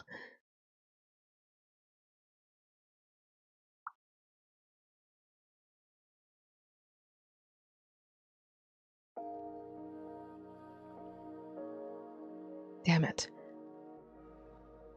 I can't recall a time in which I felt truly afraid. Even as my arrow pierced my chest, and the thought that I'd no longer exist set in, I don't believe I had the time to register it. Mel's body dropped to the floor like a lifeless ragged doll, skin flushed red and hot to the touch. Panic nearly took over, till I realized that this very response was something that I had experienced firsthand. Fainting? Something all too familiar. The world would become unbearable, even for a god sometimes. And that calmed my spirits enough to focus on the actual issue. Are you saying that the god of love has panic attacks? That's kind of funny, that's kind of cute. I didn't understand what else happened, but it was blatant that he'd fallen ill. With a clear mind, I moved Mel into his bedroom and bundled him within his blanket. Right. Eros. Shh. I'm here. Hitting the mic, sorry. As if he could feel my presence leave his side. I'd hear the faintest plea of my name each time I left the room. Yet Mel wasn't conscious at all. Somehow he'd hoped I'd remain within reach. It was weird. No. I didn't like the feel of his feeble fingers curling around my hand or nestling into my sleeve. Nor did I detest the whisper of my name in whatever lost dream he was having. This vulnerability wasn't something he allowed me to see. Everything about him was always a show of strength, endurance, tenacity. But here I was seeing weakness, neediness. Don't worry about anything, and just rest. If there was any better time to take the arrow and run, it was now. He couldn't do anything to stop me. I'd have a portion of my powers back, and I could go back to Aphrodite.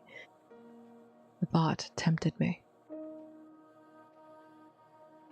I'm sorry. Huh? Leaning closer to his quivering lip, lips. Surprise hit me with his next words. What I said was too far. I wiped away the tears draining from his eyes and dabbed the damp towel across his forehead. It didn't bother me that much. It sucked to hear, but I don't suddenly hate you for it. It takes a lot to gain my hatred. A lot more than one might think, actually. So don't cry. I'm sure a few sharp words were among many things I could handle. I've had more and worse said to me in my time with the other gods. However, there was something about receiving a meaningful apology for once that made my heart pound. Even if he wasn't aware of saying it, the capacity alone was enough. Hours passed, tending to Mel's fever, before his violet eyes opened again. His stare lingered on me until his awareness returned. Then he averted his gaze bashfully. Nice of you to rejoin the living. What the hell happened? That's something I'd like to know. The first thing he aimed to do was get out of bed and head to the other room. I didn't stop him, but insisted on supporting his unbalanced weight. I can do it myself. I know. When I didn't retract my arm, he scoffed and kept going without fuss. He retrieved some kind of first aid box and aimed for the couch. After telling me to fetch him some water, he took some tiny thing that I assumed was medicine and began tending to his tiny injuries. Had I known where and what the box was for, I'd have done it for him.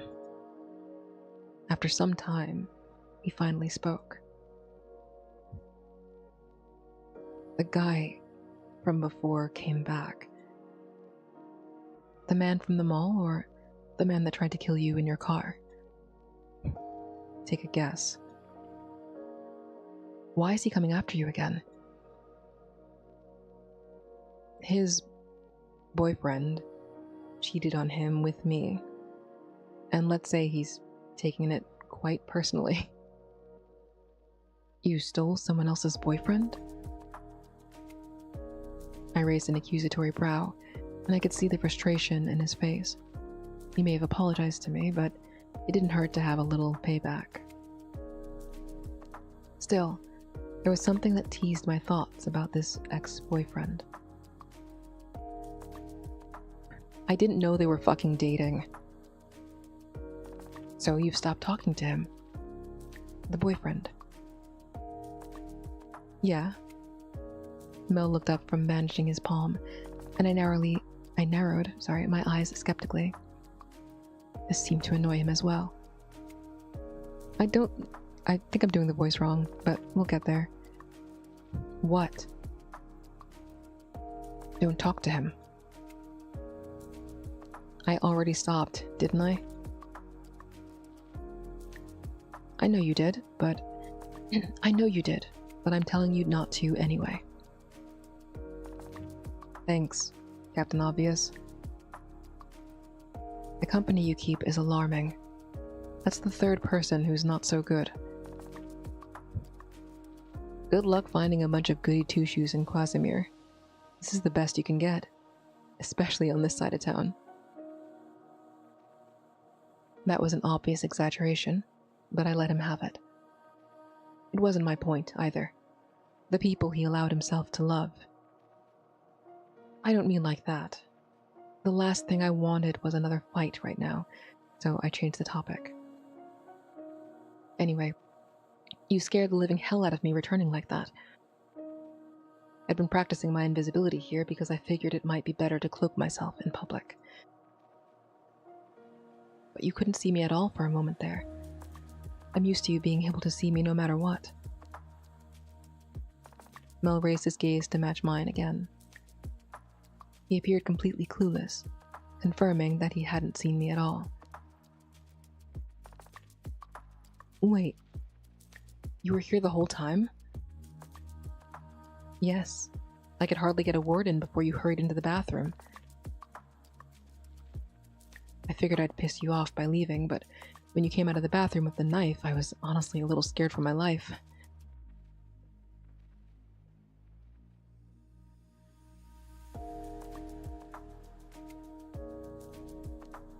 So what does that mean?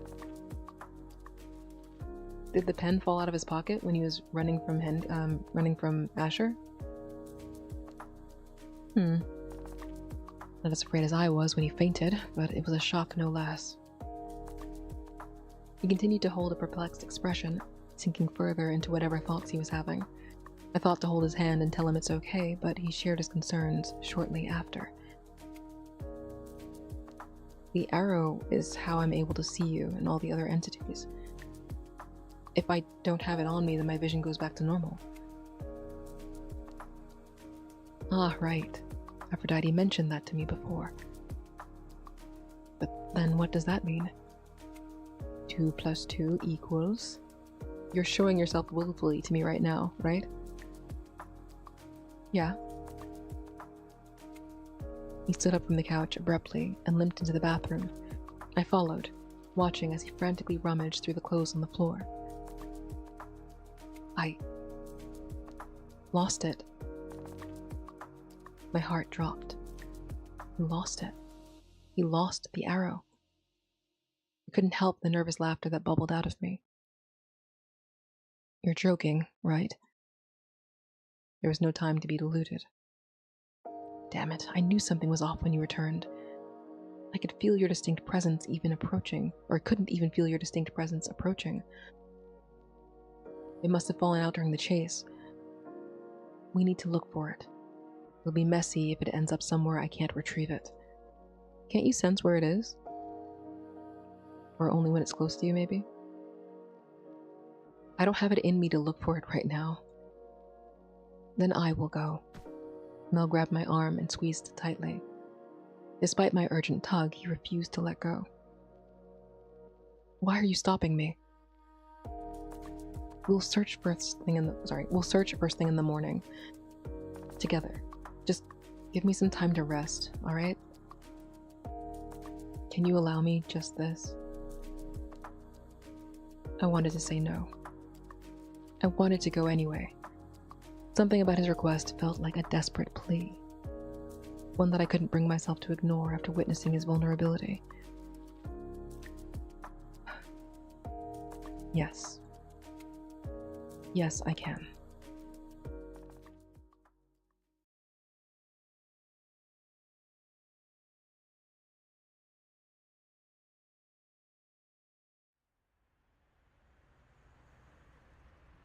As I'd promised, we spent the entire morning retracing my steps from the moment I'd run away from the Petal Latte Cafe up to the spot where I'd fallen.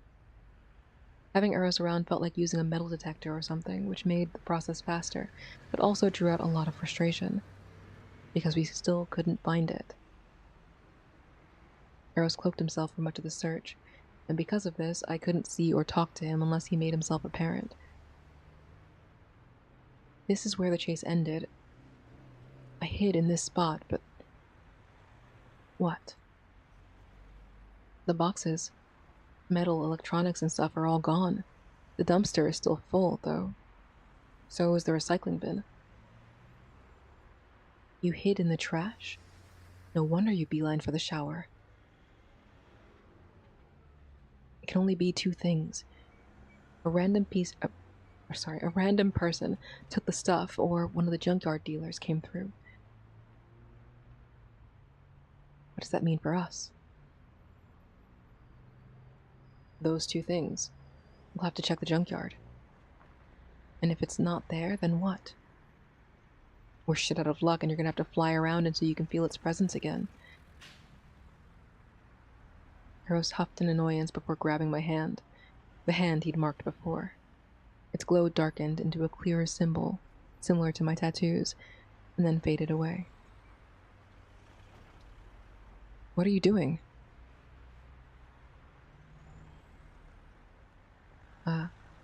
This will help me pinpoint you from now on.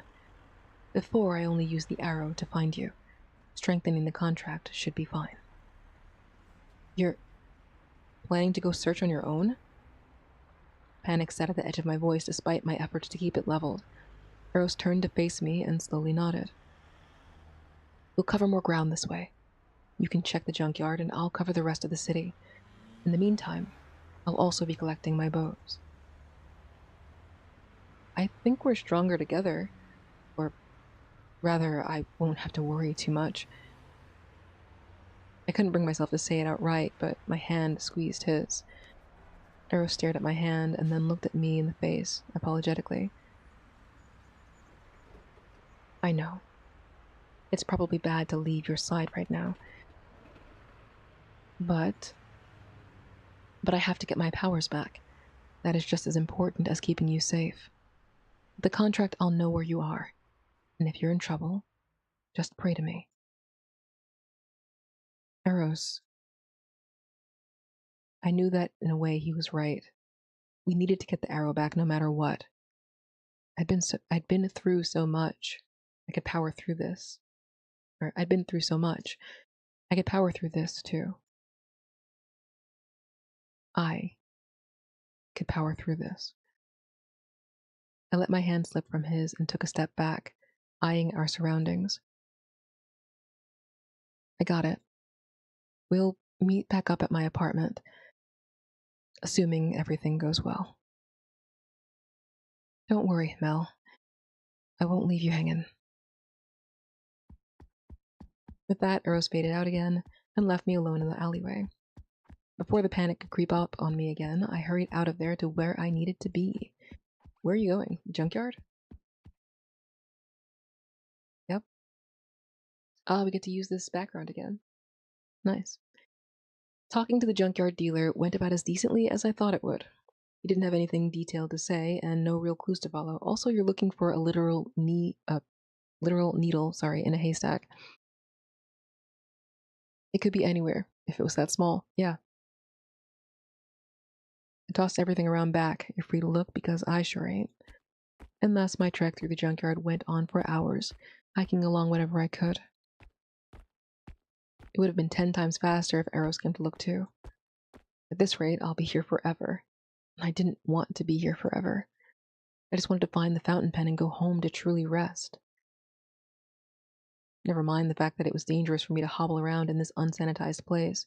One wrong move and I'll be wearing more injuries or worse. Let's just try. The chances of the pen being buried weren't as high. I mean, it was a recent addition to the piles. The only way it could have fallen deeper meant that it had fallen out of the box. I just had to hope that it didn't. You've been carrying it in the box in your pocket? About an hour into walking around, About an hour into walking around, it finally dawned that I didn't know where the back of the junkyard was or what spot he meant. I should have asked in more detail. Not that it would have been much help if the guy didn't escort me himself. I'm not getting anywhere with this. I can't even think of where I should be looking. I found an abandoned car with the doors removed and took a seat on the driver's side for a moment of rest. My legs felt heavy, and the sun was surprisingly striking for it to still be winter. At least the roof provided shade and the seat was still soft. I sighed and closed my eyes, but it wasn't long before I peeled them open again with alarm. What happened? The chatter of some guys approaching my end had me ready to get up and bolt if I had to. Then I saw him. Our eyes making contact. Who?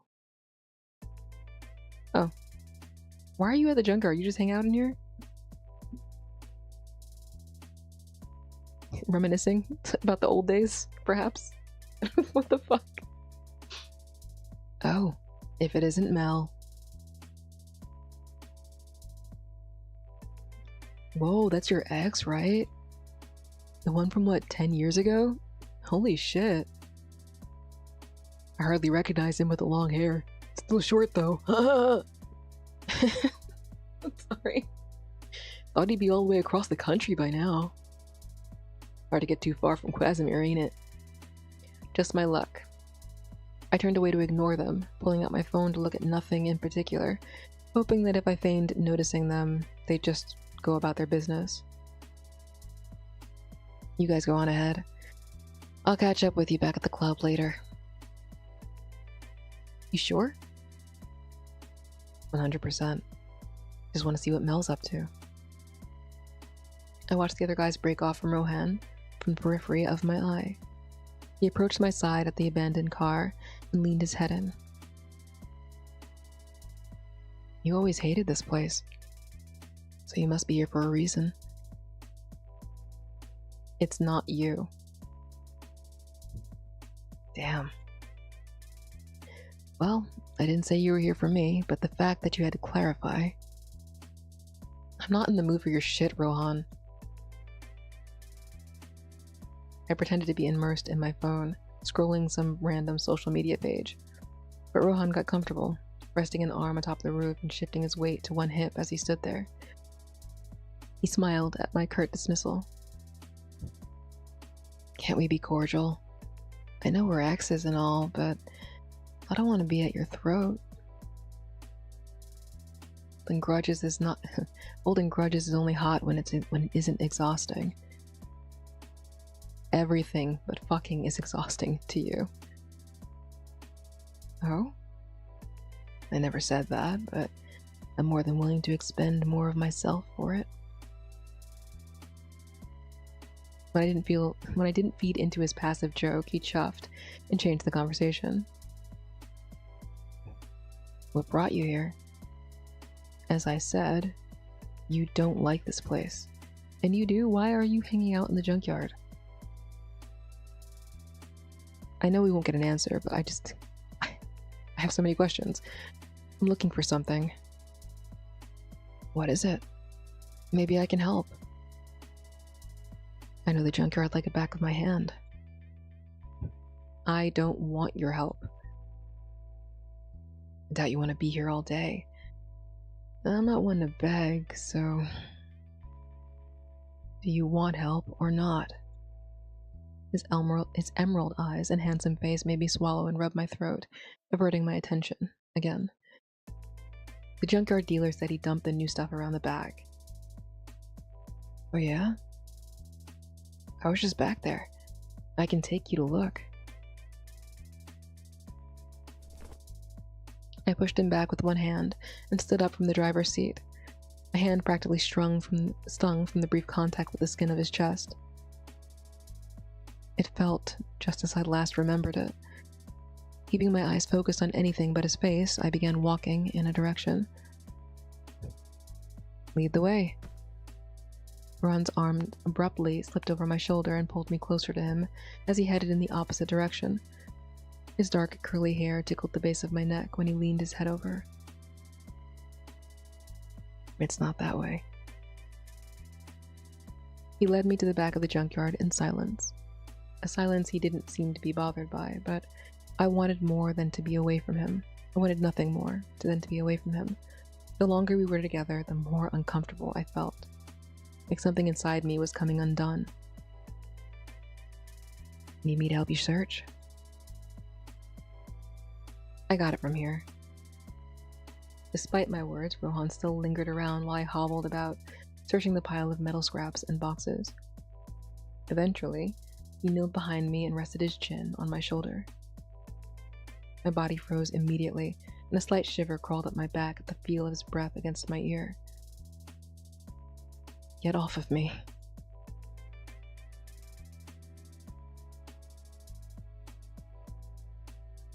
What are you looking for? I mentioned it before, but you know it'll go faster if I help. I already hated asking him for this much help as it was. Anything else and my head might literally explode. Despite that, I found myself biting back my pride to tell him. A rose gold pink antique fountain pen. It has a red shard embedded in it. Oh. Wait, hold on. What? I turned my head to look behind me as he rummaged through his pocket for something. I'd fully doubted that he had what I was looking for. I shot it down instantly upon his words, but in his hand was my fountain pen. Greedily, I reached for it, only to be denied by his clenched hand, avoiding my grasp. Give it back! I found it here fair and square. I don't care. I'm not playing any games. Give it back now. I don't want to keep it from you. Then give it here. We'll trade it. I'll give it back to you if you give me something in return. The unease began to settle in. Suddenly, conscious of the proximity between us, the scent of his body and the lingering hint of tobacco, where his arms wrapped around me within his embrace. Or where his arms wrapped around me in his embrace. What is it? Solar. There are no other bars in this town. You can't go anywhere else? I guess maybe Asher will take out Rohan for him. Disaster. Anyway, come to Solar tonight. The boys and I are helping a friend celebrate her birthday. I think it might be more entertaining if you're there. I don't go clubbing anymore, and definitely not at Solar. And stop by. I'll take you somewhere else before the party. Whatever you're trying to talk about, can you just talk about it now?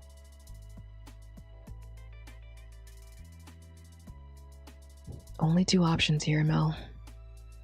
I'll let you decide. He released me, his body heat immediately replaced by the cool air. Rohan pocketed the pen and quickly departed, leaving me to scramble to my feet and give chase. Unfortunately, by the time I caught up with him, he was already peeling off on his motorcycle. Shit. I took the frustration out on my head of hair, smacking myself up and kicking whatever loose junk was on the ground. It shouldn't be too bad if I focus on the main objective. Getting the pen back. If this is what it takes, then I shouldn't complain.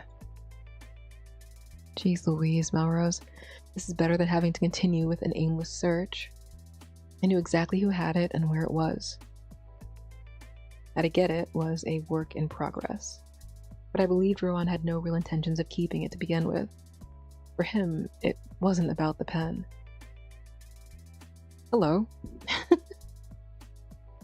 Mel. Huh? I nearly fell over as Eros materialized out of nowhere. He looked quite upset, dare I say, livid. What is it now? What? You're not thinking of actually going, are you? Going? You were here? Tell me you aren't going. What the fuck? I have to get the arrow back. Arrow. Yeah, we'll talk about that one later. What? Why are you so mad? Arrow. Yeah, we'll talk about that one later. But no, I can just steal it back from him. I'm sorry, but no. I can just steal it back from him. You do not have to go meet up with him. I raised my hands to deny the option. Why? No, I have it under control. You do nothing. Mel. Don't do shit. Why, though? Are you trying to get closure? Are you gonna kill him like you did in the bad ending on the other route? Are you... Why are we doing this? You don't have to do this. There's no reason. Also, I just realized, so in the bad ending where he hooks up with Rohan and then kills him, it seems like he had like a heart attack or something and he ends up dying. It's a bad ending in that capacity. I think what happens in that ending is Vitaly kills him for killing Rohan. Like, he becomes a... What is it? What was it? Vitaly's actually the god of requited love, but they pretended that he was the god of, like, dangerous love or whatever the fuck. But I think that's what Vitaly actually kills him in the bad ending with Rohan. That would make sense. I thought he just had a heart attack or something. I was like, that's strange. Why would they do that? Are you stupid? Gone insane? Eros. What is wrong with you? Why can't you see this is a bad idea? I'll get your damn arrow back.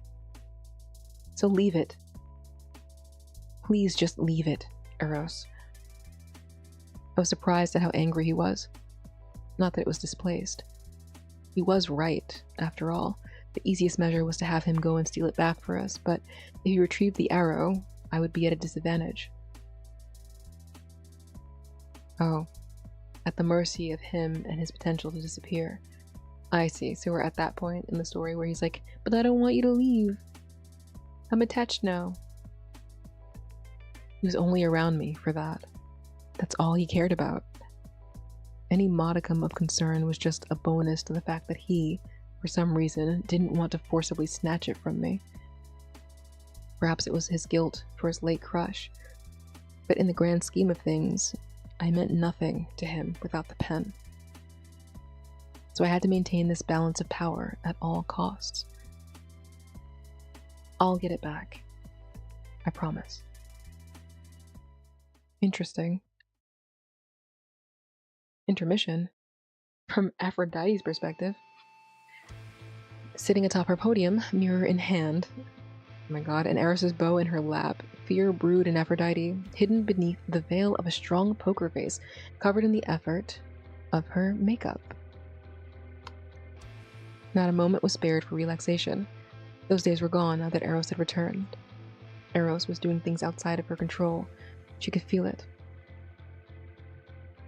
The prospect became more of a fact when she saw familiar Cupidine faces lessen. He'd found a workaround.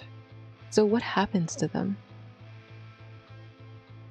He said he doesn't kill them. Do they just like turn into tears? Do they just like dissolve into water after he takes their bow away? Like, they didn't die. They were part of me, and they're still part of me. You know? She didn't like it. Couldn't he just do as she said? What's worse is that no Cupid has gotten their hands on the menace of a human that escaped his due punishment. Everyone that she'd given the task to did not return to Thespe. The thought left her powdering her nose and spritzing her face anxiously. No matter how much makeup she changed or reapplied, the distress of her situation couldn't be hidden. Ugh. Cupids! Come to me! At the thunder of her tone, the Cupids came urgently to her side and awaited her belted orders. Should I be reading this in her voice? Maybe. I don't feel like it. See to it that all scouting Cupids on Earth return immediately, and stay here until further notice. Understood? Yes, Lady Aphrodite. Good. Go on. Make haste. The Cupids filed out of the room with an urgency beyond her onlooking eyes. Even as she gave the order, nothing felt right. Ease couldn't find her, not with the two variables that she found to be her biggest issues left at large. Brushing her hair for the 100th time, she finally took notice of the Cupid that lingered below her podium. Big and timid, the one she'd punished to stay put in Thespe forever after aiding Psyche's descendant in his escape. No, Icardi! He's on house arrest. Forever. Poor guy. Why do you linger in this hall? I was wondering if that order included me, Lady Aphrodite. No, it does not. Watching him deflate, she quirked an eyebrow, then waved her hand. Just because that order was not for him did not mean she wouldn't put him to use. It was only fair that he rectified what he'd done. But I do have something for you to do.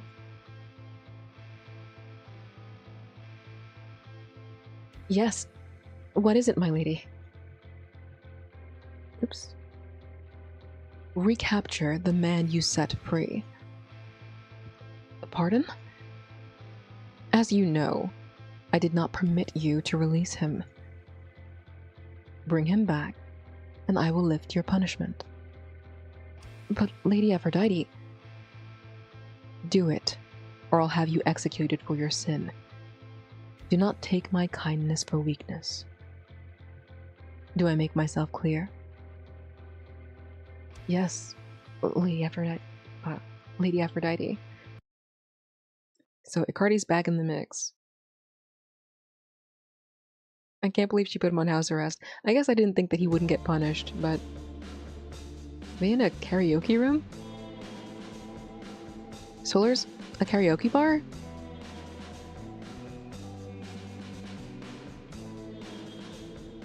Plot thickens. Not really. Arriving at Solar made my blood run cold. I didn't even want to go inside. The place was dangerous, with Hendy and Asher still lingering as problems for me. I called in advance, and luckily Hendy wasn't at the bar that night, probably because he was working at the other building or simply didn't have work today. Regardless, I was glad. The real problem was whether Asher was hovering around anyway. Honestly, there was no room to breathe. Everything was overwhelming. Once I got the fountain pen back, I planned to stay inside for a while. I didn't think you'd come, to be honest. The party isn't for another hour.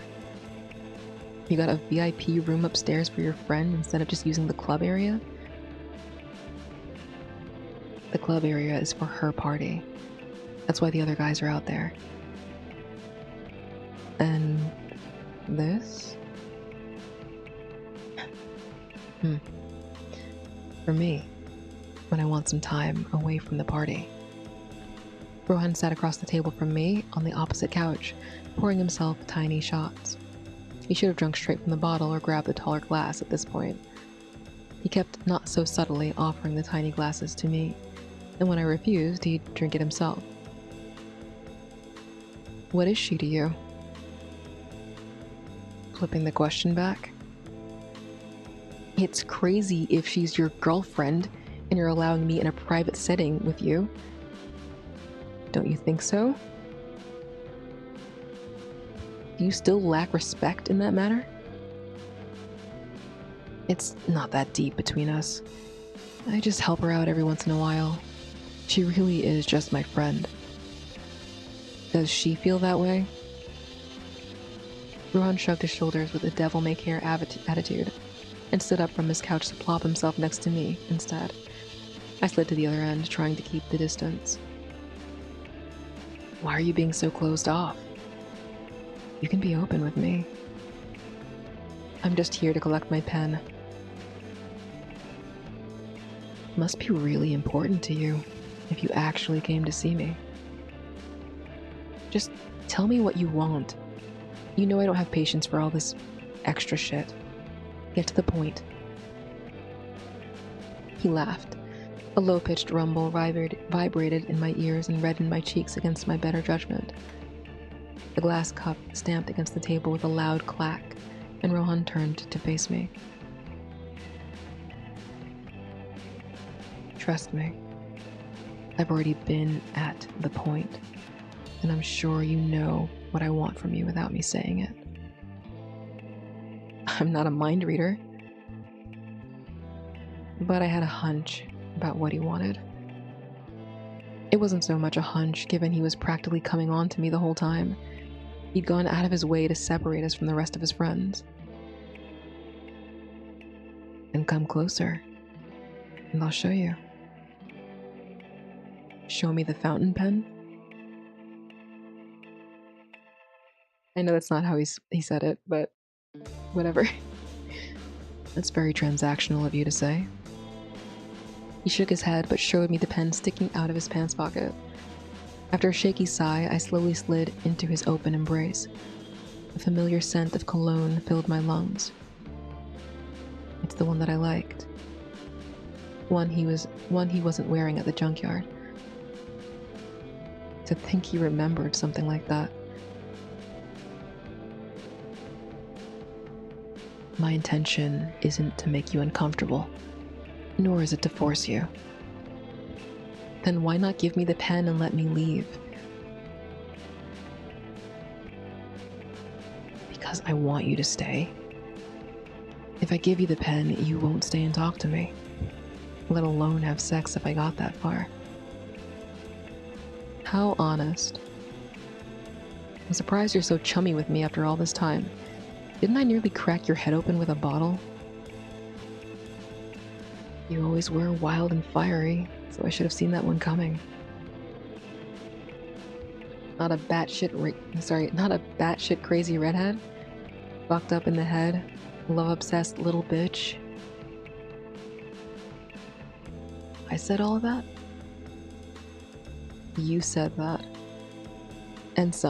You said that, and some, while I chased you around the bedroom. The person you had in your bed didn't even know what to do with themselves. Rohan chuckled and I laughed too, but it was dark humor. Something that shouldn't have been funny, but as grown adults, we could look back and laugh at ourselves. Of course, this was my fresh youth. Rohan had been my first everything, at least in realizing I was bisexual. Before him, I dated a girl for a short period, but her parents didn't like me. And then I was forever friend-zoned by the one girl I loved the most. Rohan was the first guy to make advances on me. That's interesting, okay. I mean, we kind of got that from Vitali's route, like that they were very, very close. And specifically, when he kind of drunkenly yelled at Esmond about his unrequited feelings. But I guess I didn't think that he had romantic feelings for Marlowe.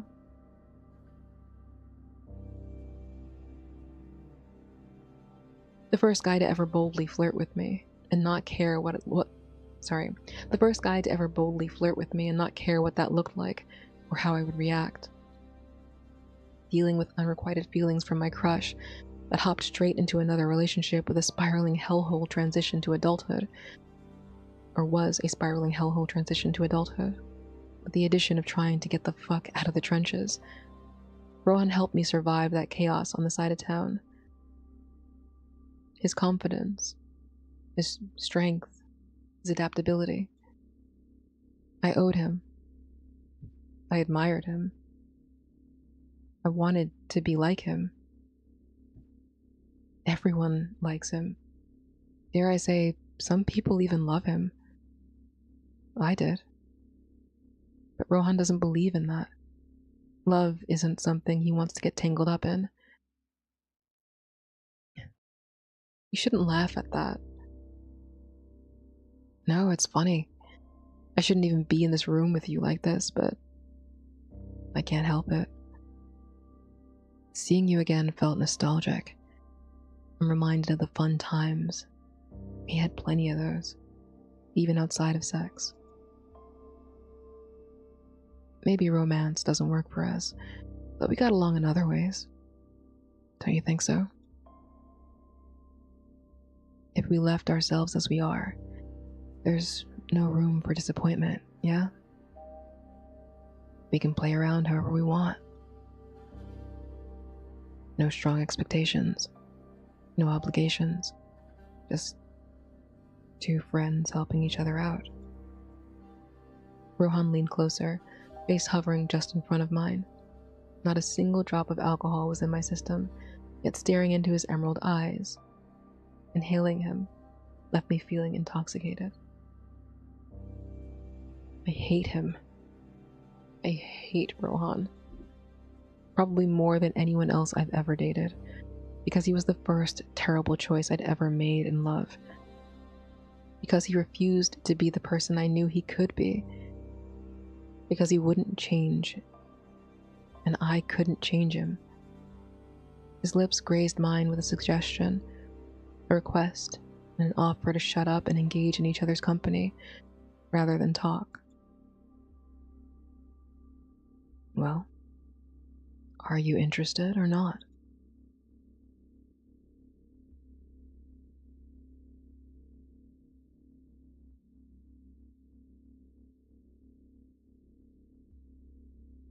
We'll go with negative first this time, but that means we say no. I'm pretty sure we're not supposed to say yes, so you know what? We'll go with the positive because I'm pretty sure we're not supposed to say yes. This will go much quicker, and then we can get back to the main storyline. Right? Uncertainty surrounded me. No one to fully trust. Nothing guaranteed. I was barely hanging on to the life I'd saved all by myself. I could lose it. And everything else. Eros confused me. I want to trust his promise, but I can't be secure in something unknown. I can't afford it. It's better the devil you know, I suppose. I know Rohan doesn't want love from me, but he cares in some way, or else he wouldn't be interested in me at all. Not even for a quick rendezvous. It'd be nothing but a speck he forgot in the back of his brain. But frankly, I'm overwhelmed and I don't want to care anymore. Letting off some of that pressure shouldn't be too bad, right? I'm not desperate, I just need to take the edge off. When I kissed him, Rohan used his whole body to press me onto my back. Effortless hands slipped past my clothing, discarding them next. But my body trembled in a way that I couldn't piece together. Anxious, split between what felt right and knowing that this was wrong. For every good touch, there was shame to follow. I couldn't get lost, no matter how much I craved the mouth conquering mine. Any ounce of pleasure soured to my frustration. I couldn't even enjoy a simple fuck. Having second thoughts? Try harder. I'd never been so out of sync between what my mind and body wanted. I settled for this, and yet there was hardly any interest building up within me, as if I were unconsciously blocking him out because this wasn't what I wanted or what I needed. But who gives a fuck about that right now? Mel. The mood feels awkward now. If you're uncomfortable, I need you to say it. I'll stop. Rohan retracted, but I grabbed his wrist, unable to find words to say. His emerald eyes glanced over me, airing his dejected skepticism. Don't leave. There's no one left. There's nothing left. Don't. Do you still carry that stuff?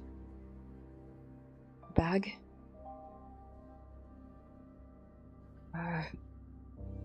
It didn't agree with you the first time, if I remember correctly. Maybe it'll be different this time. Oh my god. Agrees to have sex with Rohan and dies from a drug overdose? She's on P's Louise. Rohan sighed and shrugged his shoulders, wearing a smirk. Okay, but listen, you have to take... Rohan's words disappeared into the back of my mind. I watched him drag the glass closer and empty a small packet into the alcohol. The drink clouded white, fizzling for a moment, then dissolved into nothing. A bell. Only a bell replaced every sound in the bar.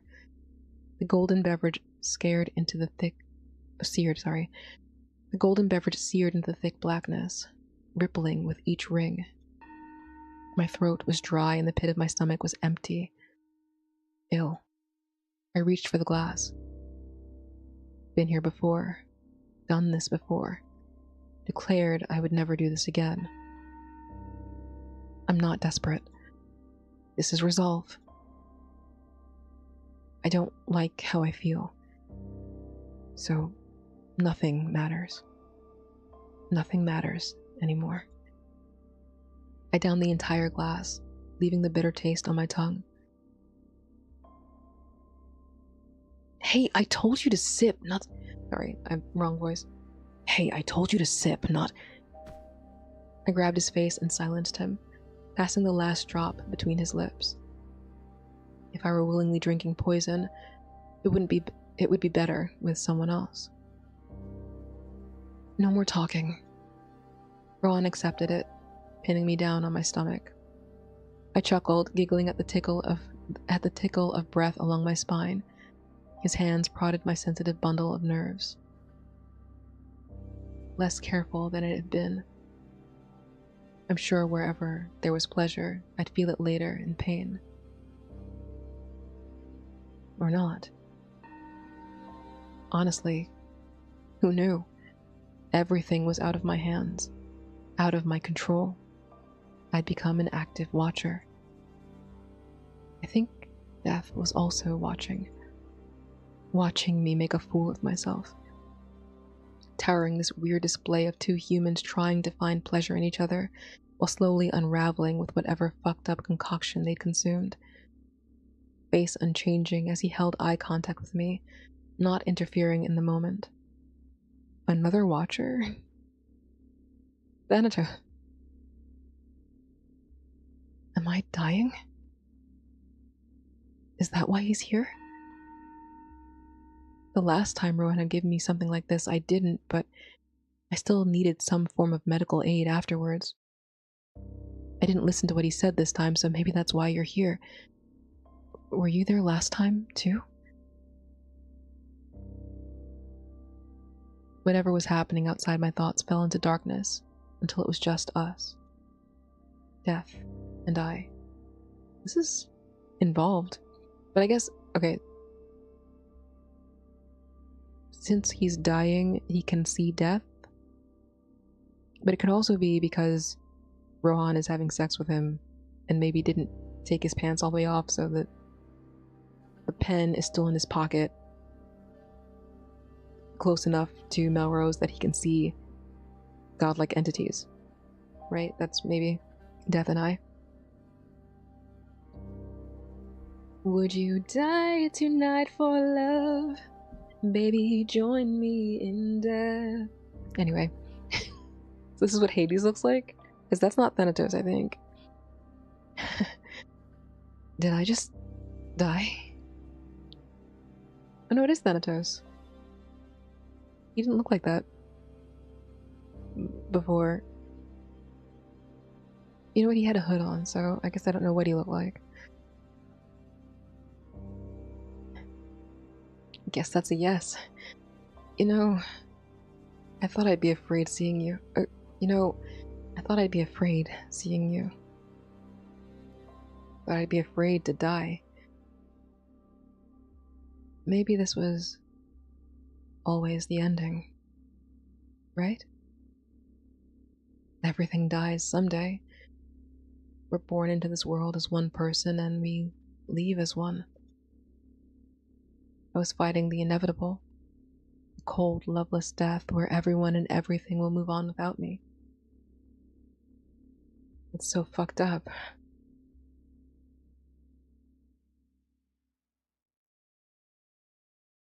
He had no words to offer, only silence. Not the uncomfortable kind. One might think death to be scary or brutal, but there was something gentle about his presence.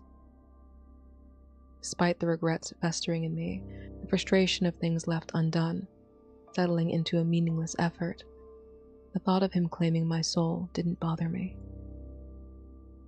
Can I ask you something before you take me? Why didn't you let me go with my parents? Why did I have to suffer longer? It was not your time.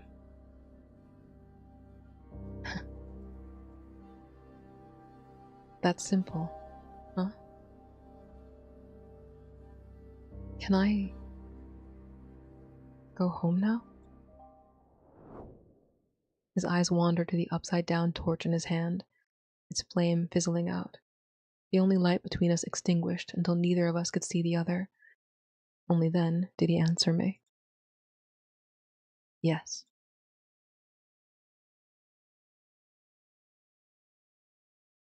Bad ending, but IDK still kind of slay. I hate him so much that even now he can waltz in and shake me so easily. There's nothing there for him other than the chemistry we have in bed. It's not my responsibility to decipher how he cares or if he cares. I shouldn't even waste my time. There's so much more that I want out of a bond with someone that settling for being a fuck toy shouldn't be appealing. I like the CG. I don't really recall how Thanatos was drawn, but like for what is a death scene, it's just a pretty CG. Not the scene between him and Rohan. That's not really what I'm talking about here, but is it in here? No. Oh, it's in Eros' route. Okay.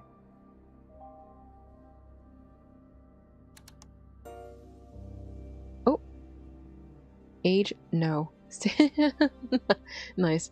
6'3". February 14th, of course. Eating parties, pastel colors, gold ornaments, morning talk shows. Being interrupted, backtalk, negativity. Charming as he should be, charming as he should be given that he's the god of love. A little frustrating, considering that mischief is his form of a good time.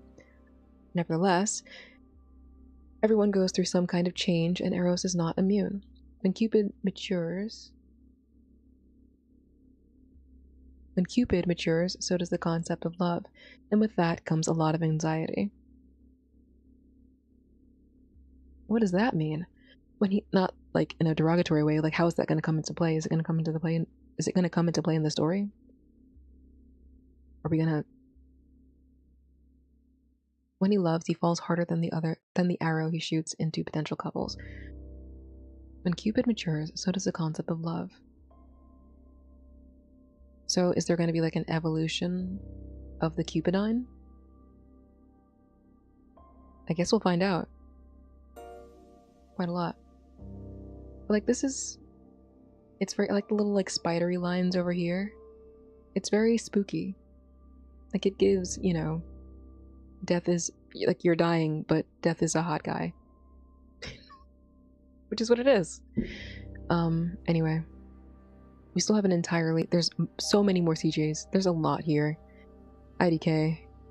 Might have to come back. If we have to do a second stream, which we might have to, I'll be able to change the outfit to match his actual colorways. So, that's good. I shouldn't even waste my time. There's so much more that I want out of a bond with someone than settling for being a fuck toy. Or that settling for being a fuck toy shouldn't be appealing. No. I shouldn't entertain him. I'm not this desperate. I want love. Can't I have that? I may be in a vulnerable state of mind, but I couldn't let myself forgo all that I want. Not again. Eros promised. He said that he'd grant my wish if I gave him the pen in the end. And he's a god. He could just forget me or throw it all aside easily, but he put a penalty on himself if he failed to fulfill my wish. It could all be performative. It could all be fake. But I'd rather trust in the god of love than trust the wound that aches for Rohan. Ow. I snagged? Oh. I snagged Rohan's lip with my teeth and snatched the fountain pen from his pocket. Don't play games with me. Don't get all sweet and expect me to just cave. Want to have sex, go fuck your girlfriend and all your other friends while you're at it. I want fucking commitment. I want someone who makes me feel special and loved. If you can't do that, then stay the hell away from me. If you come to me with this bullshit again, I'll kill you for real. I wiped my mouth and stormed out of the VIP room, hearing something shatter as I left. Perhaps Ron took his anger out on the glass, but that didn't matter to me anymore. He was behind me. Him. Solar. I had to leave it all behind. Are you gonna move out to Greenacre or something? When I returned to the apartment, Eros was sitting on the couch in pitch black darkness. If not for the light from the windows casting onto his body, the brightness of his golden eyes would have been the only thing apparent to me. I'm back. I got the arrow back, too. Literally, I heard your heart's dancing. Anyway, it's fine. I mean, Lestat is way more insane, but, it's got hints of that. Did you get what you wanted out of it? Yeah. I said I got the arrow back. I mean, quality time with him. Intimacy. No. But what are you on about? I just don't understand how someone so scorned runs back into the arms of their ex eagerly, without thinking of all the other options. The aloof expression Eros wore made the disgust in the pit of my stomach well up to my throat. Had it not been for my stupid desperation to keep him around, or the fact that the fountain pen was important to me, I'd have let Rohan rot in that club waiting for me. I'd have never entertained him, never let him be able to hurt me again. And yet Eros thinks I did it all just because I desperately wanted to be in Rohan's bed again. I'm gonna lose my fucking mind. Haven't you? Stop. Stop! My temper was at its peak. I could hardly contain the rage threatening to burst out of me. Too much pressure. Stop what? This, whatever this is, stop it. Why would you lower yourself to the same man who disrespected you? He spoke to me as if you were just a moving piece of ass. Frankly. Doesn't even know whether he wants to love you or stay as sex partners. Pathetic, if you ask me. What the hell is your problem? I didn't fuck him. I just got the damn arrow back. Eros's eyes widened briefly, then he sighed and stood up from the couch. It's good that you respect yourself enough for that. But the fact that you even entertained going with him, knowing what he wanted, bothers me. Why? Because you're worth more than that. And it means you'll keep doing this with other people from your past. The way you looked at him each time screamed, what if? Should I? I'm longing. Shut up. I can't. My feelings are my fucking feelings. Stop trying to read them as if you know anything about me. You don't know shit. You don't know what I've been through. But I'm learning. And it worries me. It concerns me. Why? Because I look like Psyche? Huh? Eros froze as I mentioned that, and bit his lip in response. I can't believe he was coming at me over this, all because I look like some dead woman from his past. I'm not her. I'll never be her. So what gives him the right to say this to me? What does he even care about anyway? He's just here for the pen. Yeah. You look like her. Fuck off.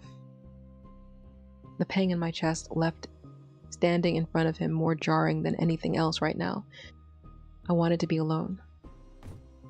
I brushed past him and headed for my room, preparing to slam the door, but he forced it open.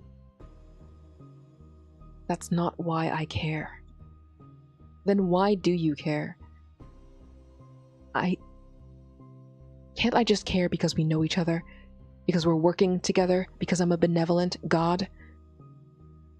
It's kind of funny, considering how much you haven't cared about much else but getting your powers back. That's all you're here for anyway. Talking like you're better than them, you just want the pen. That's why I had to get it, or else you wouldn't leave. Or else you would just leave with it. Sorry. Actually, that's completely wrong. That's why I had to get it, or else you would just leave with it. I can't leave. I made a contract with you. If I break it, I will literally cause harm to myself. Why on earth would I do that if I didn't intend to keep my word? I don't know, you can do whatever you want, can't you? Gods have rules to follow too. I don't have all of my powers. Enough. No, not enough. You have it in your head that I'm some big villain against you. And you think I'm just a means to make ends meet. That's not true. Then what is Eros? His hand nestled in the back of my hair, yanking me forward. Our lips locked, and an intense heat flushed over me. I was hoping to take a break before the next scene. And I'm going to do that. We're going to go back to right before they started yelling at each other when he came into the room. I'm going to take a break and I'm going to come back. I'm going to run an ad.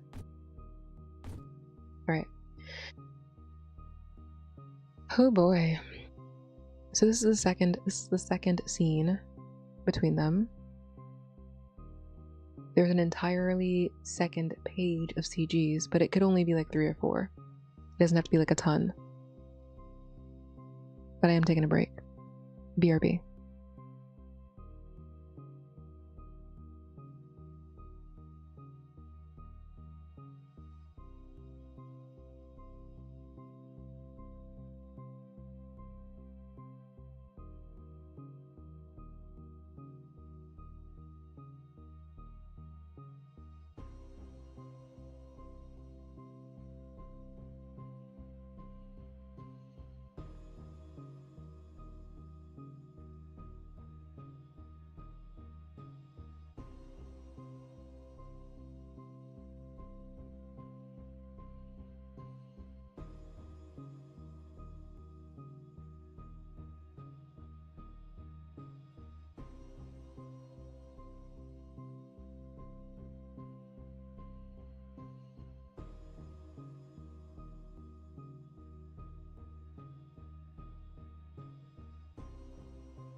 Okay, I'm back, and I have it's kind of a surprise. I don't know if it's a surprise necessarily. I said I was going to do this, but I didn't think I'd be able to get it done this quickly and to this level of fidelity. But I like the change. I'm kind of glad that I realized that his outfit had pink in it, because I think this is cuter. Let's take a look. Hello. Subtle, but different.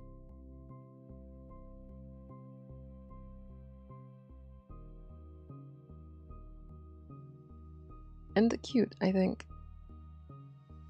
Okay. I didn't actually get up from my chair or stretch. I'm stretching now.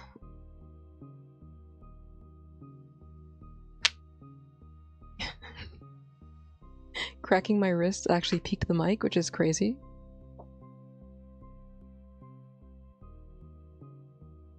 Very funny. Hilarious. Good shit. Oof. I brushed past him, headed for my room, prepared to slam the door, but he forced it open. That's not why I care. Then why do you care? Can't I just care because we know each other? Because we're working together? Because I'm a benevolent god? It is kind of funny, considering how much you haven't cared about much else but getting your powers back. That's all you're here for anyway. Talking like you're better than them. You just want the pen. That's why I had to get it, or else you would have just left. That's not what he said, but it is what he meant. It's fine. I can't leave. I made a contract with you. If I break it, I will literally cause harm to myself. Why on earth would I do that if I didn't intend to keep my word? I don't know. You can do whatever you want, can't you? Gods have rules to follow too. I don't have all of my powers. Ugh, enough. No, not enough. You have it in your head that I'm some big villain against you. And you think I'm just a means to make ends meet. That's not true. Then what is it, Eros? His hand nestled into the back of my hair, yanking me forward. Our lips locked, and an intense heat flushed over me. Back where we started. Eros pulled back aggressively, retracting like a tease of fresh water in a desert, and I had a violent thirst for it. I hooked my fingers into his gold necklace and tugged him into my lips again, feeling the pinch of teeth. He's biting you back? Eros pulled back aggressively, retracting. Hold on. He pressed his body into mine, grunting as I nearly collapsed against the doorframe. Firm, gloved hands slipped up my torso, beneath my shirt, and splayed against my bare chest. His hands worked his jacket over his toned arms, which he pulled back to effortlessly remove. Article after article of clothing was lost to the floor.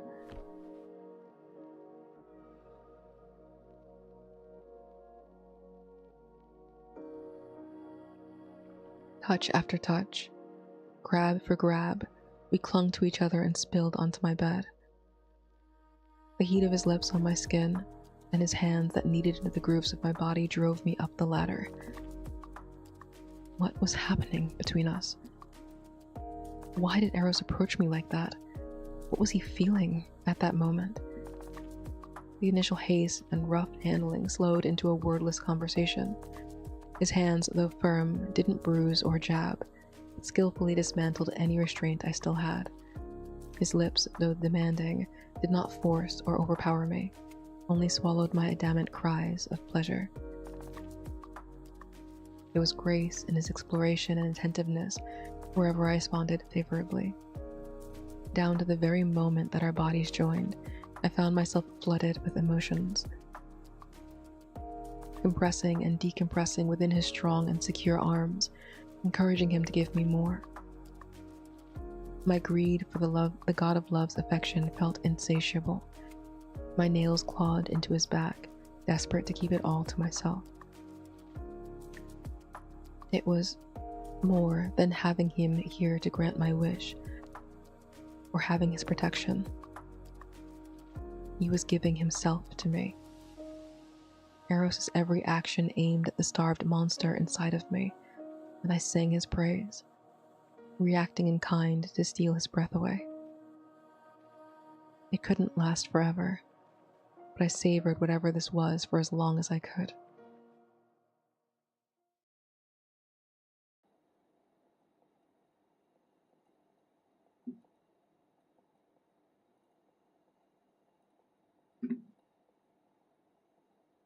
Are you sleeping? No. The light from the window cast over us on my bed. Eros's hand brushed through my hair absent-mindedly while I lay atop his bare chest. Can't sleep? Yeah. Guess we're in the same boat then. These markings on your body, what are they? What do they mean? His other hand glided up my side, fingertips grazing my tattoo. Tattoos. I designed them and had someone ink them onto my skin. Each of them has a different meaning to me. There's a word around your ankle. That's a name, and it needs to be tattooed over. Why?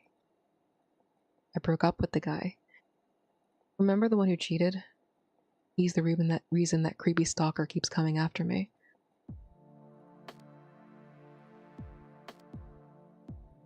I rolled onto my back to lie next to him instead, and he sat up, gazing at my body so intensely that the heat returned to my face.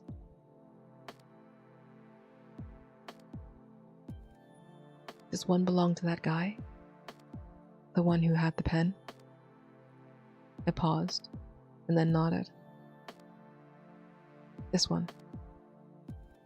A black, spirally claw ran up my side and carved into the right side of my chest. A mouth emerged from the ooze, showing teeth.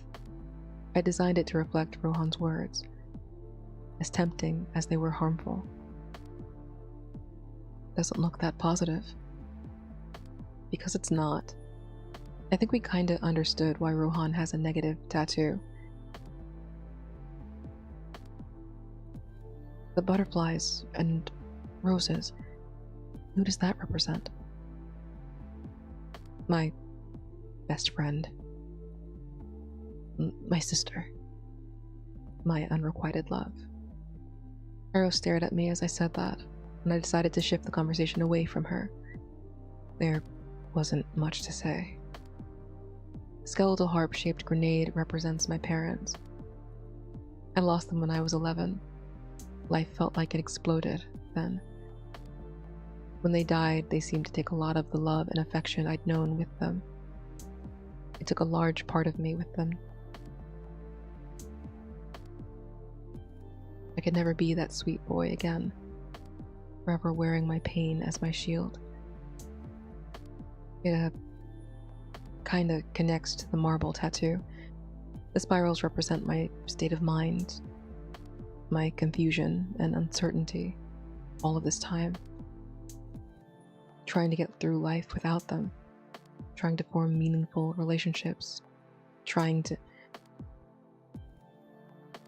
It's also just pretty fucking cool to look at.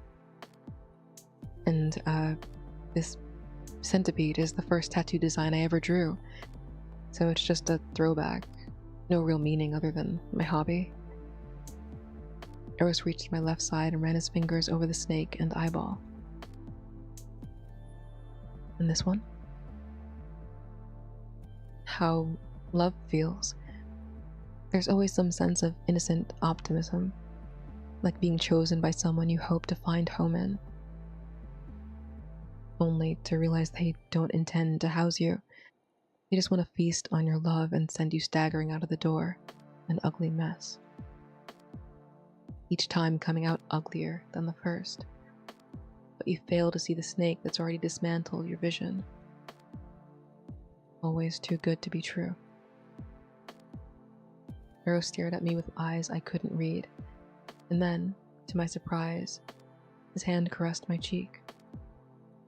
Wordlessly nodding his head, he lay flat beside me to stare at the ceiling, keeping whatever thoughts he had to himself.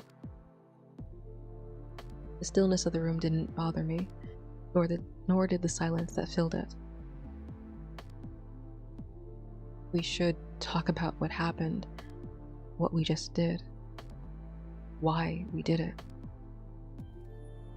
But I didn't want to. This moment felt serene. I could truly rest even if my injuries ached. I need this space of peace for just a little while. You should sleep now. Tomorrow I want to go looking for more cupids. You never fail at this. Mel, I get it. It's important. Timing is everything, Eros. Good night. Good night, Mel.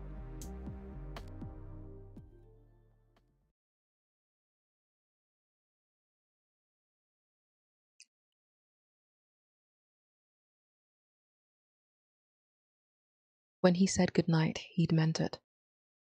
Eyes closed, breath shallowing, Mel fell asleep gracefully and hadn't moved an inch since.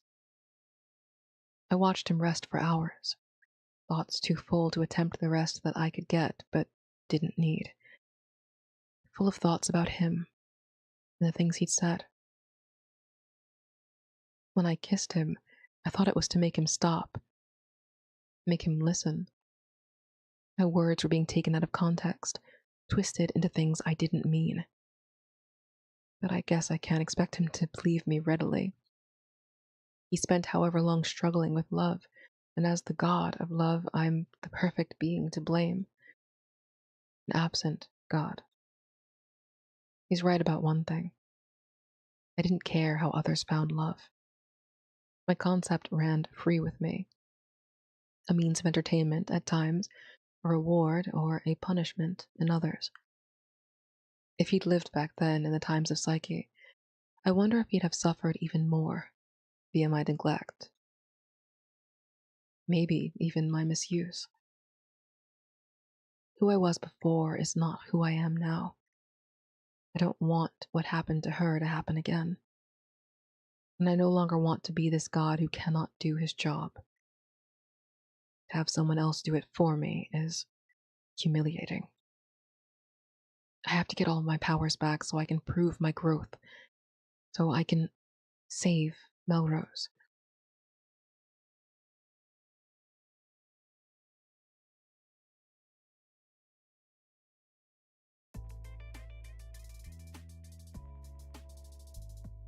The following weeks went by smoothly. And by smooth, I mean all the stress I'd been under nonstop had simmered. Eros and I seemed to be on the same page, at least to get his powers back. I'd expressed to him that without my car, money was going to be a huge issue in allotting my dedication to help. Somehow, he secured me enough money to last through the next 5 months if need be. Somehow? Yeah, what? I was beyond skeptical to accept it, thinking he'd blatantly robbed a bank or something, but upon his mention of Dr. Love, I figured it was okay, even if it made me feel indebted. Eros and I ran around together, catching the cupids and having them claim their bows and arrows. The number of remaining cupids shrank drastically. While that sounded like a good thing, it wasn't.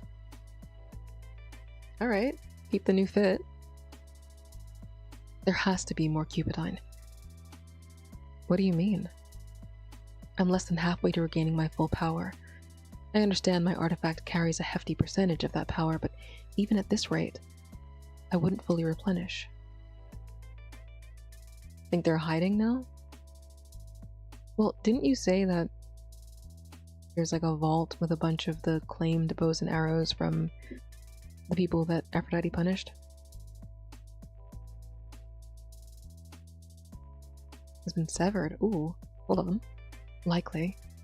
During my last visit with Simeonius, he said the studio's communications to Thespe have been severed, and that he thinks it may have something to do with the decrease in cupids. Also, Icardi's been doing a terrible job trying to catch Melrose. What is he doing? Actually, I forgot about that part. So what do you think we should do? Unsure. I guess track down this blip that I'm feeling. There must be a Cupid here. Oh, it's Icardi. The place of interest had been the amusement park, a place where it didn't feel uncommon for love to bloom. Finding a Cupid here made sense. Eros wasn't cloaking himself. Actually, he hadn't been doing it since he'd gone to see Dr. Love and came back with normal human clothes days ago. He hid only his wings. Maybe he was really trying to blend in. With Valentine's Day only a couple days away, the excuse of being a mascot wouldn't work much longer. That's what they've been telling people? Not that I thought it was effective to begin with. I mean... This way. I can feel him close by. Eros made a zip for the carousel, and I chased behind him the best I could in the crowd of people. Today the park was packed, being the week of the holiday, I guess. Eros. I had to rely on the fact that he was tall to even keep sight of him as he eagerly darted about. Luckily, he heard my strained voice in the mix of voices. Come here. He took my hand and began tracking the source again. Determination was evident on his face, but his restless movements were unmistakable and difficult to disregard. Take your time. We can't afford to lose him. Well, I'm human, and on top of that, I'm slower than you. So, take your time. Eros merely spared me a glance and kept at his search. It was only a matter of time before we spotted the Cupid hovering around a couple heading to another attraction. The one who had been kind to me. Despite the line, Eros bolted for the entrance with me in tow. Are you crazy? These places have rules.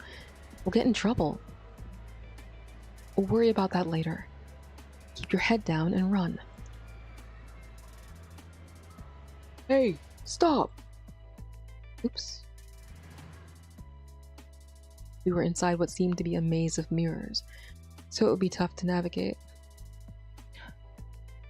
Fuck, can you use something? Anything to get us through this faster? I can only phase or cloak, but I'm unsure if it will extend to you in my current state. Well, this is a maze, and the security guard is hauling ass after us.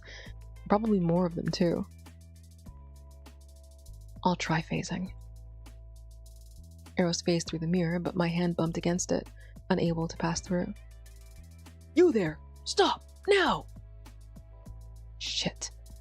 I broke into a sprint with the guard behind me, trying to discern what was a path and what was a mirror, and almost ran into dead ends, barely finding the way. The security guard was still in hot pursuit of me, and I swore I heard more bounding steps behind him. I hate being chased. Mel! Eros started from one of the dead ends, snatching me into his arms protectively. The guards ran up, but in a mass of confusion, they hurried the other way. Thank God. I relaxed against him, catching my breath. You're welcome. I meant the god of luck or something. Of course you did. Eros let me rest on him for a moment before we left the maze. No one seemed to bother us once we were outside. The two security guards ran straight past us. I figured we should stay invisible for the time being. Should have done that from the start. Thought it'd be an easy in and out. Now kiss! The loud chant drew us to look at the Ferris wheel. There was a Cupid pressed against one of the rising gondolas. He's not getting away this time.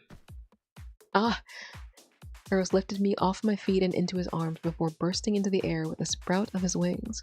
The wind gust alarmed some people, yet they carried on as usual.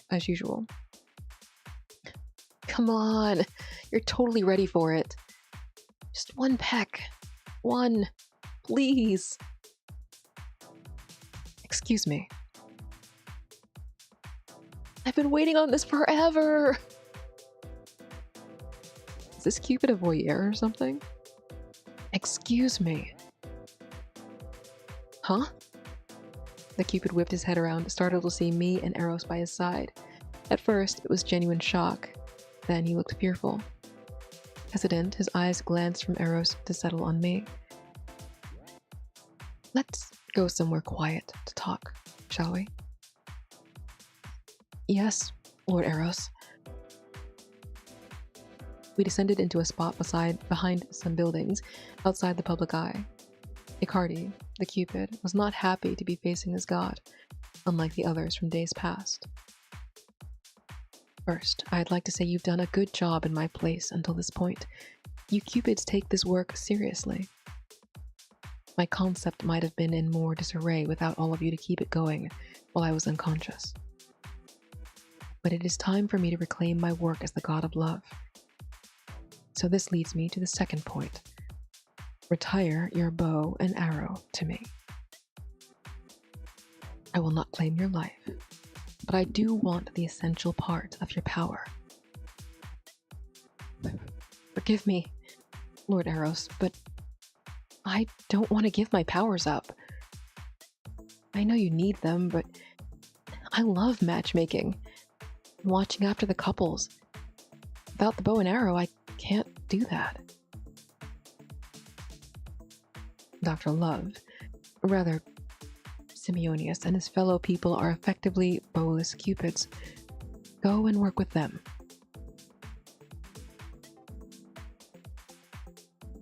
Is it true that you'll get rid of Thespe once your powers are restored? I don't recall this being something I told the masses, but yes, it's also a part of my thinly spread powers. Please understand that I can't afford to keep the realm and all of you at this point. I looked at the sadness on Icardi's face, then at the discomfort on Eros's. He really wasn't well equipped to make people feel better, was he? Rolling my eyes, I nudged his arm. Meet him halfway or something. Sometimes, in relationships, you compromise to keep them balanced. Eros squinted at me, then approached Icardi and placed a hand on his shoulder. In time, I'll rebuild Thespe, but with less expense for myself. When that time comes, I will invite all Cupids to come back and live in the realm, if they choose to. In the meantime, you are free to live as you please among these humans. How does that sound? I feel much better about that, Lord Eros. Icardi smiled and materialized his bow. Gazing at it softly, he handed it over to Eros with a nod.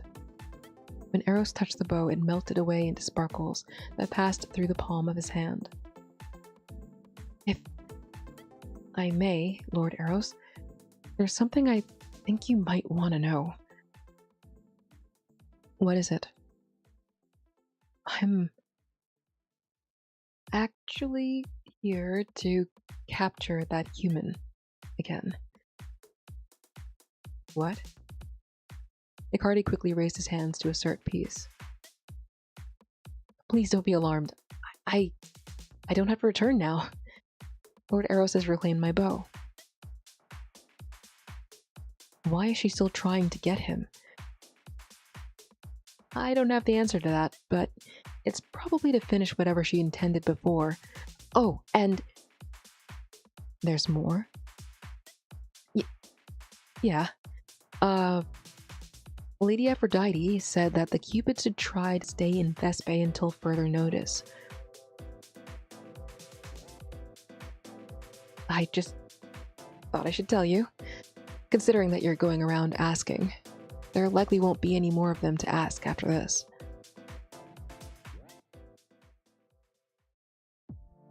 Uh-oh. I mean, we knew that. Everyone's on lockdown. After parting ways with Icardi, Eros' behavior became even stranger, restless, unable to sit still. For some time, we continued our search for Cupids, but running into Icardi really had been the last bit of luck. Eros couldn't sense any Cupids that weren't the ones bunched up at the studio. Calling it quits, we returned to the apartment, and he still wouldn't sit down. Pardon me?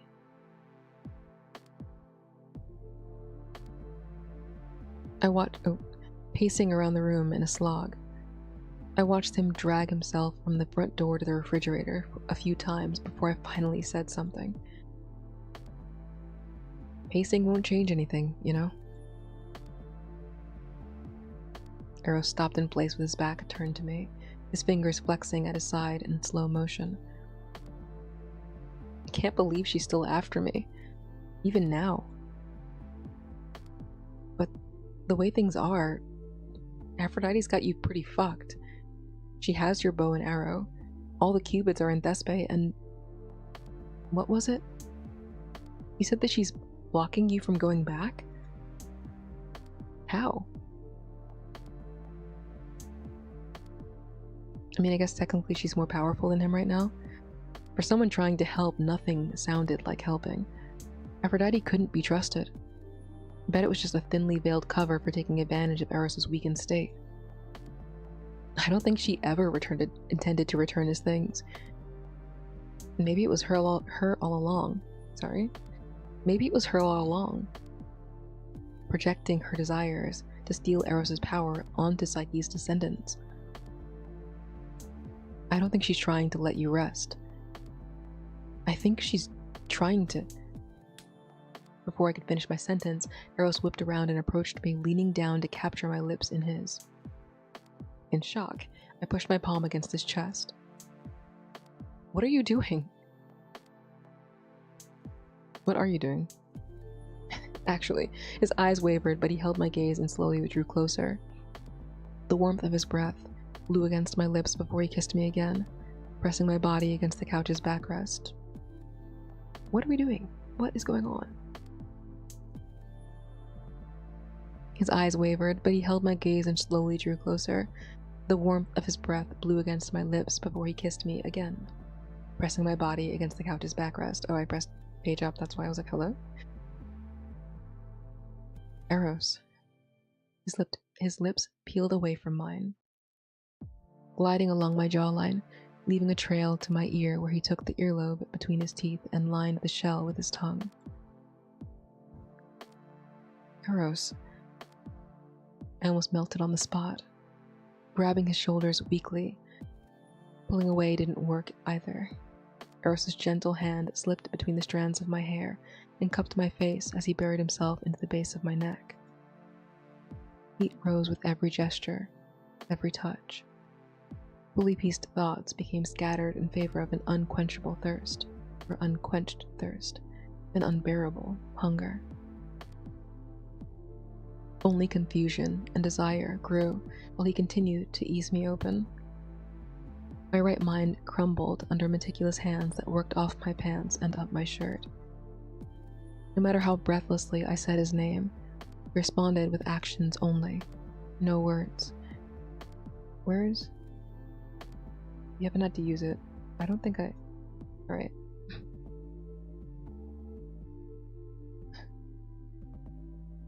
Wait. Eros laid me against the cushion and settled himself between my thighs, forehead against mine, gazing into my lust without a hint of bother on his face. Nothing I did or said warranted this. So why? Why are you coming on to me? Asking now didn't matter because Eros had no interest in speaking. His only answer was to kiss me while linking our bodies.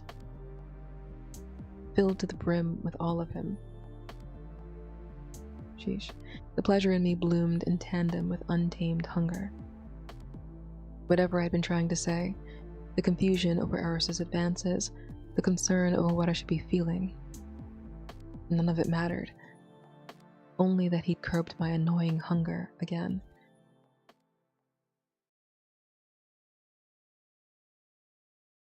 I awoke from a brief nap to Eros' shirt draped over me like a blanket. I sighed, settling into the reality that we'd done it again. Not that I hated it, but I didn't know how to feel about it. I couldn't think of any good reason for Eros to sleep with me other than to shut me up. Putting things that way made it pretty fucking annoying how easily he could. I threw his shirt aside in favor of my own, pulling it over my head. Eros sat atop the kitchen table, facing the stove, distant from me and lost in his thoughts. You owe me an explanation. I pulled on my boxers and walked to the table to stand directly in front of his face.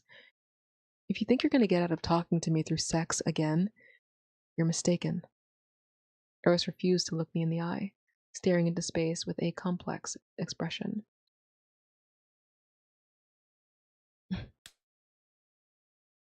I grabbed his chin and turned his head to look at me, but his eyes remained averted. This is a nice CG as well. This is also pretty cool. Needed to blow off some steam. Use the closest body you could find. Of course not. What the hell? Then why? It's just the only thing I can give you right now. Besides protecting you. It's all I can give. All I'm capable of. He trailed off, the rest of his words lost under his breath. What was I supposed to say? The answer was far from what I'd anticipated.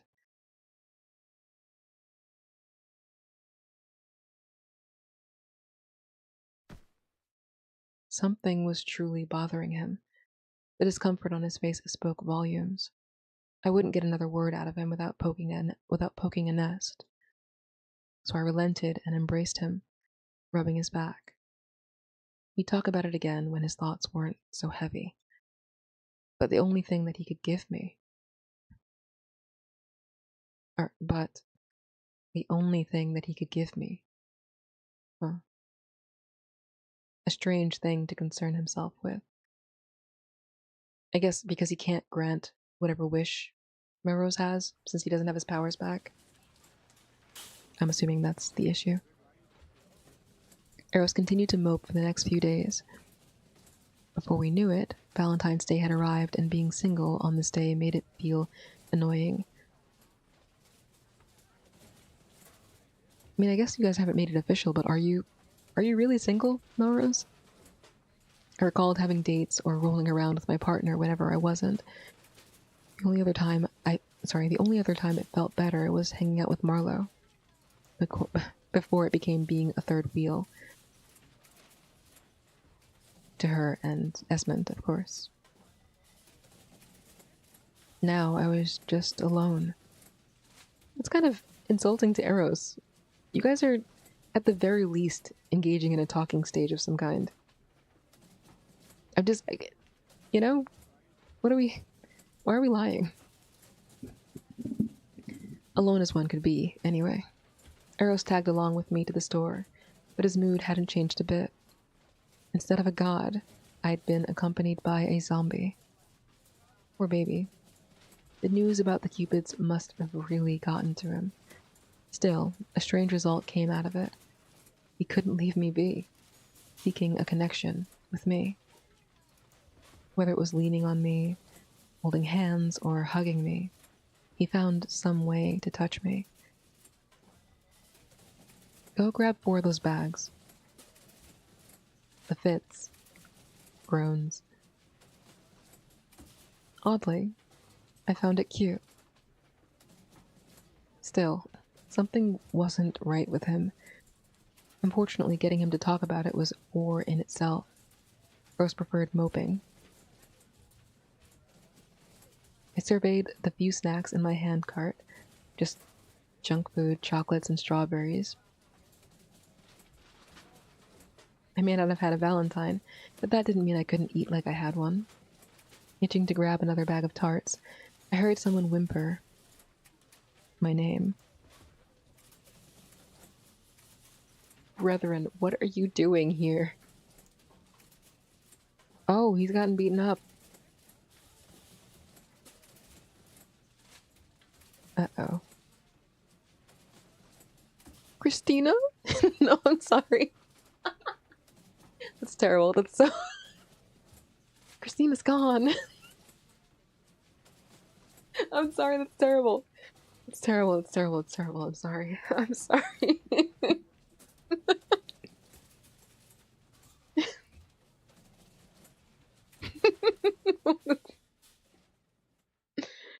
Anyway. Melrose? Quickly backing away from him, I nearly knocked over stuff on the shelf behind me. Where is he? Asher. He's outside in the car. Get the fuck away from me. Stay away. Melrose, please. Please help me. Andy's hands grabbed onto my wrist and held me in place. He looked as if he hadn't slept in days, full of desperation. Let me go. Please. Unable to shake him off, I looked over to where Eros was and dragged him along with me. Who is this? Put the stuff down and let's go. Mel? Who is that? It's Hendy. Eros squinted at me and Hendy, then he dropped the bags and turned his back to us. Where are we going? Exiting through one of the side doors, Hendy told us where to avoid Asher's parking spot, so we made a break for it away from the grocery store. It's only, I just want to be very clear, domestic abuse is not funny. Domestic abuse is not funny in that Medea movie that I was referencing. But in Hendy's case, he either tried to kidnap and assault Melrose, or basically misleads Melrose into thinking that he's safe with him, only to have him get killed by Asher. He is now in an abusive relationship with Asher. Domestic abuse isn't funny. And that's all I'm going to say. And that's that on that. And not to say that Hendy deserves domestic abuse either, but it is, I guess not really, it's not that scene, because in that scene, I haven't actually watched that movie. I kind of like, it was on in another room. I don't remember if I don't think he got hurt because of her. He was injured and he couldn't walk temporarily. But I remember the husband, cheated on her and kicked her out. But they were still married. And then somehow he gets into, a car accident or something. And then because she's still his wife, she comes back to take care of him. But she kind of, because I think he had been abusing her beforehand, puts him through a bunch of crazy shit.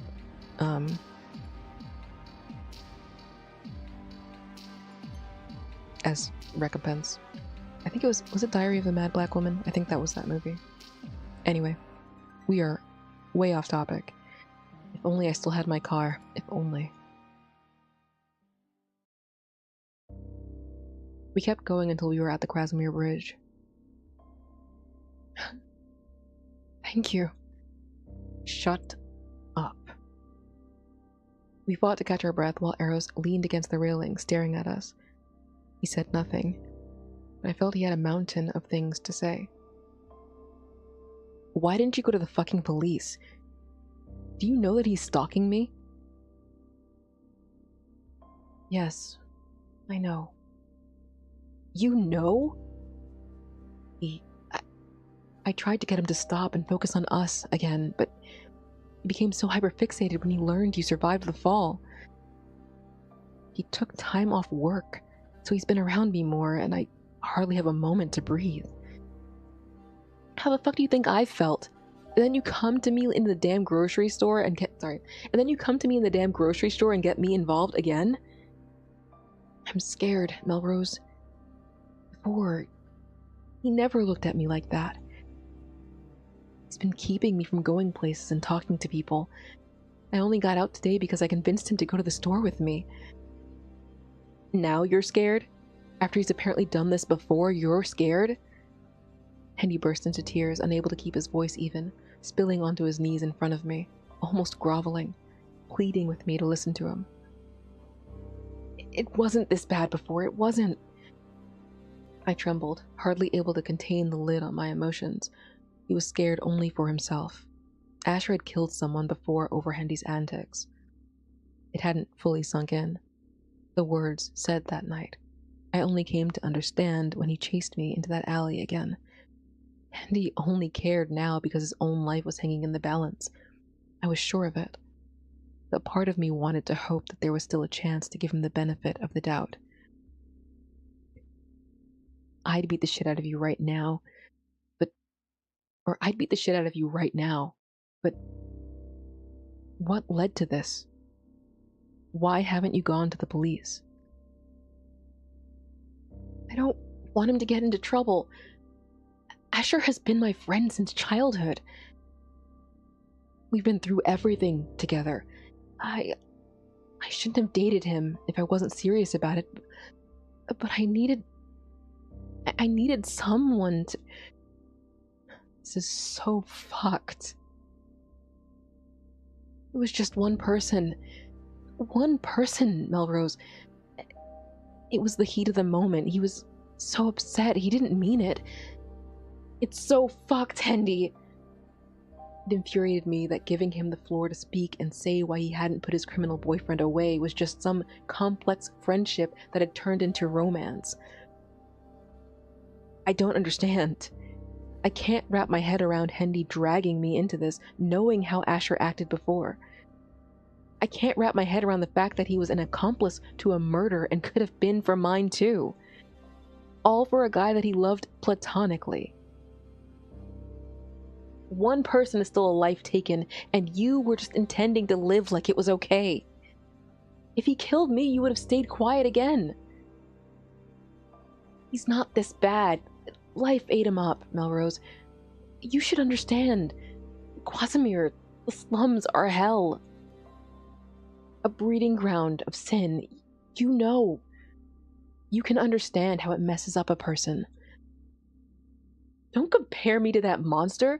Your friend is not a human being anymore. He's a monster. He let himself get eaten. I didn't. Even when I felt like it, I didn't. Quasimir isn't the best place to live. That I understood perfectly. But there was no way in hell that I would allow him to level me with some deranged murderer. My perspective, my hardships were not to be mistaken for something like that. And for Hendy to even insinuate such a thing meant that he never understood me at all. Hell, he wouldn't even admit his own fault in any of this. Eros finally moved from his spot on the rail and pulled Hendy up from the ground. I guess I have a lot more work to do than I thought. Compassion and empathy for others are also key components of love. I only focused on romantic love. As a result, all the forms are suffering and decline, too. I wiped my tear-stained face after the burst of anger, confused by Eros's words and where he was coming from with them. But he held a grave expression as he spoke. Apologize to Mel and the deceased.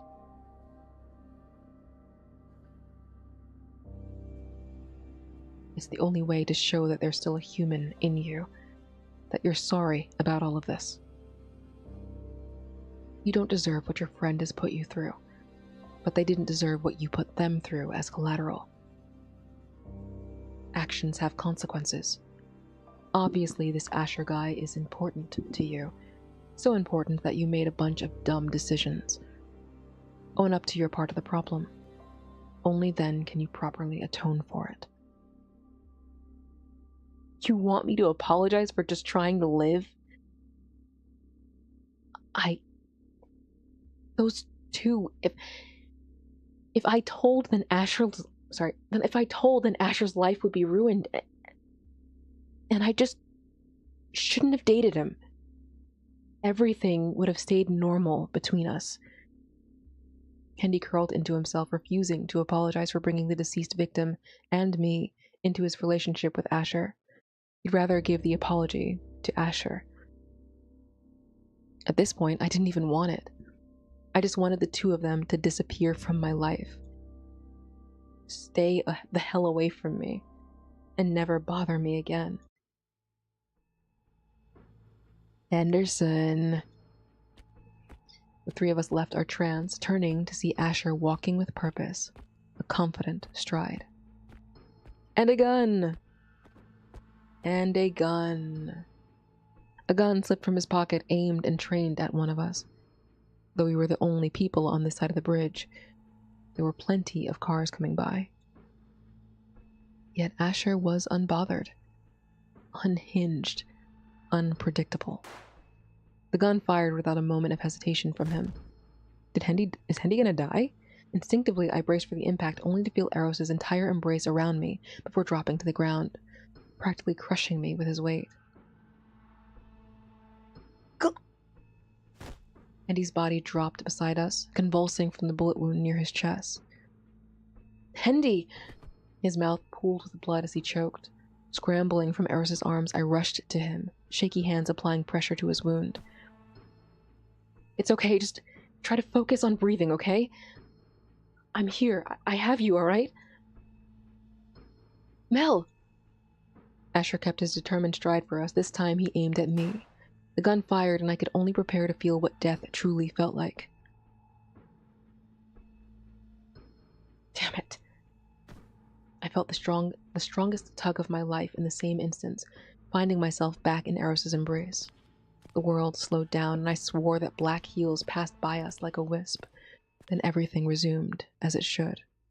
Vitali? Two sounds in the distance. Something burst, and something fell. Eros and I sat up from our spot on the ground to see Asher lying flat on his back, and a tall, otherworldly man clad in all black, hovering over him. I guess Vitali might be how we end up getting back into Thespe, since he technically can go there whenever he wants. If you want a chance to save his life, call an ambulance. He tipped his head at Hendy, who was still convulsing next to us. Shakily, I pulled out my phone and called 911, putting them on speaker as I applied pressure to Hendy's wound. Eros stood and slowly approached the dark man. I couldn't sit idly by this time. I didn't expect you to need my... Anteros?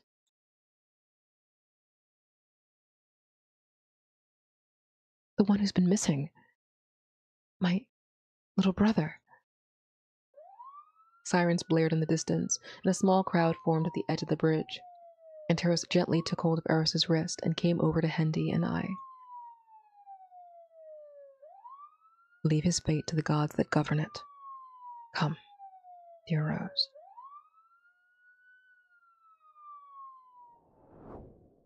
His hand touched my shoulder, and then a shroud of darkness engulfed us. Is he going to take Anteros' bow too?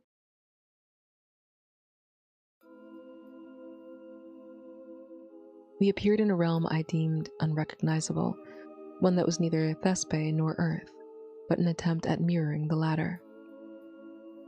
The spirals, odd shapes, and hazes of darkness. Something like this spoke volumes for a god. If this realm was like this, then something was off. A lack of control. I'd ask, but I couldn't help hanging back as he tended to Mel. Oh, sorry.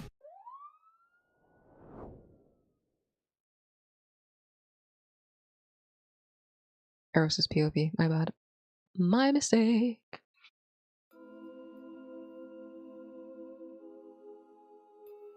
We appeared in a realm I deemed unrecognizable, one that was neither Thespe nor Earth, but an attempt at mirroring the latter.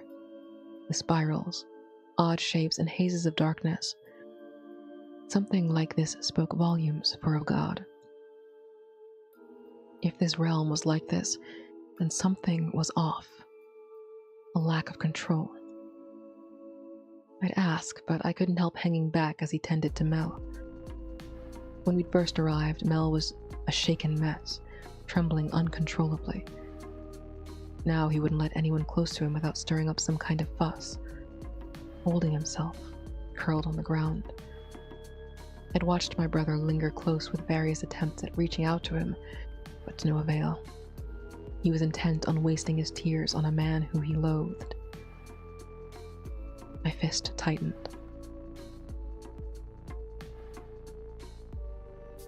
The look on his face, as that pathetic man lay there bleeding in his arms, came back to my mind, and I thought of her. Rose. If you hated him so badly, why did you cry his name? Why would you wear that face as he's lying on his deathbed? He hurt you. He's unforgivable. Why is it that when he's nearly gone that you're so shaken? Anteros, come here.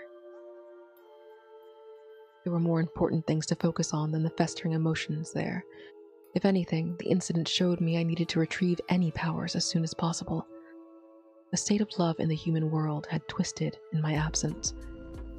Anteros joined my side without hesitation, but he kept his eye on Melrose as we walked away.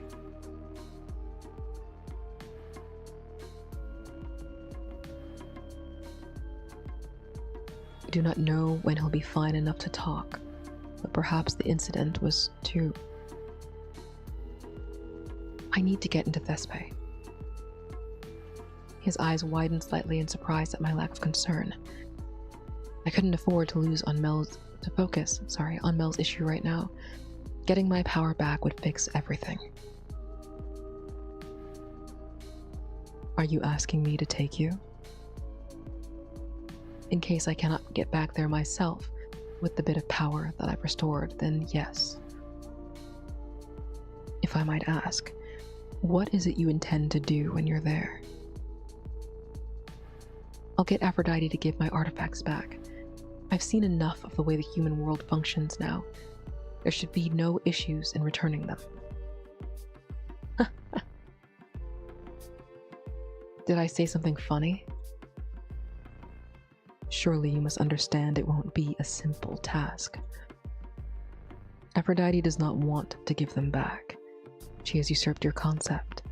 Asking nicely is liable to have her sending you back into a deepened slumber. My heartbeat rose, and my palms moistened as I flexed my trembling fingers.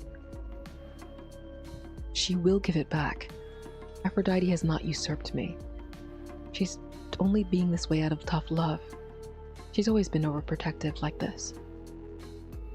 There's no way she would betray me. I won't even entertain the thought. The two of us were the closest among the other gods, born nearly at the same time, practically family. I, the doting brother, and her, the lovable sister. I'd made a brother of Anteros during my slumber, knowing of it as a dream that became real upon waking. I've wanted to see him, but now that he's in front of me, I can't just believe his words. So you will close your eyes and ears to the blatant truth. Do you wish to label me a liar too, dear brother? Do you know what she told me when I was birthed? Or when you birthed me? Do you want to know? Or should I keep that to myself to protect her image too? My breath desperately crawled up my lungs, exhaling as if it were the hardest bodily function I could perform. My heart had grown louder within my ears.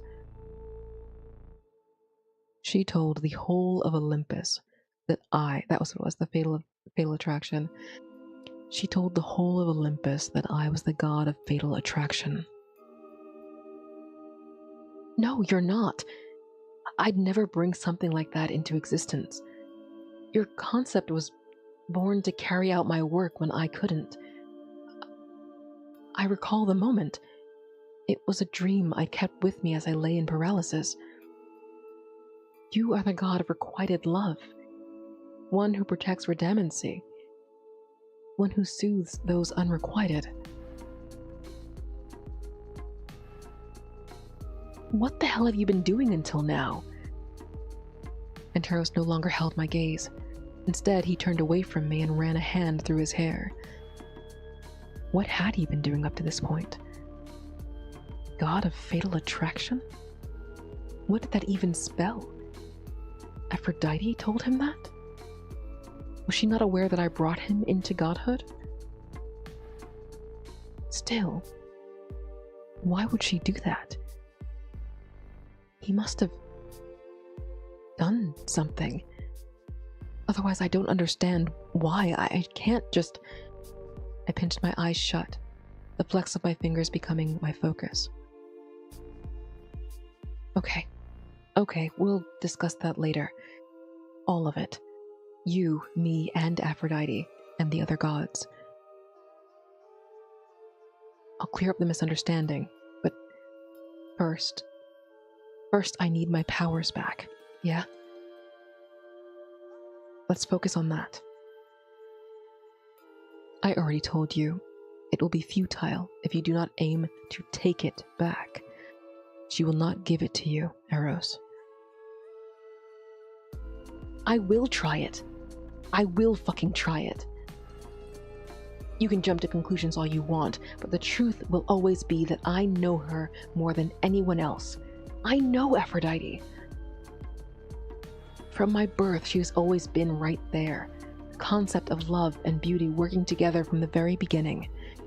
While other gods thought little of me, she put her faith in me and believed in my way of governing my concept. I know her. I have to know her. What I know has to be who she is. If it's not, then...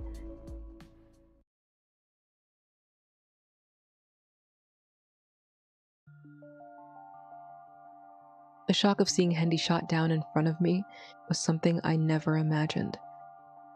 No matter how much I hated him, I didn't want to see him dead. Wishing that I'd never see him again wasn't supposed to mean death. Whether it was karma or not.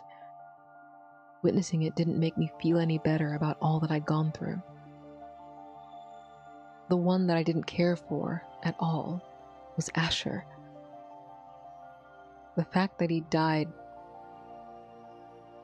I may not have been jumping for joy over it, but I won't be losing any sleep. He was too far gone. Pulling myself together, I looked around for the brothers. I hadn't seen if Eros was okay.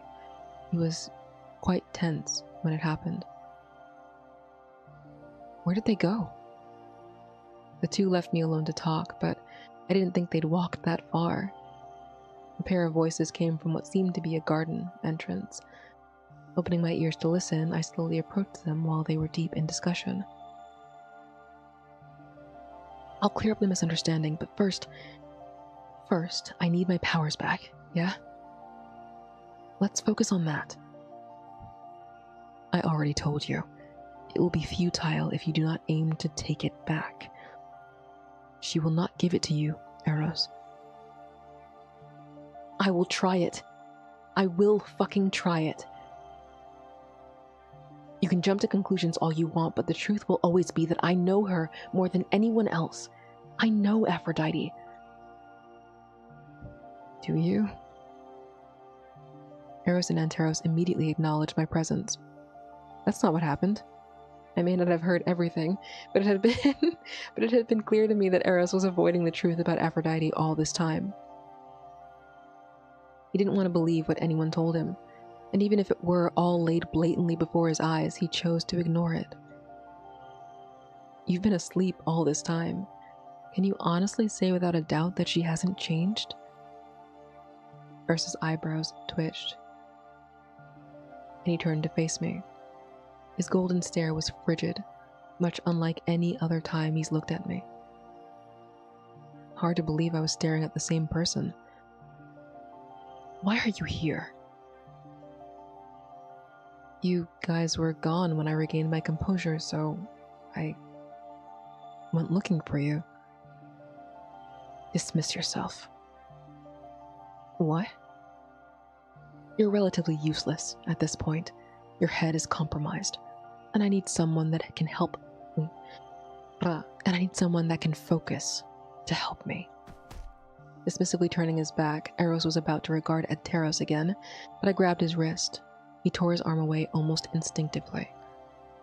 Don't touch me. I wouldn't have to if you didn't just brush me off before I could speak. You have nothing important to say. Nothing important to say? You just don't want to hear it. Get out of my face. Eros. I don't want to see him. I want you to get out of my face. He's being very silly right now. Taken aback by the rage in his voice, my heart pounded in my ears, swallowing as the anger boiled over in me. The audacity of him to respond in such a visceral way, as if he had a right or a reason to do so. I stepped forward, invading his space entirely. Didn't matter if he was a tree or a tower, nothing warranted talking to me like that. Not after what I'd just gone through. Not after everything I'd been through with him, even. I may have been foolish, but I wasn't seeing a god in front of me. I was seeing Eros.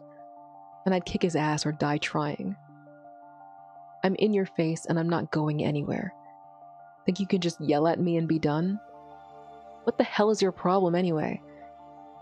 You are the problem. He kept fidgeting and trembling as if trying to maintain a form of control. I held his eye contact, unflinching and afraid, as if he had words to say, then I was ready to accept them. For a while, Eros had been bottling up shit. It was about time he stopped being a baby about it. Am I? Do tell. Despite knowing that the situation was dangerous, despite knowing that he didn't care about you. Again, why do you keep clinging to the people you hate? Are you that pathetic and desperate that you'd settle for something that doesn't give a shit about you? Henderson, to the moment he dropped, had no regard for your life. For your life that was nearly stolen from you twice, and yet you cried over his body in desperation. You ripped yourself away from my arms, the security of my arms, to hold him and cry.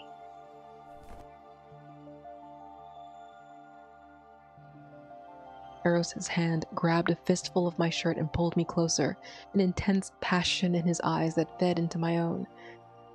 This is because obviously his eyebrows show in front of his hair, so this is very, I think it's interesting stylistically.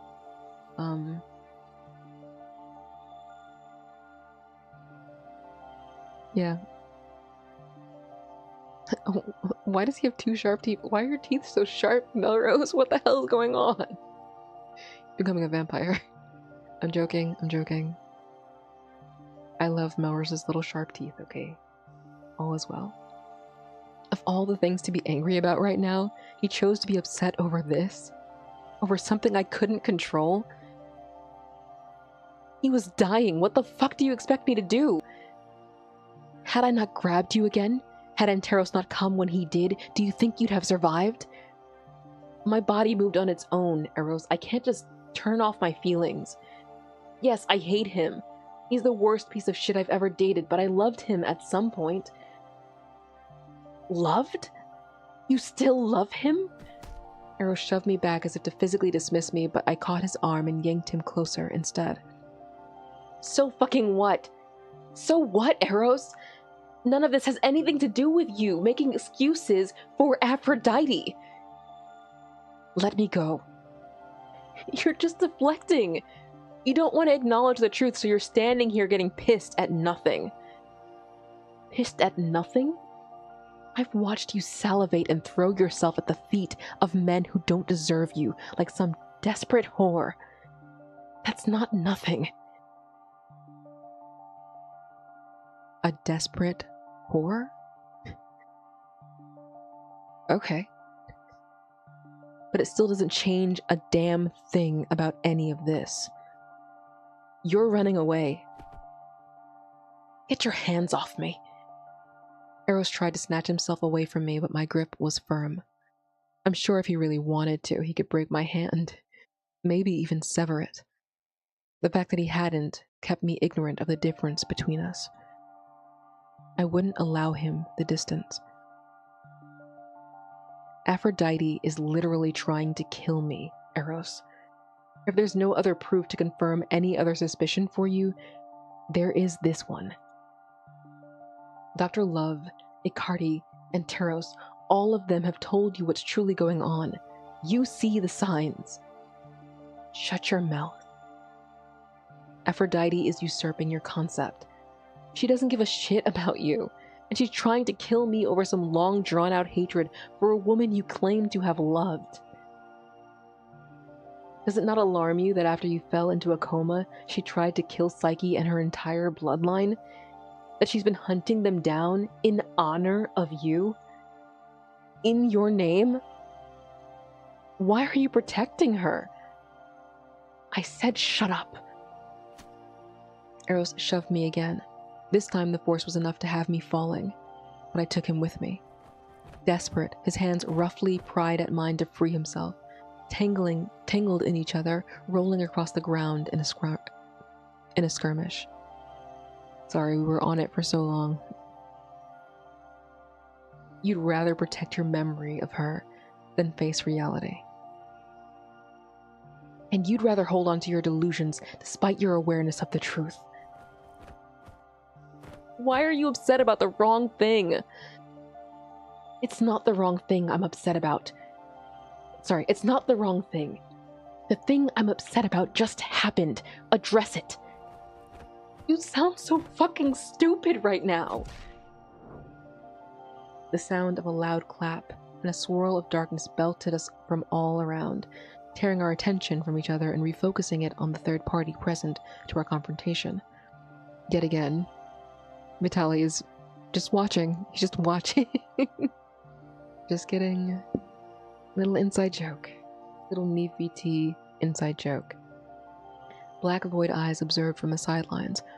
In a blink, Anteros hovered directly over us, peeling us apart easily. He is 2 inches taller than the Eros. For what it's worth. Alright, breathe. Gotta do Anteros again. Whew. Jeesh. I actually feel lightheaded. I do feel lightheaded again.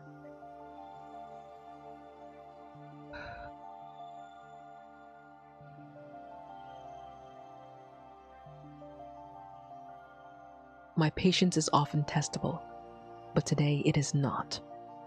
You will not lower yourselves to barbaric, mewling children in my presence. I refuse to have my intellect disrespected in this manner any longer. There are enough misunderstandings in the world to fill the cavity of my chest, and I'm in no need for more. Calm yourselves at once. The lack of anger in his voice translated into his choice of words and the rough way that he handled us.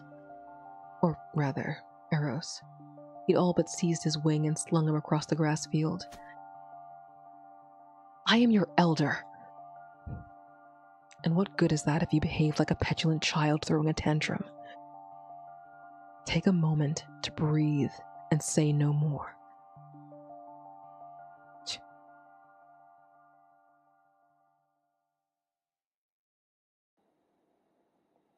And then we went back to the house.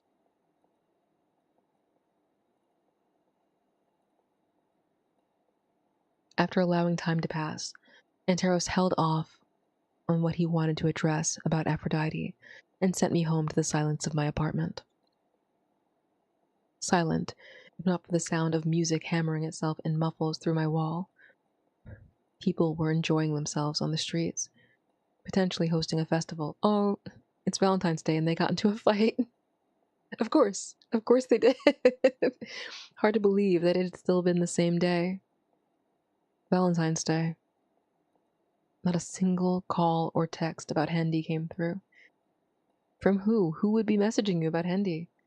Who? Well, I guess Clive. Maybe. I hardly expected one.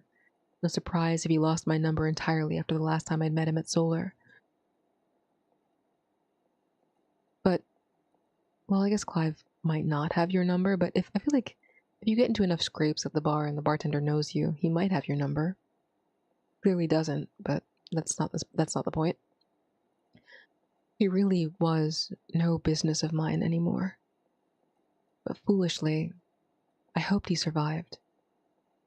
If he did, I hoped some kind of deeper conscience would make him turn himself in. As an accomplice to Asher's murder? I guess? That was all wishful thinking. I knew in my heart of hearts that he was no longer in this world. Oh, yeah, maybe. But, well, Vitali said to call the ambulance if we wanted him to survive, not that he would survive if we called an ambulance. But anyway. Just his luck. Just my luck. To add the death of a loved one to my list of exes must mean that I am cursed. I shouldn't dwell on him, but I felt it eating my chest as I stared blankly at the ceiling. The darkness threatened to suffocate me. The cheers of my neighbors mocked me. The absence of Marlowe misted my eyes. My heart ached as I recalled everyone that could be here to pick me up.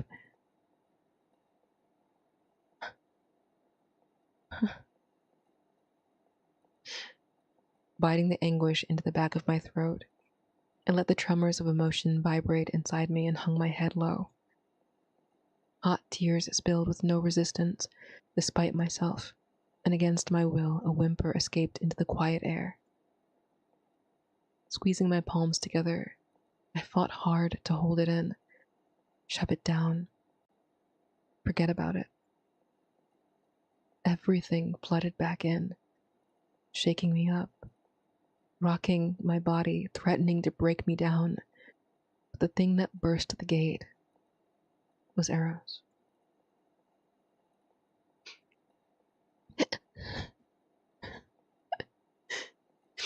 Fuck. All the things he'd said kept replaying. The way he'd looked at me, the tone of his harsh voice, then every little petty argument, every moment I stole to admire in private. His dumb smile, his dumb attitude, his body and mine intertwined in a passion he initiated. Thoughts about what I'd be like if we were normal, or what it would be like if we were normal. If everything were normal and we were just together. The more I humored the thought, the more I craved it. The more I craved it, the more I cried. Louder. Filling the space with my sobs. The world had a cruel way of showing me I deserved nothing and no one. Mocking me for even dreaming it. And from a god, no less.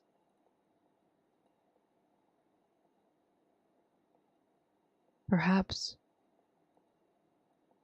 there was no curse. Just me. Trying desperately for something never meant for me. Being greedy in how I received it. And how I wanted it. All along, I should have accepted what I had.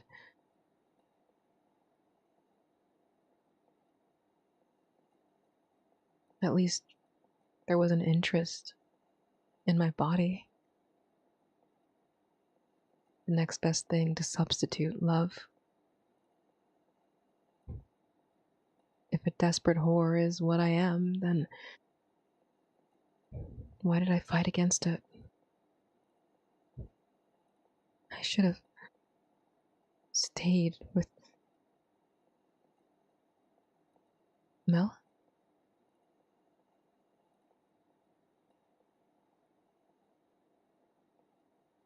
I refused to lift my head. Instead, I suppressed my anguish. Melrose. His voice blanketed my name in a soft tone. The first time he'd said it fully, it sat in my ears like a pillow. And yet still, I couldn't look at him. Can we talk? Is there anything to say? You've said it all, haven't you? No. None of that came out the way I wanted it to. Eros kneeled in front of me, gently taking my hands into his own. They were trembling and moist, as if nervous to touch me. I'm sorry I hurt you. I said some touchy things that I shouldn't have. No matter how upset I was, I should have been considerate of the situation you'd just come out of. His thumbs rolled over my wrist as he examined me for any noticeable wounds. It's whatever. No need to apologize. No, it wasn't okay to say that stuff to you. Not like that. When that man pulled out that thing, the only indicator of it being dangerous was how you lit up with alarm. You've never seen a gun before, clearly. Seeing what it did to your ex made me highly anxious. Seeing you hover over his body and distraught left me upset, confused even. It reminded me of her. The way she looked at me before I fell into a coma. How she screamed my name in terror. I'd only apologized for falling in love with her. For giving her such pain that she felt killing me was her only freedom. But somehow it was enough to garner her distraught. I failed to understand it. Do you want to hear what I think? I think she realized that she'd made a mistake. All that time, she must have been battling herself. Does he love me? Does he not? If your love was as true as you say, she must have felt something to have the thought on her mind, even if she couldn't fully tell by gauging your actions. Psyche was attracted to you. His eyes fell to his lap, a bittersweet smile forming on his face. Large hands threaded into my fingers, pulling me closer onto the floor with him. I planned to make her fall in love with some creature and go off to parts unknown because Aphrodite was upset. The first time I saw her, I was immediately infatuated. I wanted to get closer to her. So you started your strange little antics. Puffing his chest, Eros lit up pompously. Actually, I introduced myself in a grandiose manner. She actually laughed at me. Not mockingly. No. Her laugh was sincere. Fond. Then, if you managed that, how did you start the other shit? Because she found amusement in my greeting, I applied the same measure to my gifts in courting her. You could have told her that you loved her. Well, I wasn't so sure that I did. I just knew that she was beautiful all around, and watching the life she led made me want to do anything to please her. But everything I did made things worse. She began to look at me with discomfort, and at later dates, fear. Yet she still entertained my presence when I came to her. even to the fateful day that I allowed her to hold my bow and arrow. She turned it on me with uncertainty, fear, and determination in her eyes. Eros recalled the memory with a distant gaze. For him, everything had been as fresh as a few weeks ago, or maybe it haunted him in the form of yesterday. The look on his face as he remembered her like a lost lover, filled with nostalgia. One would think that they'd actually dated, but nothing like that ever happened. My mother loved the story about them, fondly interpreting it as a tragedy, a love gone misunderstood. Over time, the story might have been majorly different from the one that Psyche had told her own children, that in truth, she had loved Eros. If that were true, then it would corroborate Eros' story, at least in the last moment burned into his memory. By that point, I'd learned how humans love. Rather, I thought I knew. I don't really understand you. He finally turned his gaze to me, a redness flushing into his cheeks. I never thought deeply about love or wanting a monogamous relationship in the past. Gods don't think about it too often. I, for one, enjoyed getting out whatever I needed to in bed with whomever and carrying on with my godly affairs. So you were a player? Absolutely not. I was always clear with my intentions, unlike that Rohan guy you dated. No offense, but the more I saw him with you, the more I felt disgusted. I don't like him at all. He's a coward, and he'll only drag you along for sex. Rohan's like that. Yeah. Can't really fault him for the sex part since I fed into it too. Breaking up with him was hard in more ways than one. I sighed and stared at my hands. I stopped hearing things like "I love you" many years ago. The only person to tell me that was a friend. Someone I could never have. All I know now is when someone makes a pass at me,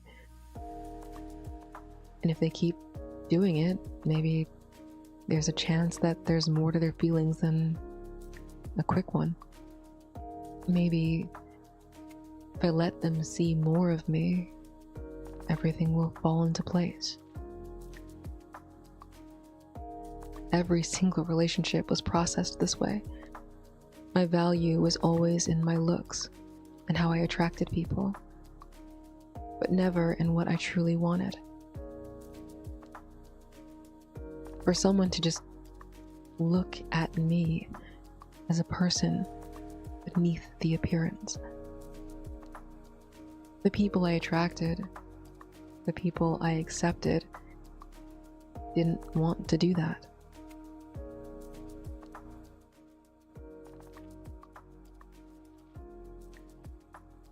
I was too afraid to pursue, so being pursued felt more comforting.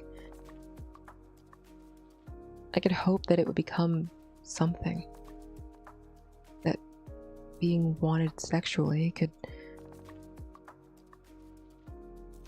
turn into love. But the people I accepted didn't want that with or from me. So yeah, I reduced myself to crawl behind these not-so-great people, taking what I could get, because the love I wanted began to slip farther away from me. I'd put my whole heart in, knowing that the signs of getting hurt were strong, just to go through it anyway. Sometimes intentionally, because I needed it, and others because I wanted revenge. Eros wrapped his arms around me and buried his face in the crown of my head. The smile on his lips pressed into my hair. I'm so sorry, Melrose. Why are you apologizing?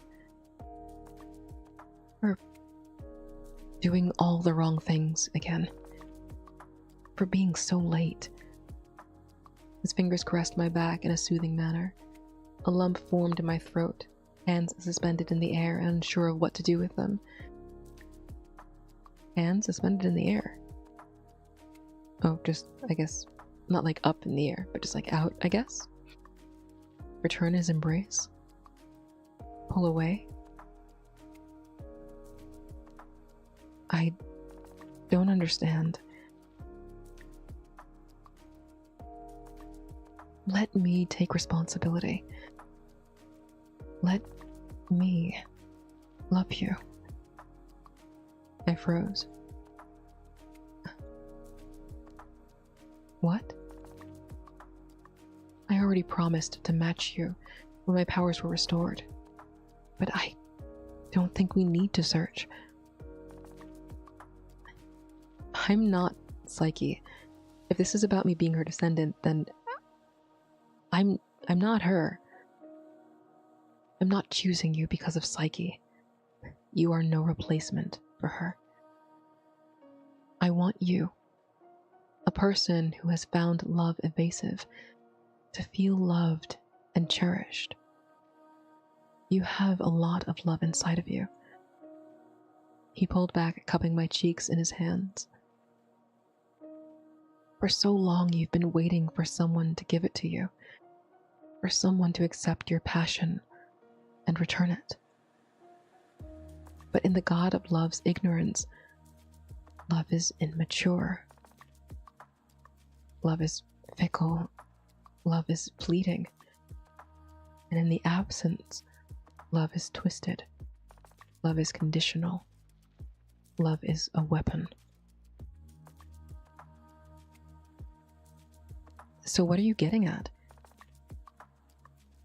I understand my part in your suffering, among many others. I'm not a perfect god, and I don't think I'll be the perfect lover either. But I want to be the one to receive your love.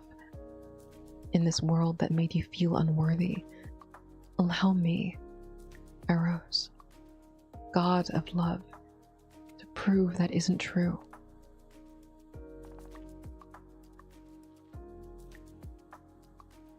Is it okay for me to love you, Mel? I swallowed hard, feeling the warmth flood into my face, and then shot him a glare behind stray tears. What? Why are you crying and glaring at me? I want to punch your dumb face. What the fuck? What did I do? Why did you get so mad earlier if this is what you wanted to say all along? If this was what you meant by all of that, you could... Sorry. If this was what you meant by that, you could give me? All that you could give to me? Ah, I fucked up. If this was what you meant by all that you could give to me, why couldn't you say any of it properly? Rose chuckled sheepishly and wiped my tears away. You're the last person I want to hear this from right now. It's kind of hard to convey things when everything I say somehow has become... Alright, I'm taking a break after this. It's been a while. You're the last person I want to hear this from right now. It's kind of hard to convey things when everything I say somehow becomes a devious plot. Damn right. How can you expect me to accept that after you cussed me out? Prostrate yourself and beg. Are you serious? Eros let me go, wearing a confused look as he positioned himself, but I gave him a light kick in the shoulder. I wasn't serious. Stop embarrassing me. This is actually pretty cute, but I'm getting so many mixed signals right now. You're an asshole. I've spent all this time being angry enough to want you dead. Do you understand? All but tackling Eros, I pinned him against the floor, body shaking. I don't know what's happening here, but we're taking a break. We're taking a break. BRB, ad break, etc. See you soon.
Okay, I'm back.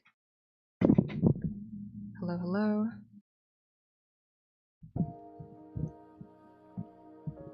Thank you for your patience.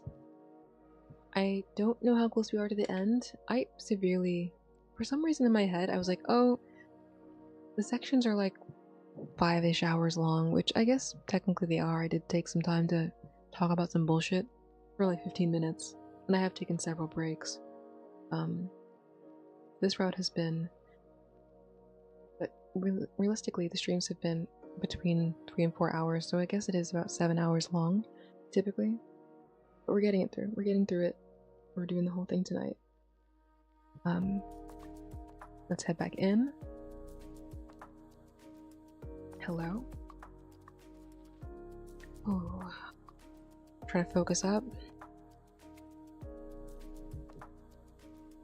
All but tackling Eros, I pinned him against the floor, body shaking. Eros watched me with hesitation, sheepishly smiling in the face of my anger.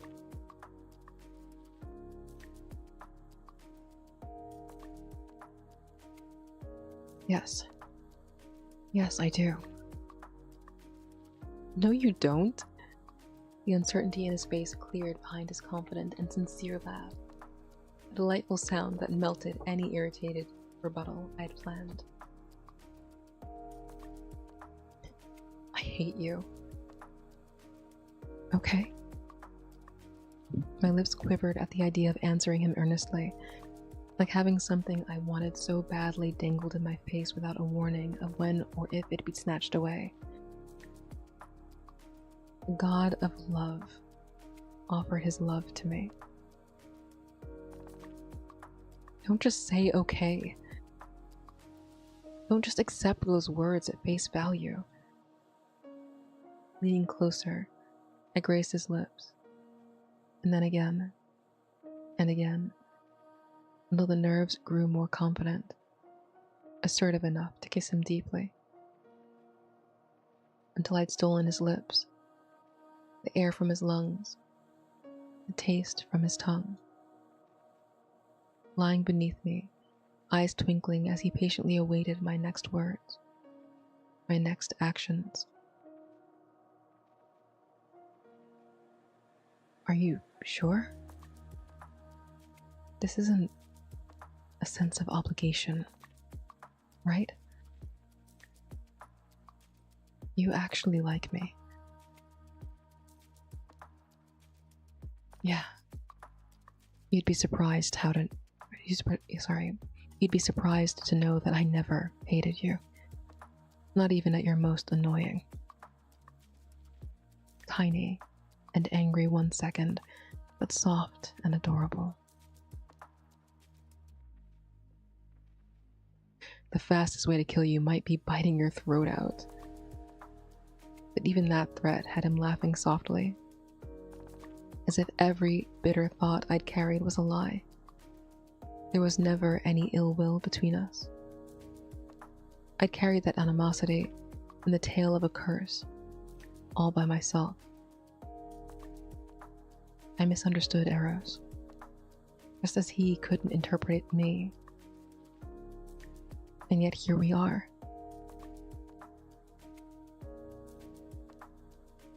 Hey. Wanna fuck? That was not smooth, but I don't know how I would say that smoothly. Anyway, hey. Wanna fuck? Huh? What kind of invitation is that? It's still Valentine's Day. That means it's your birthday, right? Oh. Yeah, you're right. Maybe birthdays were the last thing to remain relevant in the eyes of gods. Unsurprising that he had to be reminded of it. I didn't think about it before, but I don't have a present, so... And that's what you want to gift to me. Don't want it? Eros propped himself on his elbows and leaned up to kiss me tenderly. I never said that.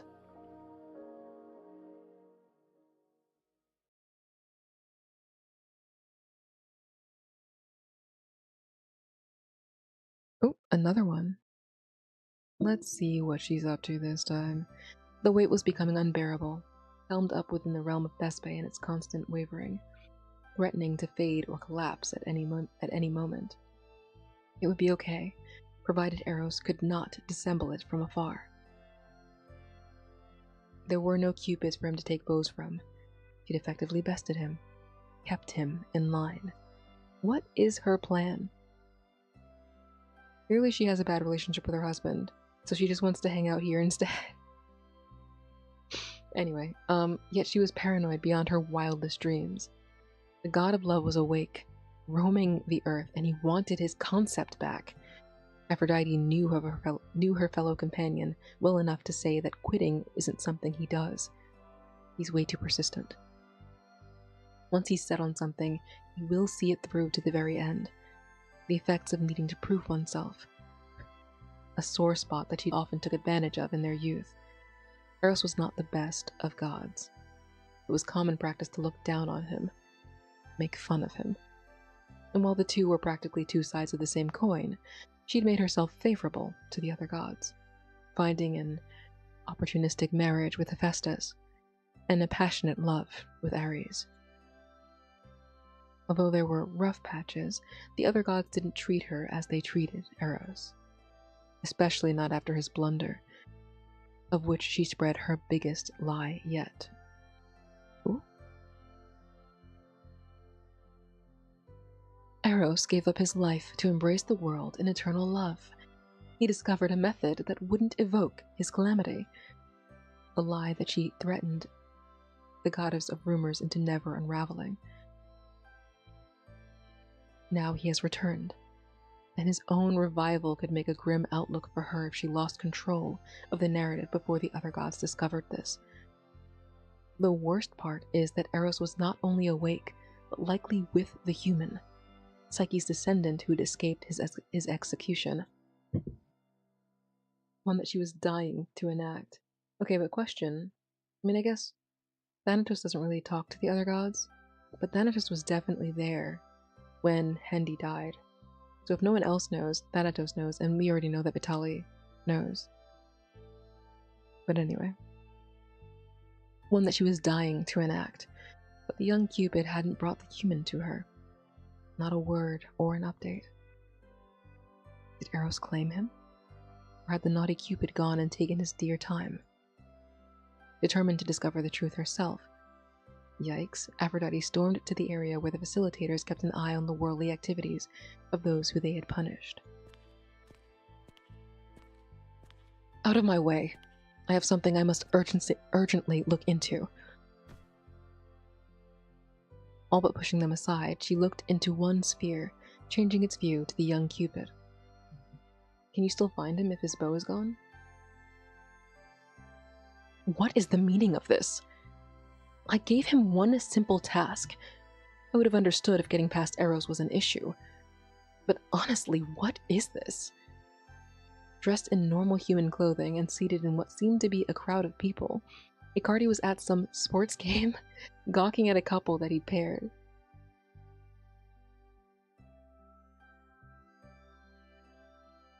It wasn't a secret that he, among other cupids, would sometimes get heavily attached to their pairings, and even go so far as to monitor the health of the relationship. But she didn't expect that she'd find him doing that smack in the middle of an important mission. Ah, Lady Aphrodite. I think that Cupid had an encounter with Lord Eros. I do not sense a bow and arrow on him. What? It had been as she feared. Icardi was compromised. Biting her lip, and then her nails, she shooed the facilitators away from her. She shouldn't have allowed Eros the decency of privacy. Oh my goodness. I thought they were supposed to be so close. What the fuck? A grave mistake of her own was monitoring him through word of mouth. But she could no longer go on. Sorry. I am tired. Sheesh. But she could no longer go without seeing for herself. What could Eros be planning right now? There was a time when she tried to use it on the god of fatal attraction, but fell short in tracking his every mood. That's because he has a mansion in his own dimension. His own dimension? Yes. His own domain expansion mansion dimension. Indeed. However, this was a product of Eros' creation. She had hoped that she could find something. The sphere slipped from her hold, fell to the marble floor, and shattered into pieces. Stray shards nicked her legs. Lady Aphrodite! Lady Aphrodite, are you okay? The Cupids called out in concern for her as she trembled repulsively. A manner unlike anything they'd seen of her before. Her skin flushed red. A vein scaled her neck, eyes wide and direct. Ugh. A shrill scoff of disgust left the goddess as she shook in her heels. Yes, indeed. Her hands, held motionless and with nothing to grasp, shook as she moved. The cupids kept their distance. Ugh. Right. I'm gonna take another break. Not really. I'm just gonna sit here for a second and compose myself. I'm so tired. But I don't want to come back and do this later. I just want to finish the story. God help me.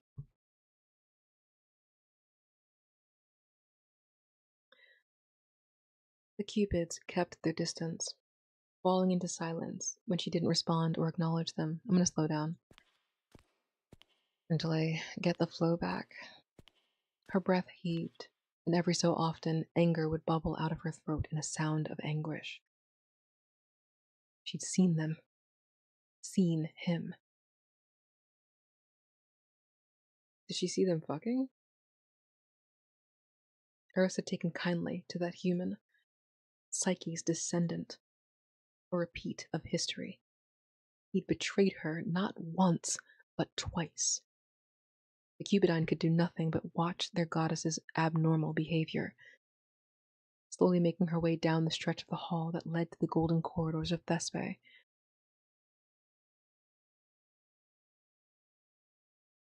Alright, she's gonna take care of it herself. It's quite scary. I awoke to the smell of bacon and eggs and sweet waffles seeping through the crack in my doorway. Eros can cook? My rumbling stomach forced my body to roll over, finding a space where Eros should have been. Huh? Eyes still closed and body drained, I patted the bed in search of the bulk that should be next to me. Eros? I called out dryly, sleep still in my voice. The response I received was faint and hardly registered in my adjusting ears. Slipping off the bed, I lazily scooped up my shirt and pulled it on, then slowly made my way out of the bedroom. The TV was playing an early morning talk show segment, one that Eros seemed to take a liking to more than the usual reality shows. Not that he understood much of the gossip, or the topics being brought up. I expected him to be seated on the couch, absorbed in it. To my surprise, he stood in front of the kitchen stove, intently focused on cooking. The bacon smell. What are you doing? Ugh, shit. In my haste to assess the situation, I neglected to remember that I should take it easy. Hearing my hip pop felt like I'd aged about 20 years. Okay. I guess y'all got down. Eros turned the fire down on the stove, then met me halfway, plucking me from the ground to seat me at the table. I intended to have it finished before you woke up. I'll be done soon. Here. He handed me a fresh cup of coffee, then went back to cooking.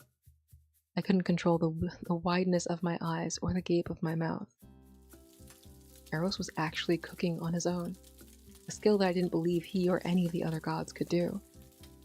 Not like a human. Maybe a little magic or something, but this was shocking.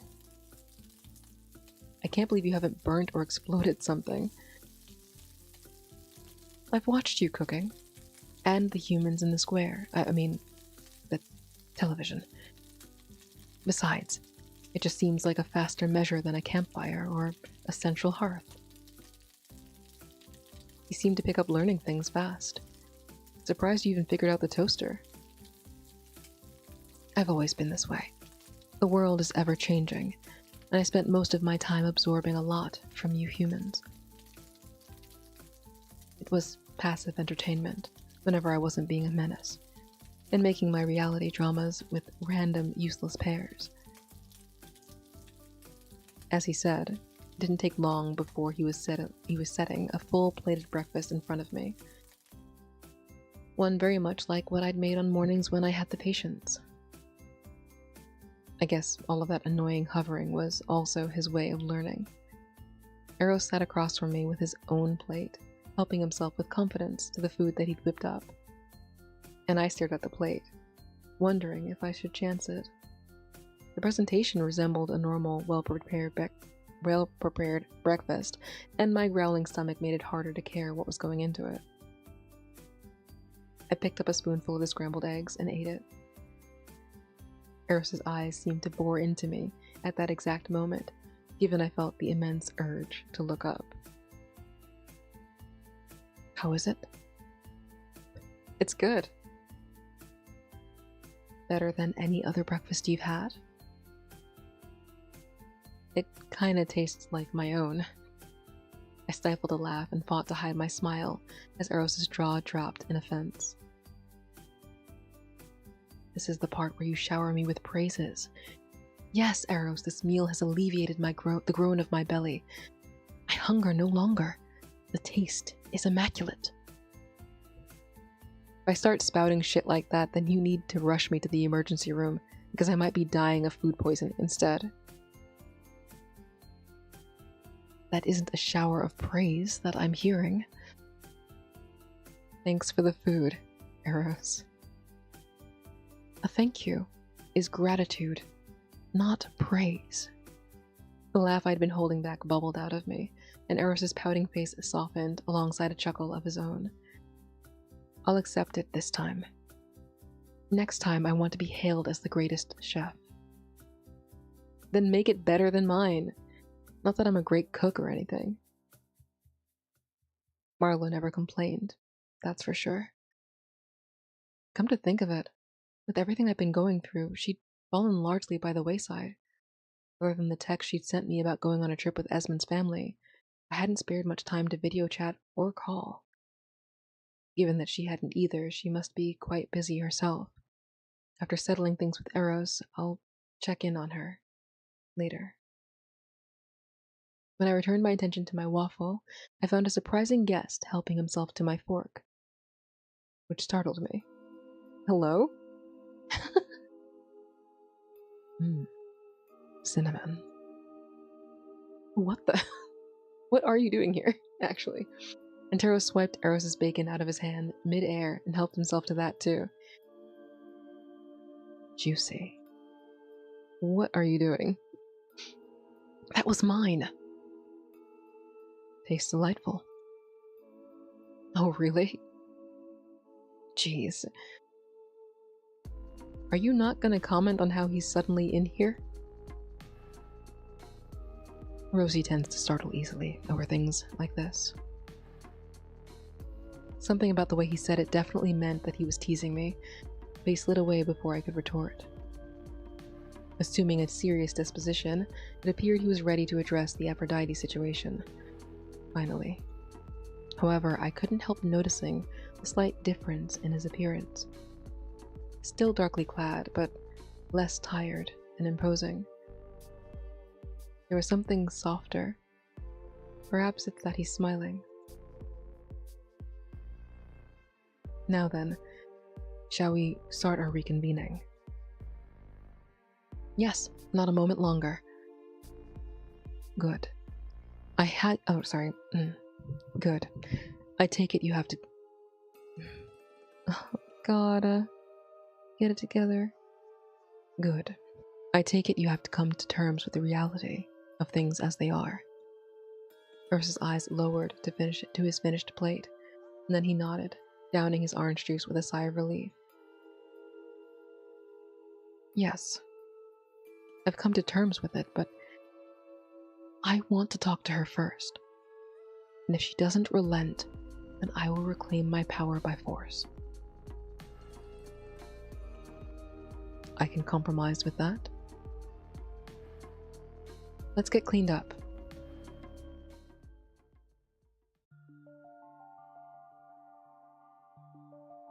Why is it all three of them? Please. After taking a shower and throwing on some fresh clothes, I joined the two in the main room again. They seemed to have been in some kind of discussion already. I just ask that you be as patient as you can. You need not think of me. Are you sure? I mean, I will do as I always have. But I reckon my extra attentiveness won't be needed now that you're here. And Teros. My love for the act of love itself is far stronger than the desire for it. Worry not, dear brother. I am happy with this. Oh, I guess in this version of it, Anteros also still has a crush on, Melrose. What's going on? Should I stay in the other room? From the sound of it, the conversation sounded personal to them. I figured they might want space, but I'd be lying if I wasn't curious to know. Eros' startled expression at my inclusion made me even more interested. However, as he fumbled on what to say, Anteros beckoned me to join them. We were just about to shift topics to Aphrodite. Join us. Eros continued to hold a somewhat guilty expression, but offered me a wry smile anyway. Seconds away from asking what the hell they'd talked about, an alarm from the emergency TV broadcast cut in. Ow. The talk show switched to a breaking news segment from the local news broadcast. Footage of buildings warping and aging. Who has the power to do that? Footage of buildings warping and aging until they collapsed. People running and screaming as they avoided debris and accidents. Wesemere City was falling into ruin. This part of town was known to be a lot better looking than the slums, but as of right now, what the hell is going on? An evacuation plan is being put into order at the earliest convenience. Citizens are being asked to maintain a distance from the following areas. Anyone living in those areas, please evacuate now. The chaos on screen was not something akin to regular natural disasters, the beginning of the apocalypse. The fact was even more apparent as the broadcaster broke down. This just in. It appears to be unsafe to go outside at all if you are in the following areas. I repeat, do not go outside. If you are outside, seek isolation indoors. We could be experiencing a real-life zombie outbreak. What? Droves of people lined the streets, staggering through the intersection, mindlessly blissful. This didn't look like the zombie outbreaks in the movies. In fact, I'd argue that every single one of those people were still very much alive. Clearly. What power does she have that could do this? Whose help did she enlist? What is going on? Aphrodite. What is she doing? I surveyed the other two, who held furious and grave expressions. No doubt this had to be the work of a god. To think it was Aphrodite's doing. Alright, so we're going to be doing Vitali and Eros, and probably Aphrodite and Melrose. And maybe Thanatos too. What are we going to do? What am I going to do? Bruh. The ground rumbled beneath me. The furniture began to wear and tear, disgusting...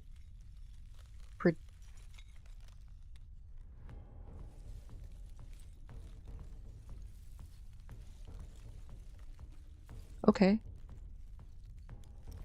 Okay. The ground rumbled beneath me. The furniture began to wear and tear.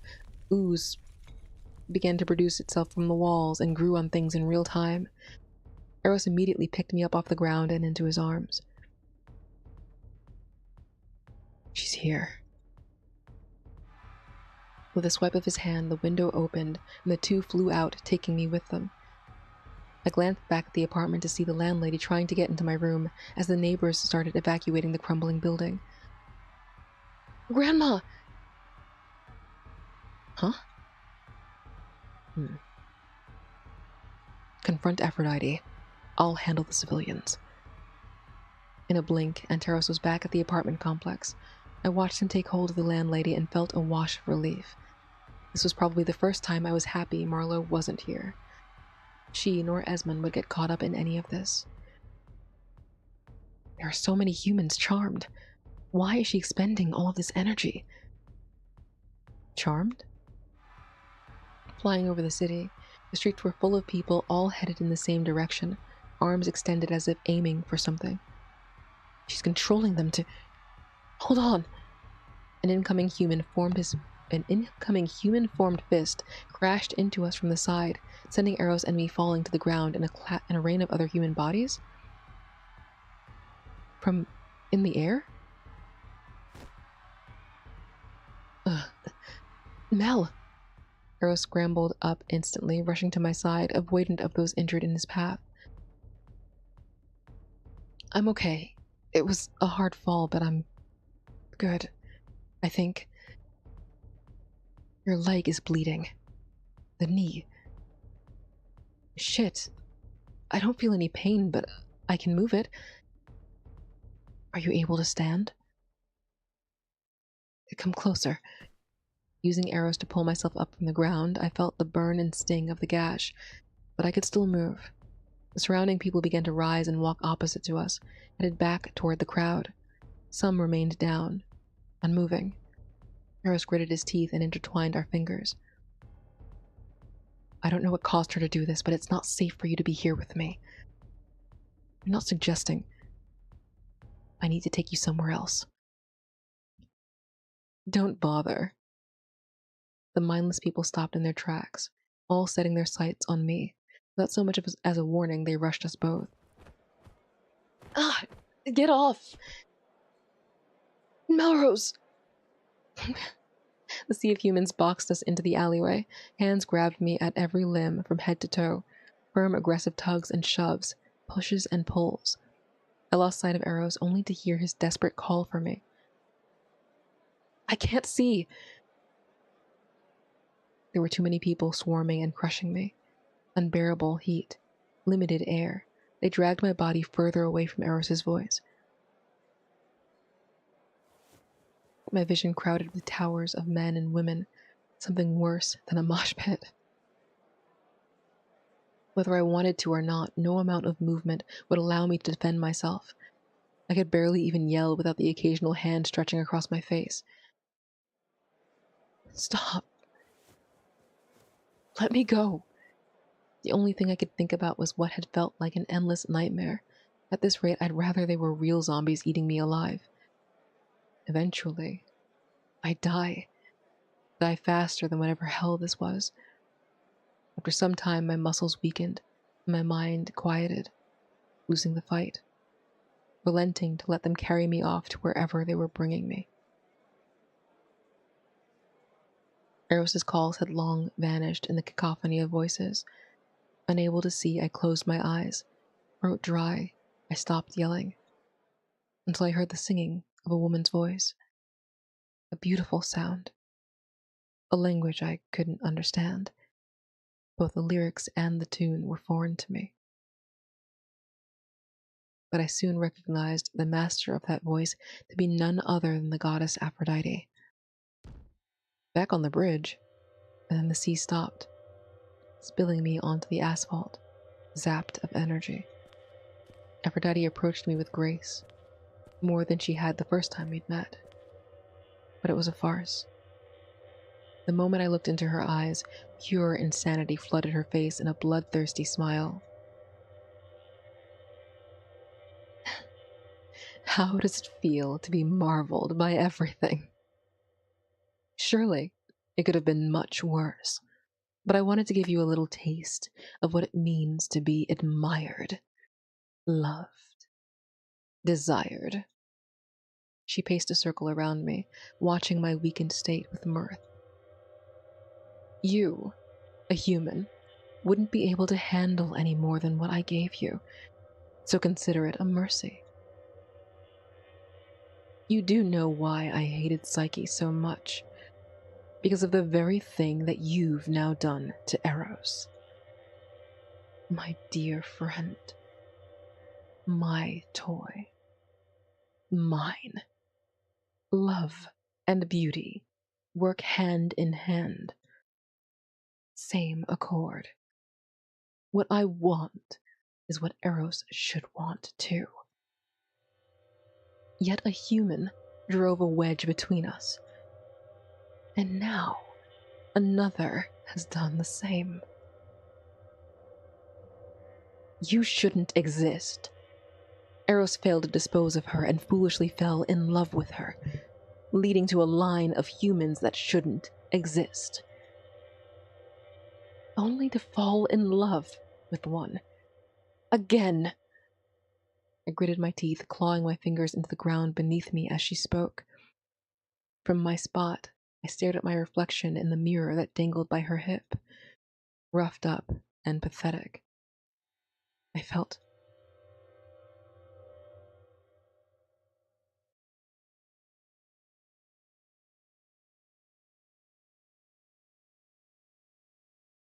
tired, not defeated. Why? Why is it my fault? Aphrodite's smile evaporated at my words, eyes boring holes into me for daring to speak. I'd rather die than give her the satisfaction of being justified. Though short-lived, I had the chance to experience love from Eros.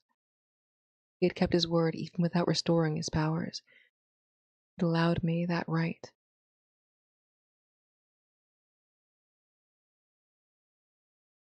I won't allow her to spit on the love he gave me, as if it's wrong. Eros chose us. What's so bad about it? Why are you so pressed by humans considered beautiful when you're the personification itself? Why are your insecurities our fault?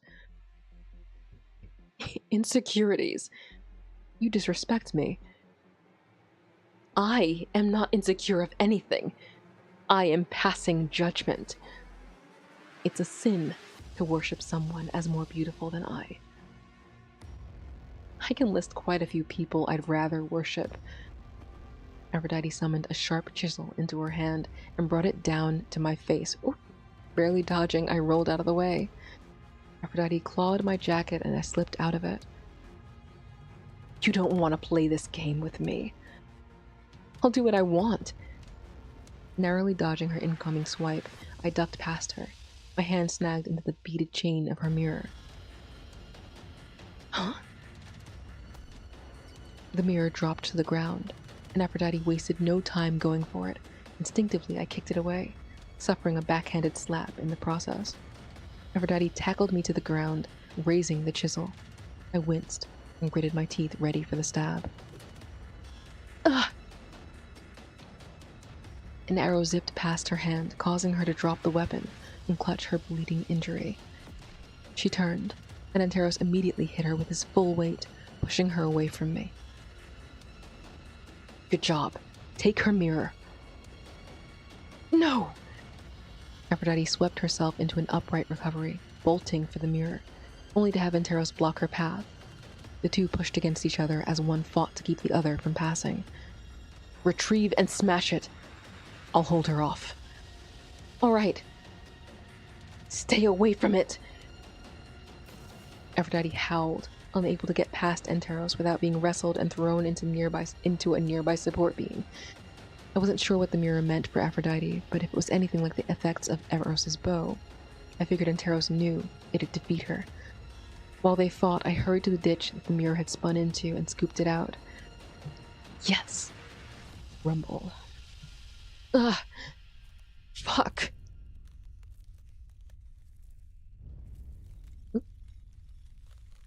No room to enjoy my victory. The enthralled humans rushed to grab and lift me into the air, coiling like a snake. No, no, no, no, no! The higher we rose, the more I felt their hold loosening, threatening to let me fall splat against the ground. One hand clutched the mirror and the other clung into the cluster of humans. Panic built up with my balance unsteadily. Below, mindless humans fell to their deaths. Jesus Christ. And I'd be next. Shit! I slipped up. I slipped, plummeting to the ground in a flail. I'm coming, Mel. Eros! With his arms wide open, Eros flew into my line of view, and I couldn't help but smile. Aw, good ending, I hope. I collided straight into him, and he took it effortlessly, twirling away from the man-made snake. Finally got you. Hey! Eros peppered my face with kisses, flying a safe distance from the swarm. I took a moment to breathe and recover from the high of everything. I have her mirror. And Anteros told me to smash it. I studied his expression as he gazed at the tiny hand mirror. Even now, Eros didn't want to hurt Aphrodite. I hated her guts, but I knew she was still someone he cared about. Whether he knew she never cared for him enough. Whether he knew she never cared for him enough at all. Eros found a spot to land and set me down, then took hold of my hand and the mirror. Do you still want to try talking to her? We're this far in, Eros.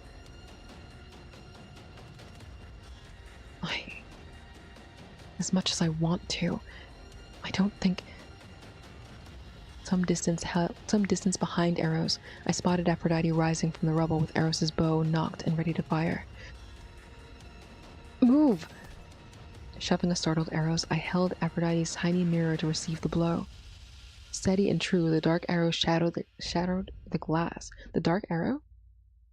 Is that Anteros's bow? Might be Anteros's bow. No! This wasn't supposed to.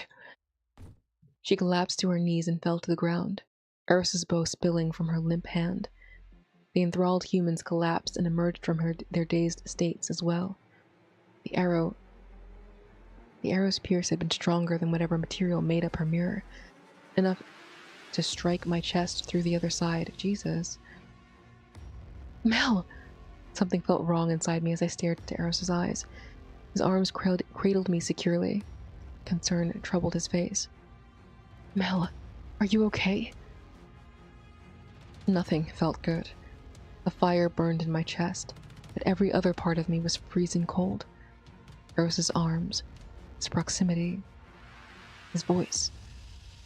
Things I admired built a rage and disgust that I couldn't control.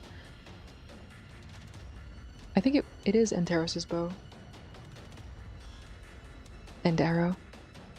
My hand shook, fingers tingling as they slipped into the pocket of my jeans.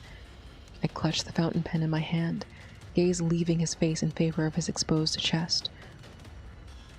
Kill him. Kill him. Kill him. Oh no, a familiar place. A place familiar. I breathed, and the world was dark. A singular spotlight shines down upon my head, unveiling the mist that swept along my feet.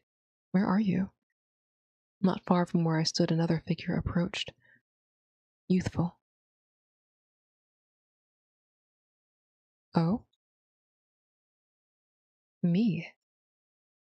The aura he carried invaded my own, threatening to consume and dim the light that I had. A young 18-year-old me, festering in his feelings. I thought we agreed on something. What? It's not for us. Love. It's something we weren't meant to have. You said this. He kept walking closer, anger radiating off of his shoulders. I took a step back and then held my ground. I was wrong. What? Because Eros said he wants to give you love? That doesn't belong to you. It's Psyche's love. I'm not a rebound. And you're sure? I'm sure. But even if I was a rebound, I can't just force him to love only me. It'd be a damn hypocrite to force him to forget his past love in favor of my own feelings. It's not so easy to sever when you've fallen hard. The best I can do is trust those feelings of his won't get in the way of his feelings for me.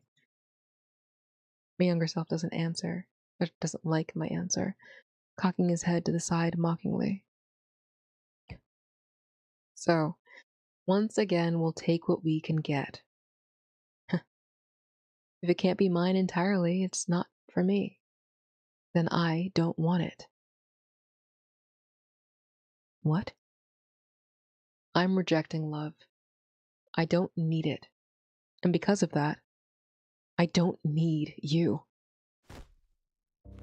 Launching forward, he crashed into me, tumbling to the ground, straddling my waist, his hands wrapped around my throat with a firm grasp, only to relent a bit once I grabbed his. A fight with my younger self, huh? No. I won't fight him. You just want to be upset. Alright, I have to pause again, sorry. I'm getting a call.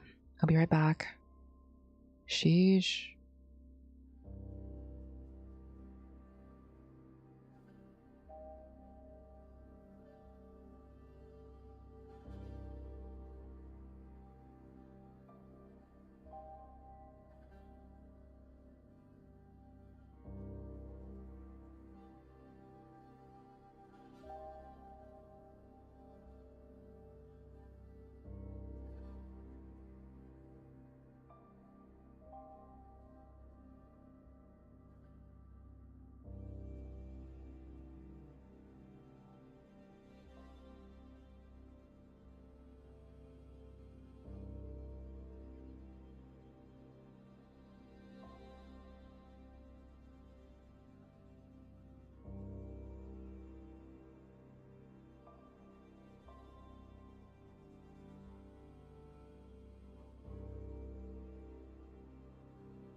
Okay, I'm back, and I had to, I went to adjust the thermostat because it's gotten chilly. Right. You just want to be upset.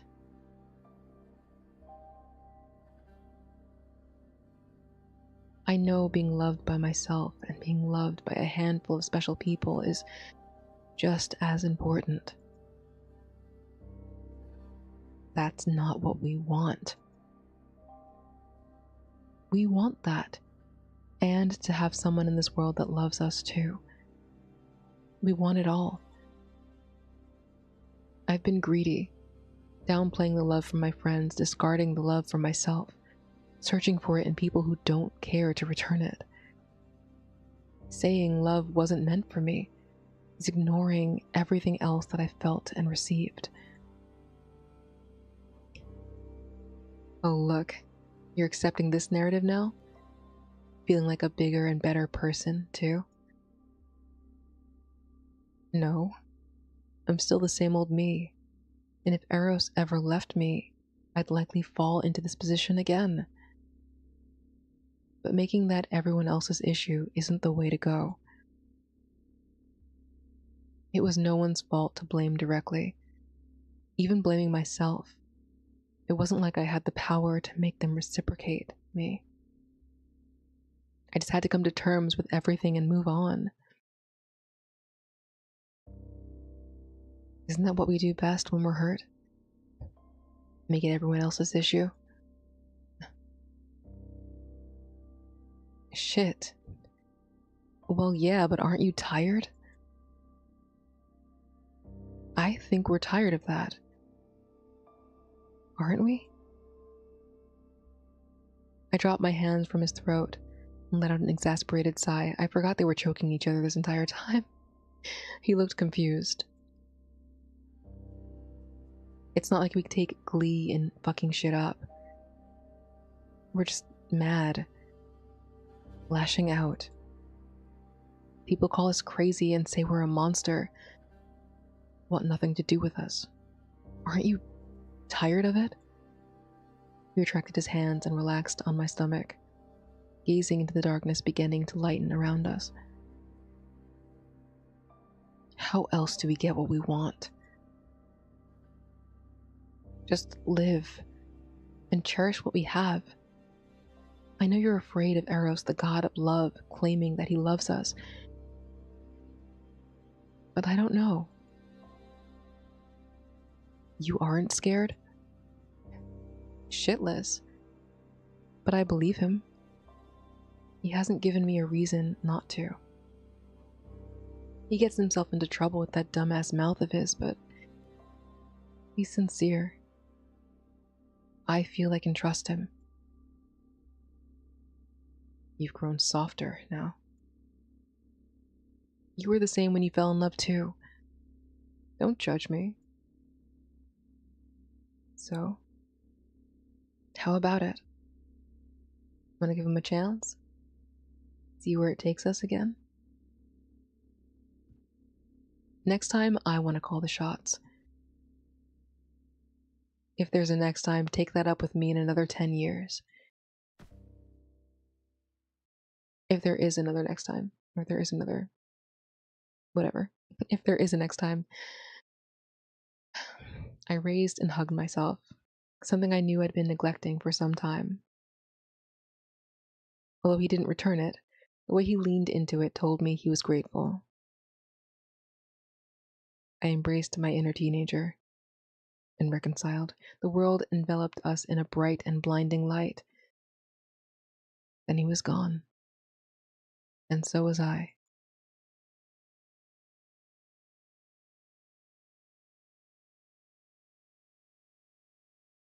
So, he fought himself to stop himself from stabbing Eros with the black arrow. I knew the effects of the leaden arrow, but having used it only once, twice. When's the other time you used it? When were the 2 times that you used it? Alright. I knew the effects of the leaden arrow, but having used it only twice. I wanted to believe something different would occur, that everything would be fine. I didn't account for the possibility that being struck by it would change Mel through this degree. Sorry. Are you okay, Anteros? Merely a flesh wound, as always, dear brother. My lapse of judgment resulted in Mel's pen impaling Anteros' palm. I didn't see the action coming. Or rather, I wanted to believe that it wouldn't. At the start of all this, Mel hated my guts, but he came to like me and opened his heart to me. The fact that the leaden arrow struck him and his feelings changed proves that much, and yet I still feel uncomfortable. To reverse it, I had to use the love arrow. Wondering how different that would be for Mel left me feeling guilty. He'd return to normal in a month, but that didn't make me feel any less regretful, any less worried. I held the broken pen in one hand as the red arrow materialized into my other again, reconstructing into its full shape. Mel's unconscious body rested across my lap, with no sign of waking up soon. Worry not. He will rise again when he's ready. It has been an exhausting morning, yes? Anteros placed a soothing hand on my shoulder, offering a soft, knowing smile. I cannot... Sorry?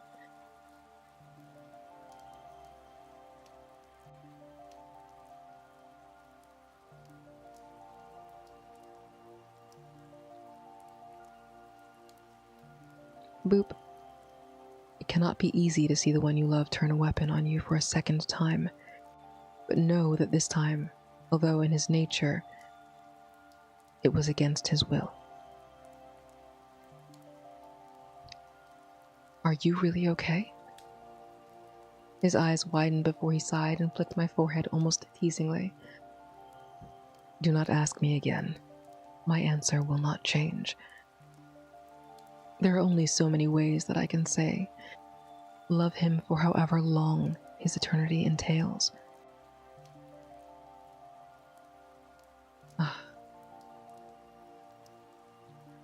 Mel was human. Eventually death would do us part, and his soul would go to the underworld anyway. Of course, there was always the opportunity for him to become a god. I pondered the thought and held it in my pocket for a later discussion. Right now, the longevity of our relationship wouldn't matter if I didn't hold to my word of making him feel loved. There was too much lost today. The other gods will have something to say about it. This will definitely not pass Zeus's eyes. It shouldn't. What Affy did was wrong. Where is she, by the way? I hoisted Mel into my arms and stood as Anteros led me to Aphrodite's fallen body, lost in a formless dream, a state not unlike mine prior. It was now her turn to lose years of societal development, assuming the other gods didn't interfere. Anteros retrieved my bow and tapped it against my fingers. Its essence immediately dissipated and seeped into my hand, a rush of overflowing power returning to my body. A weight had lifted from my shoulders. My identity returned, and my birthright was safe.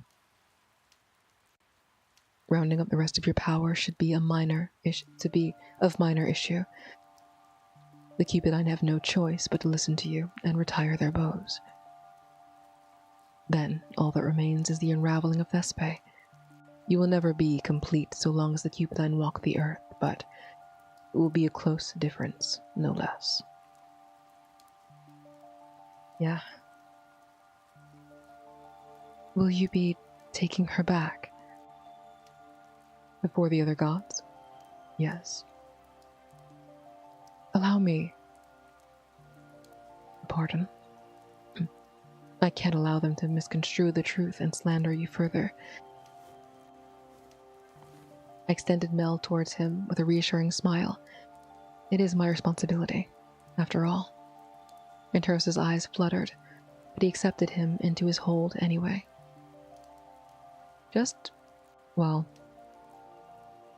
I watched his reaction, the care in his face as he studied Mel's resting form. He really was fond of him, but just as guilt threatened my mind, Anteros's eyes shot a glare at me. Do return at once. I will see to the fabrication of Aphrodite's meddling in the human realm. Once you've finished your end, return to his side immediately. Okay. Good. And before you go, I want to say, thank you for carrying my true will. I said I didn't have one, but I made that you. I'm sorry for the way things went, and that Aphrodite led you to doubt your purpose, but I couldn't have found a better person for it. That said, I look forward to bonding with you more, little brother. Let us fix the love in this world properly. Anteros' wearied lips seemed to have nothing to say, but what he felt reflected in the wetness of his eyes. Not a single tear fell, however. As if carefully maintained, he responded with an enthusiastic nod and retreated rather quickly. I guess he's not a fan of too many pleasantries. It's a shame you didn't treat him kindly either, Affy.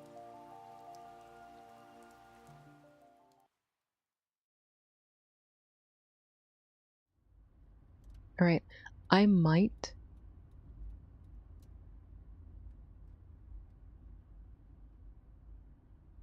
hopefully it'll be quick. I'm actually genuinely very tired. It is almost midnight. Are you sure you got everything? Nothing left over there, right? Your trust issues are coming out. Yes, I put everything in the trunk. If I get out and look, and I'm missing something, this car is turning around. We're literally almost in the driveway.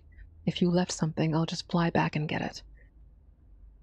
It's been 2 weeks since Aphrodite's attack on Quasimir City.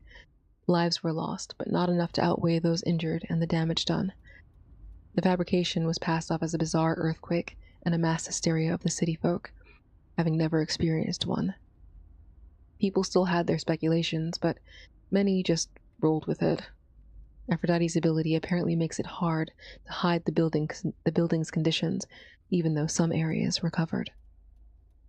For them to return as they were before, she'd have to do it herself. Unfortunately, her punishment was a coma that will last for a while. Thus, all disgusting and ugly buildings needed to be thoroughly inspected and gutted, maybe even rebuilt to regain their lost beauty. It forced me to part ways with Nalman Apartments and Grandma. Though Grandma didn't seem too devastated that the apartment wasn't livable, as if she were just ready to go home to her family and live out the rest of her life in their care. She'd been waiting for one of them to take the apartment off her hands. Maybe now something might happen with that for her. Eros and I crashed at Dr. Love's apartment for a bit, until things felt a little too cramped. Why wouldn't you stay at Anteros's mansion? I understand why, actually, but, he offered to help us find another place. To my surprise, it was smack in the same neighborhood as Esmond's house. So, Marlowe and I could hang out again. To celebrate my arrival, she and Esmond threw a little party at their house, from which we were now leaving. But it was kind of hard to leave. I'm convinced you want Marlowe to learn the truth. What truth? It makes no difference to me whether she knows or not. Back in my day, I didn't try to conceal my godhood. But I guess today's humans couldn't handle that much exposure. He shrugged nonchalantly, extending a hand to rest on my lap as I drove. You don't have to make it awkward, It's only awkward because it's a secret we both know.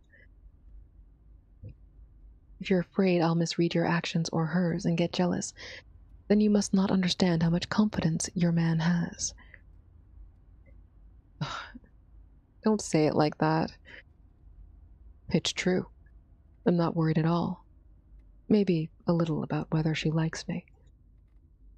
Oh, she likes you, all right. I've never seen her tease me so much in one day. I forgot which one of us was the best friend. It's fun to tease you. You've got too many cute responses. If trying to bite your head off is cute, then what was trying to stab you with a fountain pen? Hey, don't joke about that. It actually scared me. Eros was still as much of a pest as he could be with things he particularly wanted. That didn't die after regaining his powers, but it was all in good fun between us. Most of our fights were just petty quarrels over stupid shit in the end, anyway. Nothing too serious. I'm sorry. That was 2 weeks ago. We're here now. Okay? Yeah.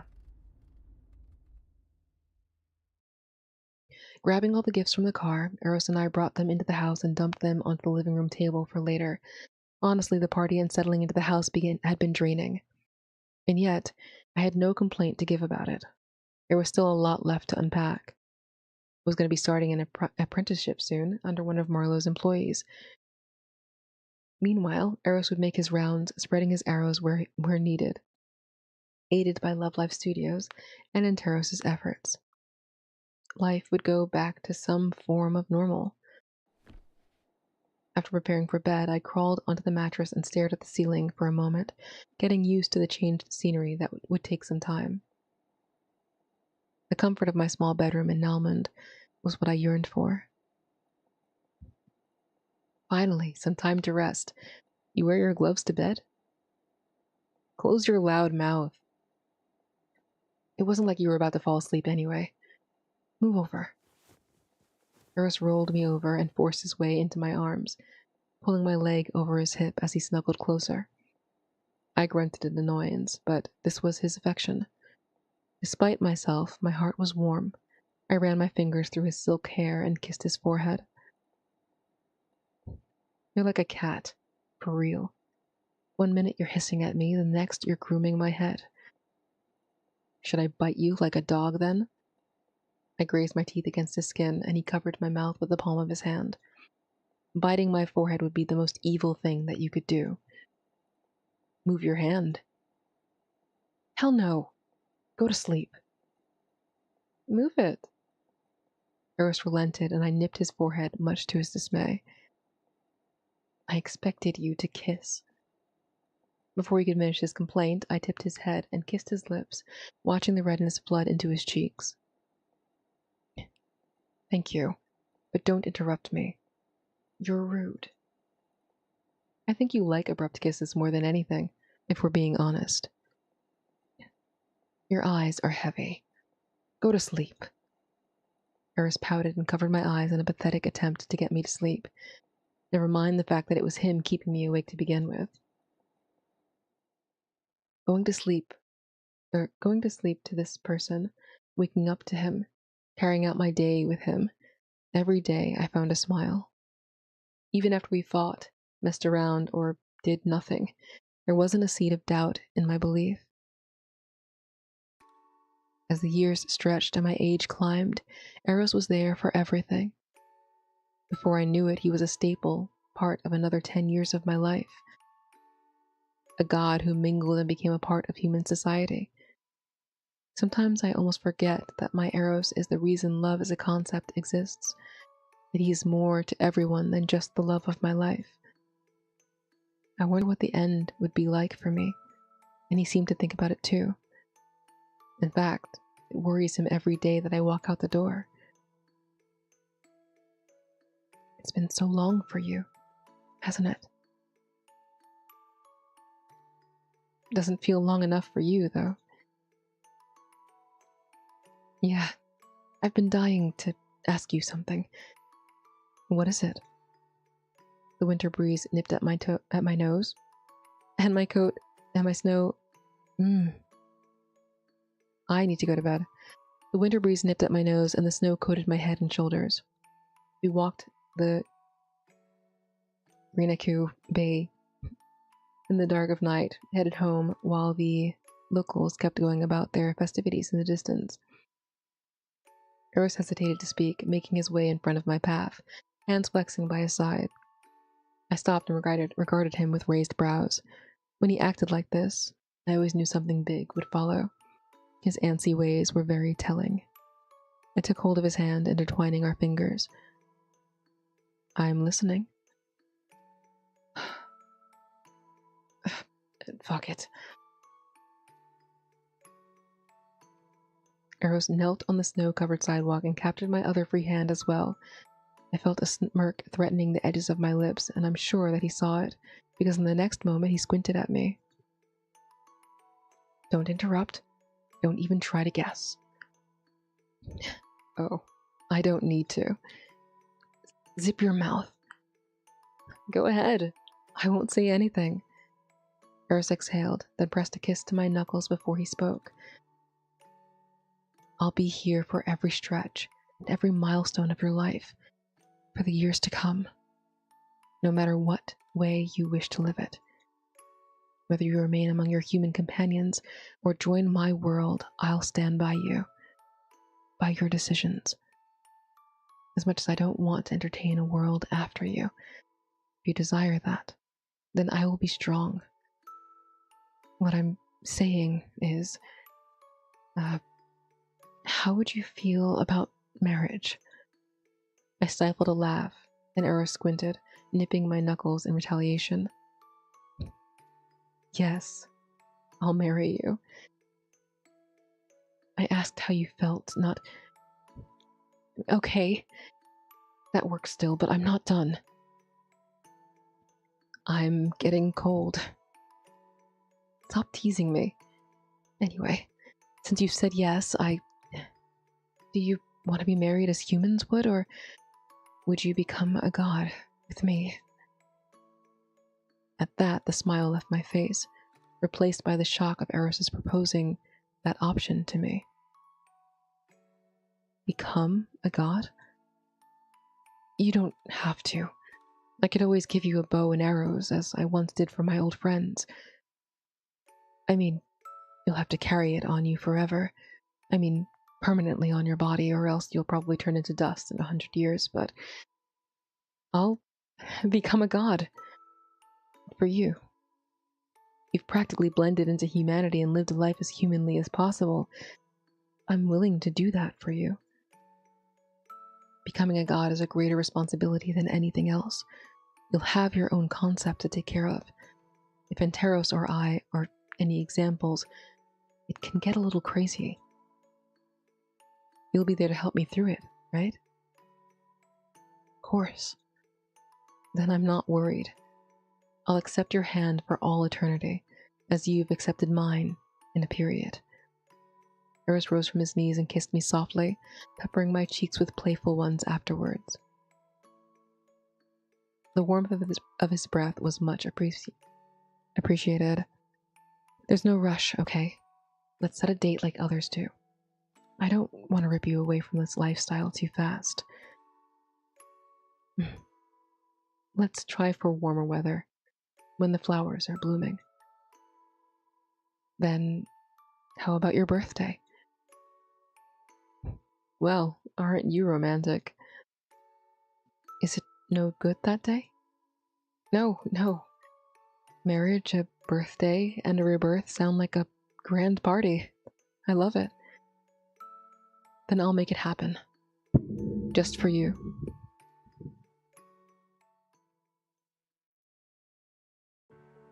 Alright, we did it.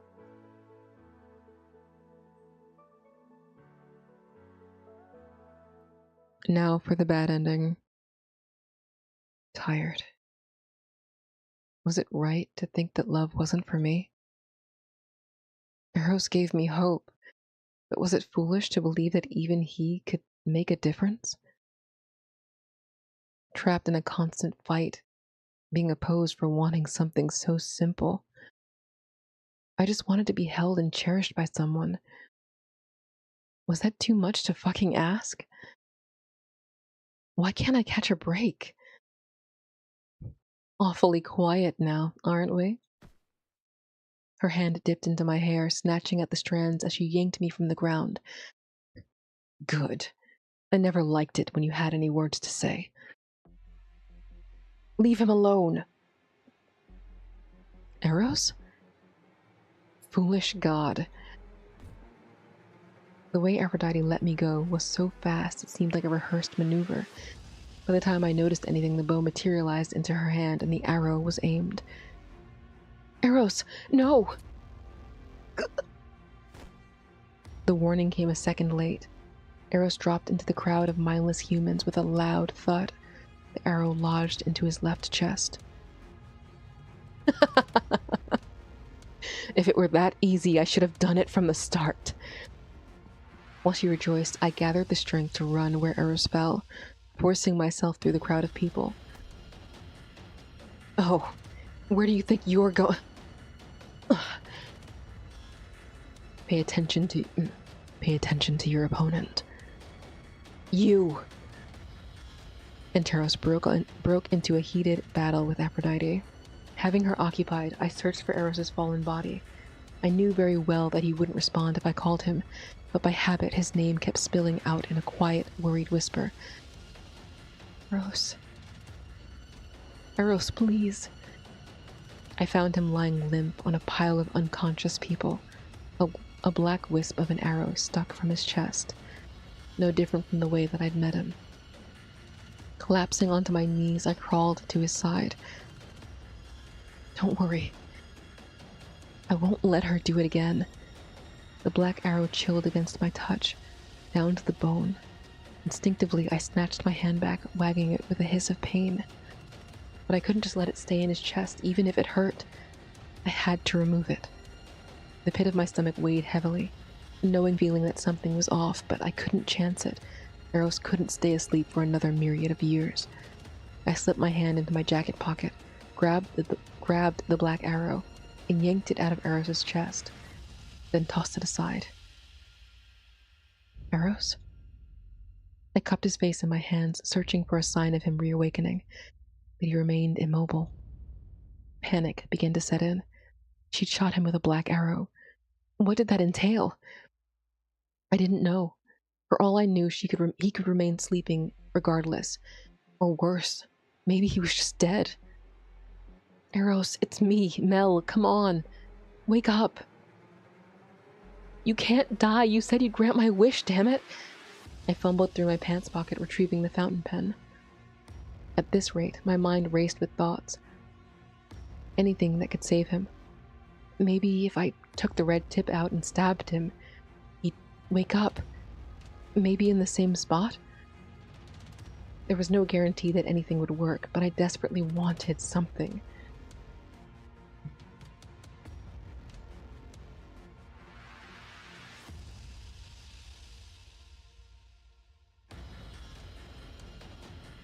I couldn't lose him. Not now. You made a contract with me. You said you loved me. That you'd give me a chance, that you'd accept my love. I slammed the pen against the ground repeatedly. The red arrow began to chip out with each strike. I still have so much to give you. You can't die yet. I'd rather it be me. If one of us has to die, then let it be me, Eros. There's nothing else for me, you know? After you, no one needs. With Eros alive, I could die feeling his warmth, secure because he fulfilled his end of our deal. But with him dead, it'd be as if he'd given me himself just to leave me alone in the world again. I couldn't live with that. You're right. There is nothing. Huh? Just as I'd managed to crack the pen enough to reveal the arrow tip, Eros's hand seized my throat and shoved me down onto my back. His hollow golden eyes lacked any of the warmth they usually held for me. The smirk on his face sent chills down my spine. Sinister. Eros wasn't lying when he said he didn't hate me. Maybe disliked me a little, found me annoying. But this was pure hatred. I felt it in his unrelenting grip, and his lack of care. The God that humbly asked for permission to love me was no longer there. Eros. I should have done this to begin with. Aphrodite was right. But I'll deal with her later. Those weren't his words. Falling in love with a human has given me nothing but trouble. I must admit that you were at least entertaining while it lasted. That's not how he feels. Taking whatever you can get. Easy to appease. I can't believe you even asked for love with the rate you were going. No wonder everyone treated you like a pastime. At least when it came to Psyche, she was too afraid to let anyone get close. Both of you complained about your love life and blamed it on me. And I foolishly let that bog me down. I tried to struggle as he applied more pressure, teasing the fact that he could end my life at any second. But he was allowing me to linger just so I could hear every word. I am the god of love, not you mortals.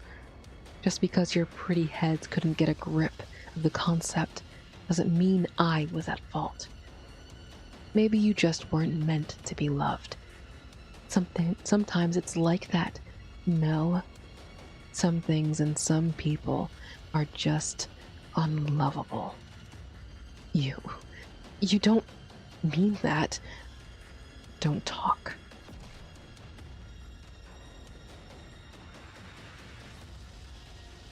Stars flooded my vision, and pressure built in my face. The world became a wobbling mess as I choked on the metallic taste in my mouth, eyes leaking, nose draining, ears ringing. You don't mean it. Are you stupid? I just said it's possible to be unloved. I said it. And I'm the god here. The word wouldn't exist if it weren't possible. Take the other gods, for example. They don't love me. And Teros, he has to love me. I made him. What else is there for him if he doesn't? No one else cares about him either.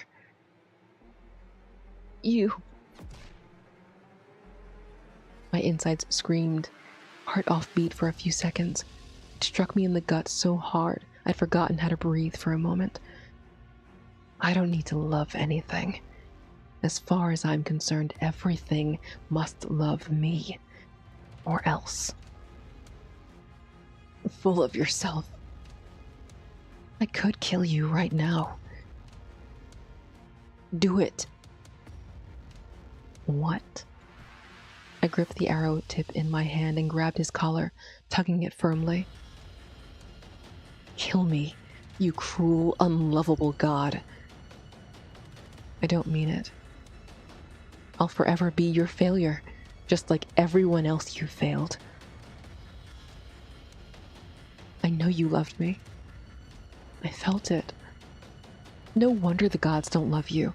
You've never worn your concept right. You were robbed of the chance to make things right. Even Aphrodite ruled over love better than you. No, she didn't. And that's not saying much. Eros's grip on my throat tightened again. His erect eyes told me I wouldn't make it out of this alive. And that was fine. From the very moment I thought such an absurd thing, I should have known that it would end that way. Once I set my mind on something, once I desired it, even if I changed my mind, somehow, life makes it happen.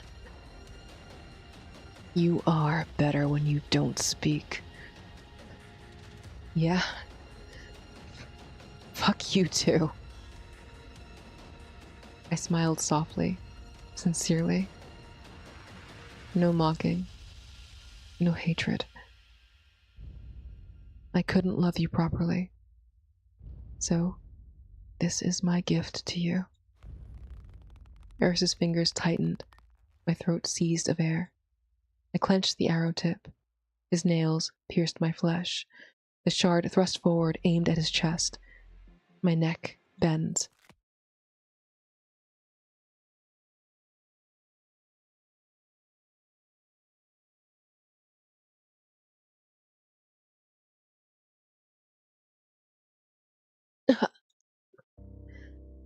The fresh gash across my chest drained blood from Melros's attack. I was almost sure he'd kill me, but I watched him die. In a vision devoid of color, I'd snapped Melros's neck and witnessed the life fade from his eyes.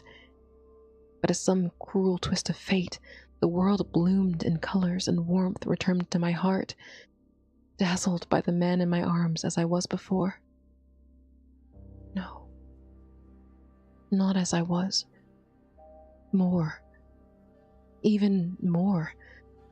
Painfully, achingly, agonizingly in love with the dead man in my arms. Mel? He didn't respond. Dull violet eyes rolled back, lost in the sky. Breaking out in a frantic sweat, tears spilled from my eyes. I doubled over and vomited, unable to catch my breath, trembling out of control. Oh God, oh fuck, oh fuck, oh fuck. I rasped for air. I curled into myself. Lying by his side, what a pathetic display for a god. How can I do this to him? Control or no control, what god falls victim to his own concept? My arrows, my fault. He died with all of those venomous words, died thinking he wasn't worthy of love, that I lied about everything. I failed him. The sound of staggering feet drew close to me, causing me to raise my shaking gaze. Eros, what have you... Anteros dragged himself closer until he towered over us. In the distance, Aphrodite lies still with her mirror shattered. He'd only just finished fighting her, greeted with the devastation of my actions. Anteros. My rose.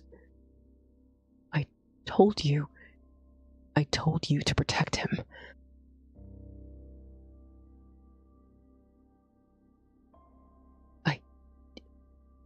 You didn't mean, but retribution must...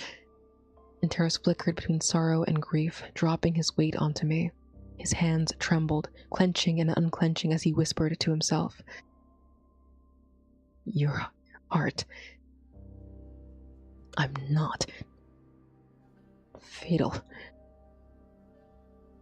Anteros. Retribution, my brother. My rose. I watched in horror as my little brother's sanity bled from his eyes. A cry strained in my throat, face twisting in agony, and at yet another failure. I couldn't protect Melrose. I broke my promise to Anteros. I was unfit to be a god. Aphrodite was right to take everything away from me. If the concept of love were to remain in this world, it shouldn't be me to govern it. It's okay, Anteros. I'm sorry. Take it. Redamancy. False love. I sinned. Go on. Punish me. I brought Anteros' hand to my chest, and for a split second I regretted it. And for the split second that I regretted it, it was a snap effort for him. He plunged his hand into my heart.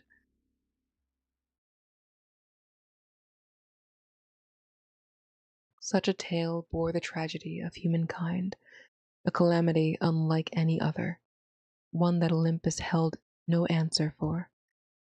All parties involved were either fully incapacitated or permanently dead. For a god to perish spells danger to the humans over whom they rule, their concepts erased, leaving a mark on the world forever. Eros, the failed god of love, would leave humanity without a heart. the thing that keeps all humans living, functioning, a collective last moment for humanity where the human heartbeat ceases. Whether the gods would recover the loss of their beloved humans or move on to the next special species was to be seen, but without a doubt, the concept of love was to be avoided for the foreseeable future. Bad ending.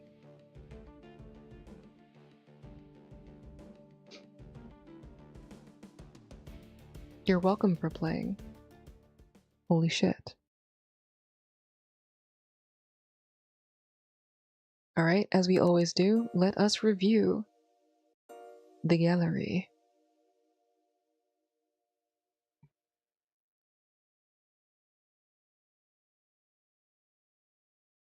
Nice. Slay. Oh, I forgot about that part. Oh no. A murder. Lovemaking. A different kind of murder. Murder gone sexual? Suicide gone sexual, I guess, because he took the drug knowing what it was that it was harmful and didn't care what would happen to him and didn't listen to the instructions. They're doing it. They're doing the do. I do like the blue light on them. Like I think color composition wise, this is really, I mean all of their scenes are like this, but I think it's a thoughtful color choice. And then we have an entire second page, a full second page. I was like, it's probably like 4 more or something. It can't be that much. This is also nice. Eros looks very nice here. Usually he has some kind of like extra clothes on. This is the only like shirtless one, I guess. Not I guess, but it is only the only shirtless one. And maybe, well, the second one where Melrose is taking like real initiative. Psyche crying. She didn't mean it. Anger, why this Cupid so mad?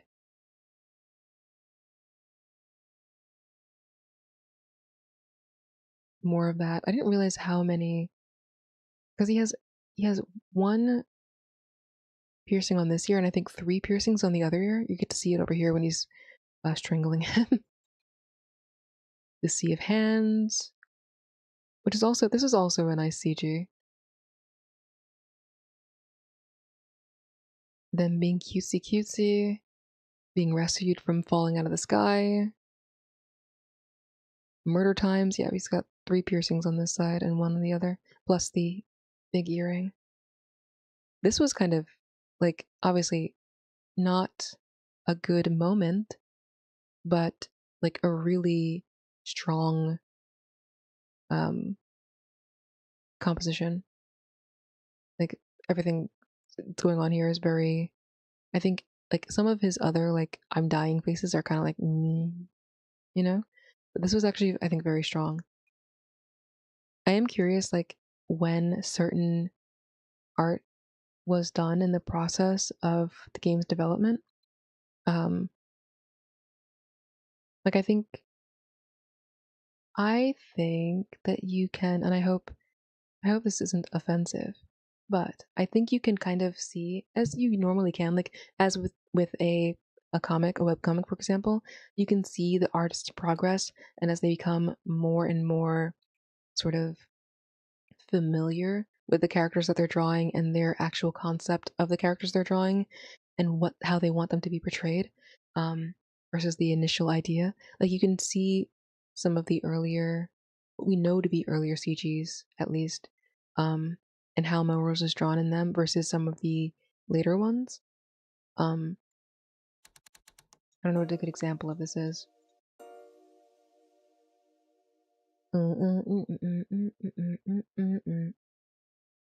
This one. This is really early on. Now, there are CGs where Melrose still looks like this, but compare how he looks here to for a similar angle, etc. How he looks.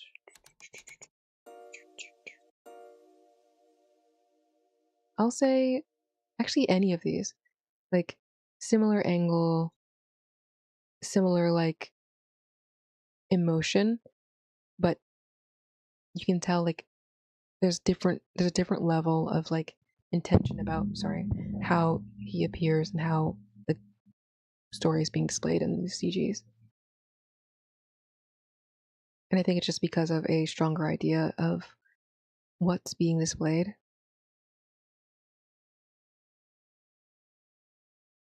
Here even too. Like the face is quite simple, but it's more it's clearer, I think. If that makes sense. I don't know. And I might just be making that up. It could just be the overall composition of the scene and the color work and things like that that are causing it to appear that way. But either way, lovely story. Had a great time.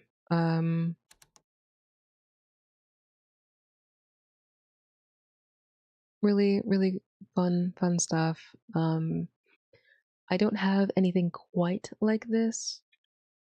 I feel like this hits a nice stride between like I was worried about the graphicness of the scenes. Each of the different stories that I've been playing over the last couple of weeks and months have different, uh, more or less safe for work points. I think this hit a good stride where the there is sex being described happening in the story, for sure, for certain. There is sex being portrayed in the TGs, but they are pretty soft core, um, and so very easily shareable and safe generally as content. Someone was talking about the concept of safer work on Twitter and how there is sort of an Overton window of safe for work. Like safe for work doesn't now actually mean you could open this up at work. You know what I mean? Conceptually, like depending on what kind of job you have, but generally a corporate job, most things that are safe for work are not still not safe for work. If you're, for example, talking about audio role play, audio RP. If you are listening to someone talking about, like, I think even in the sense of like just ASMR, like person whispering in your ear ASMR, it's safe for work, but I think if your boss walked by and saw you watching it, it would still be questionable. You know what I mean? Like realistically, most online content is not safe for work because you're probably not supposed to be watching on content at work. Sorry, online content at work. Like you shouldn't be. You know what I mean?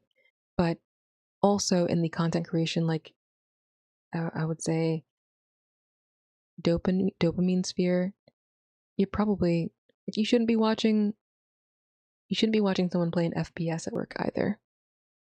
You know what I mean? Like someone just shooting a gun on your screen at work. The concept of safe for work is it's not fake, but it is like silly. It is silly, I think. Um, and the Overton window on what is safe for work has shifted in a lot of ways, I think, because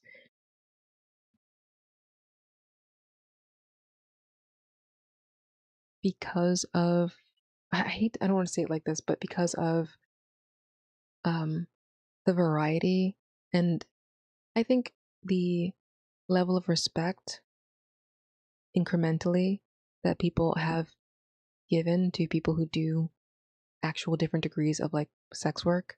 Um, so there is like, you're not posting hardcore on main.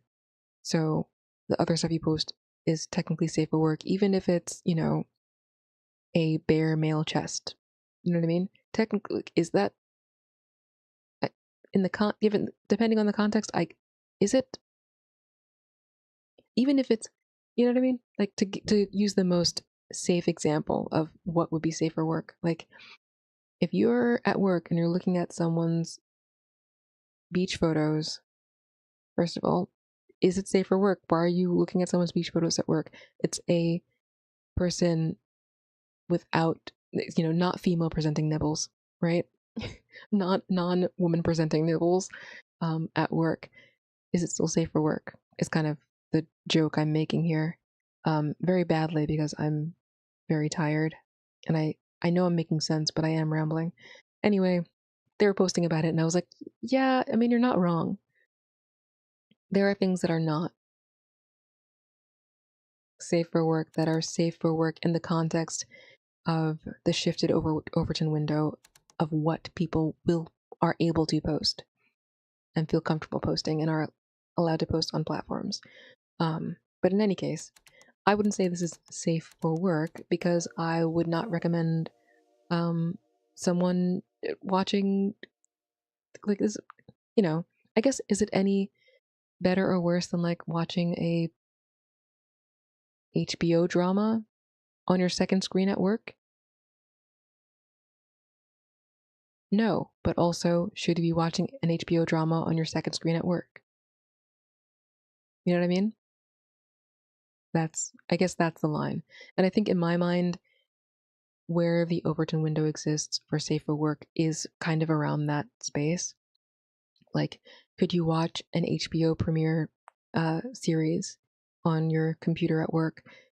Could you watch, what's another? I don't watch that much TV, so I can't think of something that is on primetime television that has, like, you know, vaguely suggestive scenes like this. Yeah, I think you probably could, you know?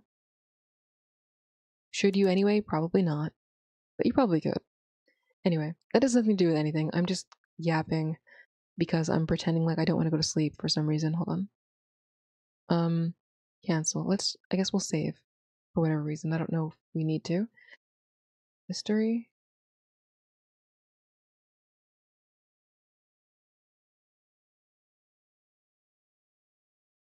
Yeah, damn.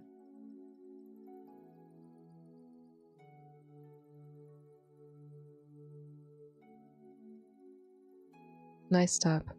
I'm glad I got to play it. It was a game that I was definitely looking forward to. It has inspired me to go back and actually finish the game that I was talking about, which I said I would not talk about the comparison between them anymore, and I'm not. So, time for bed. Have a great night. Eat well, rest well, stay hydrated. I'm gonna have, I think it's the end of the summer outfits. I'm glad I was able to utilize this beautiful bathing suit outfit for so many looks. Like, I think actually, oops, don't worry, it doesn't have legs on the bottom. Don't at me. But I think this was maybe one of the better ones. The original one with just white did not really hit as much, but I think once I added the pink, it balanced out pretty nicely.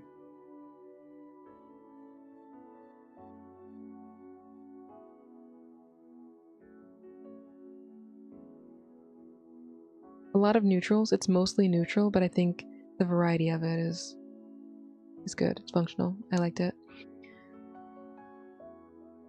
See you in cyberspace. I'm so goddamn tired. I'm going to sleep right now. Bye.